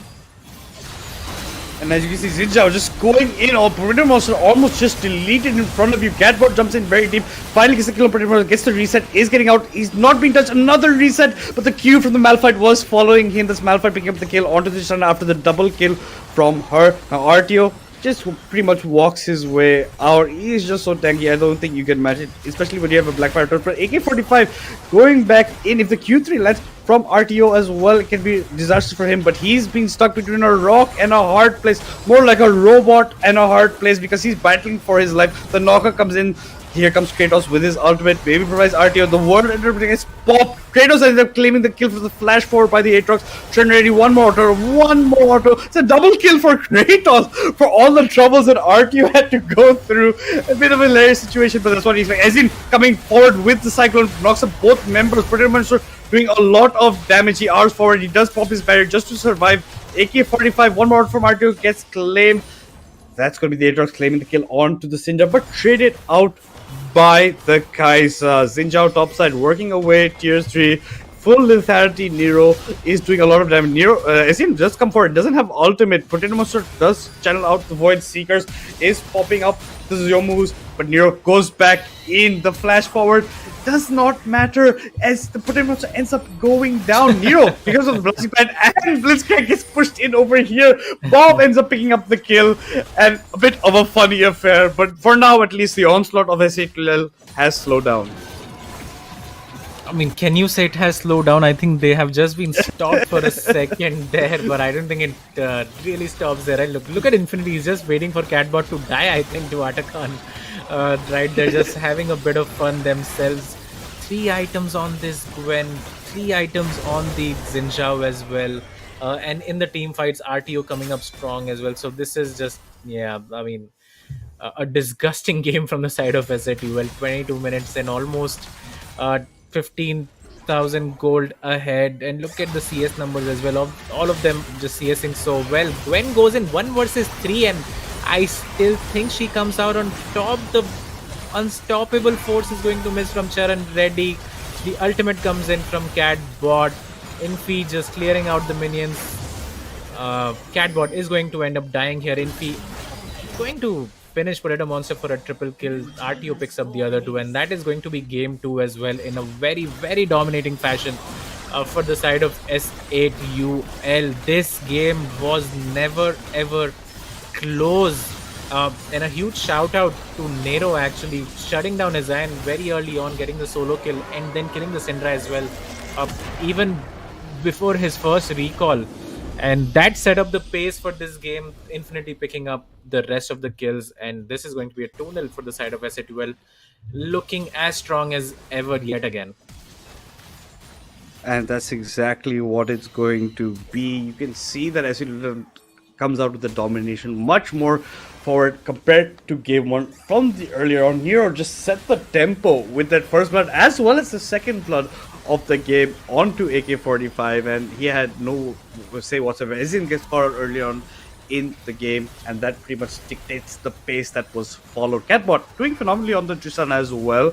Later on, you saw how he chased Potato Monster into his turret one time when he jumped forward, so he knows how to play the champion very well. Potato Monster a bit bullied early, and nothing you can do or nothing you can say that will change how this man had played over here. But at the end of the day, S8UL dominating performance. What was expected from them did happen for them, and nothing else can be said for it. As you can see these smiling champions on your face, and what we expected from Nero on the Xinjiao is what Nero delivered. Yeah. And this is why you have to ban out this champion when you ever see Nero on the map, be it wherever he's playing, because he did phenomenally. And hats off to Catbot for playing the off role to such a good extent. Yeah, I mean, I don't think I can add too much to that. All five of these guys just performed so well, had their own moments right there. Even Catbot, running down towards that bot side of the map while Syndra was just trying to press that R button on that little yodel. But yeah, it was just such a sad game to watch from the side of Revenants. But this is the level they have to reach. This is the playground. And this is the best team in our region by far. So if you're gonna get smacked by any team, it will be this one. The other games might be a bit closer, but I do believe Revenants will be able to win most of their matches. Maybe the one against Kakao will be the closest or the most difficult that they might end up finding after S8UL. And if you're Revenants, I don't think you should feel too bad about this, because a lot of teams are going to face this. I know Potato Monster is going to feel a lot because Catbot is his roommate and Catbot is going to go rub it in his face right about now, especially after the game is over. But yeah, it is pretty much the best team in South Asia right now, being S8UL. So it's not something that you have to look at badly that you end up losing to them, because this is something that was expected, at least at the current stage. Maybe Revenants can work on it behind the scenes going forward. But yeah, pretty much domination coming out for their side, winning the lanes pretty hard. This time Nero showing his dominance on that Xinjiao, that full lethality Xinjiao. Just the amount of damage coming out for it was so surprising and just refreshing to watch coming into the scene over here. And I did like how it was played. Infi, always the backbone of the team, did phenomenally in the jungle. Game 1, Game 2 came out, bat swinging. And with this, it's going to be S8UL the first team to actually get all 6 points right now on the leaderboard. And it's going to be Revenants, unfortunately, after 2 games, 1 win, 1 loss, and 3 out of the 6 points that they could have actually accumulated. Yeah, I don't think it's surprising. I do expect S8UL now. I mean, these are the strongest teams that they were going to face, and they have already beaten both of them 2-0 in a very dominating fashion. So I do expect them to win all of their matches, the remaining ones at least, and go undefeated. While we look at the scorecard of this game, almost a 20,000 gold lead at 23 minutes. And that's just disgusting. I mean, there's not much to look at here. 31-11 in terms of kills.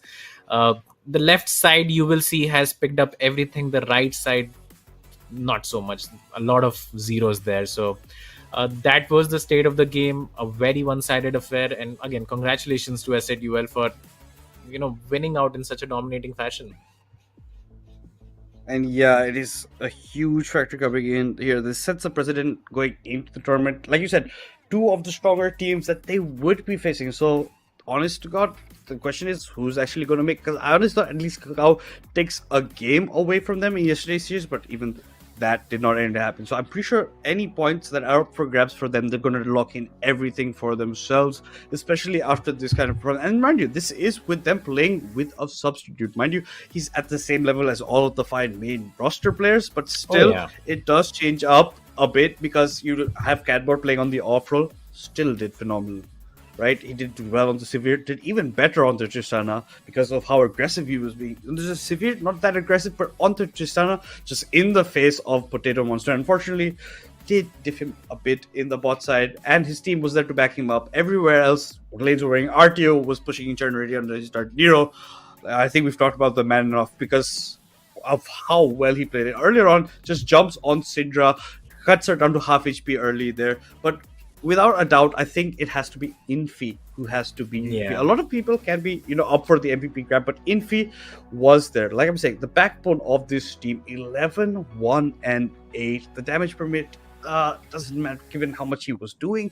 And CS per minute, 10 CS per minute as a jungler is phenomenal counts coming in from him. And 14k goal that he acquired. But yeah, did his job, was everywhere he needs to be, got the early ganks, especially in the bot side where he, ganked a Bob and Potato Monster earlier on. That pretty much set how the bot lane was going to look, and that's the lane that he had to look out for the most. Other than that, his team, all lanes push up, all objectives being taken by them. So hats off to Infi and to S8UL. Yeah, and that's 3 MVPs out of 4 matches that S8UL has played so far, and 3 back-to-back MVPs at that as well. This guy just, I am not too sure what else do we need to speak about him, right? You put the opposition in front of him, and somehow he's just gonna make them look like a fool. So. Congratulations yet again. That CS per minute bothers me. That's 10 CS per minute for a Gwen in the jungle. So that's how it is. Let's look at the league table as well. S8UL sitting at the top, very pretty. No losses so far. 2 wins, 6 points. The closest match that we had yesterday was against Kakao, and that was a 2-0 as well. Kakao and Revenants both losing to S8UL, actually sitting at 3 points each, along with SUVO haters, who have all just played 1 game so far, 1 series so far. And if you look at the bottom report, Precog Gaming 0-1-0, Syndicate 0-1-0, Jettfire's Dojo 0-1-0. Poro Patrol were able to pick up 1 game in the series that they lost against PNX, I believe. And that is the league table so far. Let's look at the head-to-head. Actually, Madness, take us through this. Just very one-sided, though. It is a pretty one-sided. Your MVP of both games has to be the MVP overall of the series, essentially. Asian on the Vigo first game did okay, even second game as jungler okay, but not on par with the man that is Infi right here. Just look at him, 22 and 20 across maps, 19.1 CS per minute, 48k damage to the 21 only that Asian could dish out. And Asian had a bit of lackluster, especially in this game, because he was called out earlier on by Nero near his tier 1 mid turret, and I think it was just a bit of a mental block afterwards coming out for him. But yeah, Infi has to be your man of the hour, both games in MVP of the series, and like you said, 3 back-to-back MVPs for him. So that's the reason why we are calling him the best player, at least right now, in South Asia. Yeah, and quite comfortably as well. In a such a stacked up team, he is the one that shines the brightest. So 3 back-to-back MVPs. We were talking about his J4. Now add that the Gwen, the Dyna as well in game 1, which was just one-shotting the carries in the back line. It's just so hard to play against him. And if you can somehow keep him silent, then Akshaj will pop up, then Lotus will pop up, the RTO as well. And huge shout out to Kratos as well. Actually, I believe he has died only once in the 4 games that he has played so far. So that's an excellent KDA for him. Playing all these enchanters and just being an expert at them, not putting himself at risk and just keeping his carry safe. So a huge shout out to him as well. He's performing quite well. I think these are the top 2 players right now in this league. But yeah, I mean, this was expected. We hoped that Revenants would be able to at least make it close, but unfortunately that wasn't the case. And unfortunately, their substitute for Revenants today, AK-45, not the kind of performance we expect. On the Vlad did pretty good, but unfortunately on the Syndra was getting a bit outmatched by Nero on the Syndra. Even from the earlier stages, had a rough time in the lane. So nothing to fault him about. He's just come back into the roster. And like you said, but that's also an excellent part about S8UL. All 6 members, their 5 main, and even their substitute are almost on the same power, right? On the same power play. That's why it works so well. Even if one guy is missing, Nero just falls in, fills up. Even before he has played the ADC role, this time it went over to Catbot, but ADC when Nero was playing on the Swain had an MVP performance there. So a very well-rounded roster with a huge champion pools makes for a dominating team, especially with the macro calling they have later on. And there's no doubt that pretty much the best team right now in Legends and South Asia, in South Asia of general, and the dominating performance from them continues, and we're just yet to see who can actually match up to S8UL right now, because 2 of the best teams that could have, unfortunately, couldn't even drop a game against them. Yeah, that's exactly what has happened. And as you said, Nero, I think if he joins another team, I think he would be the star player for them. So that's the sort of stack squad that we are talking about. This was a fun weekend of League of Legends Madness. We got to cast so many games and so many close series as well. Having said that, the Legends Ascent South Asia will continue this Friday. We will be taking our leave for now, and we will see you next week, same time, same place, for more League of Legends. So be there, guys.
fall to the top, won't stop. I'm gonna be the man, yeah, I gotta cut the knot. Haters really on me, tryna take my spot. But we go up, yeah, we never gon' drop.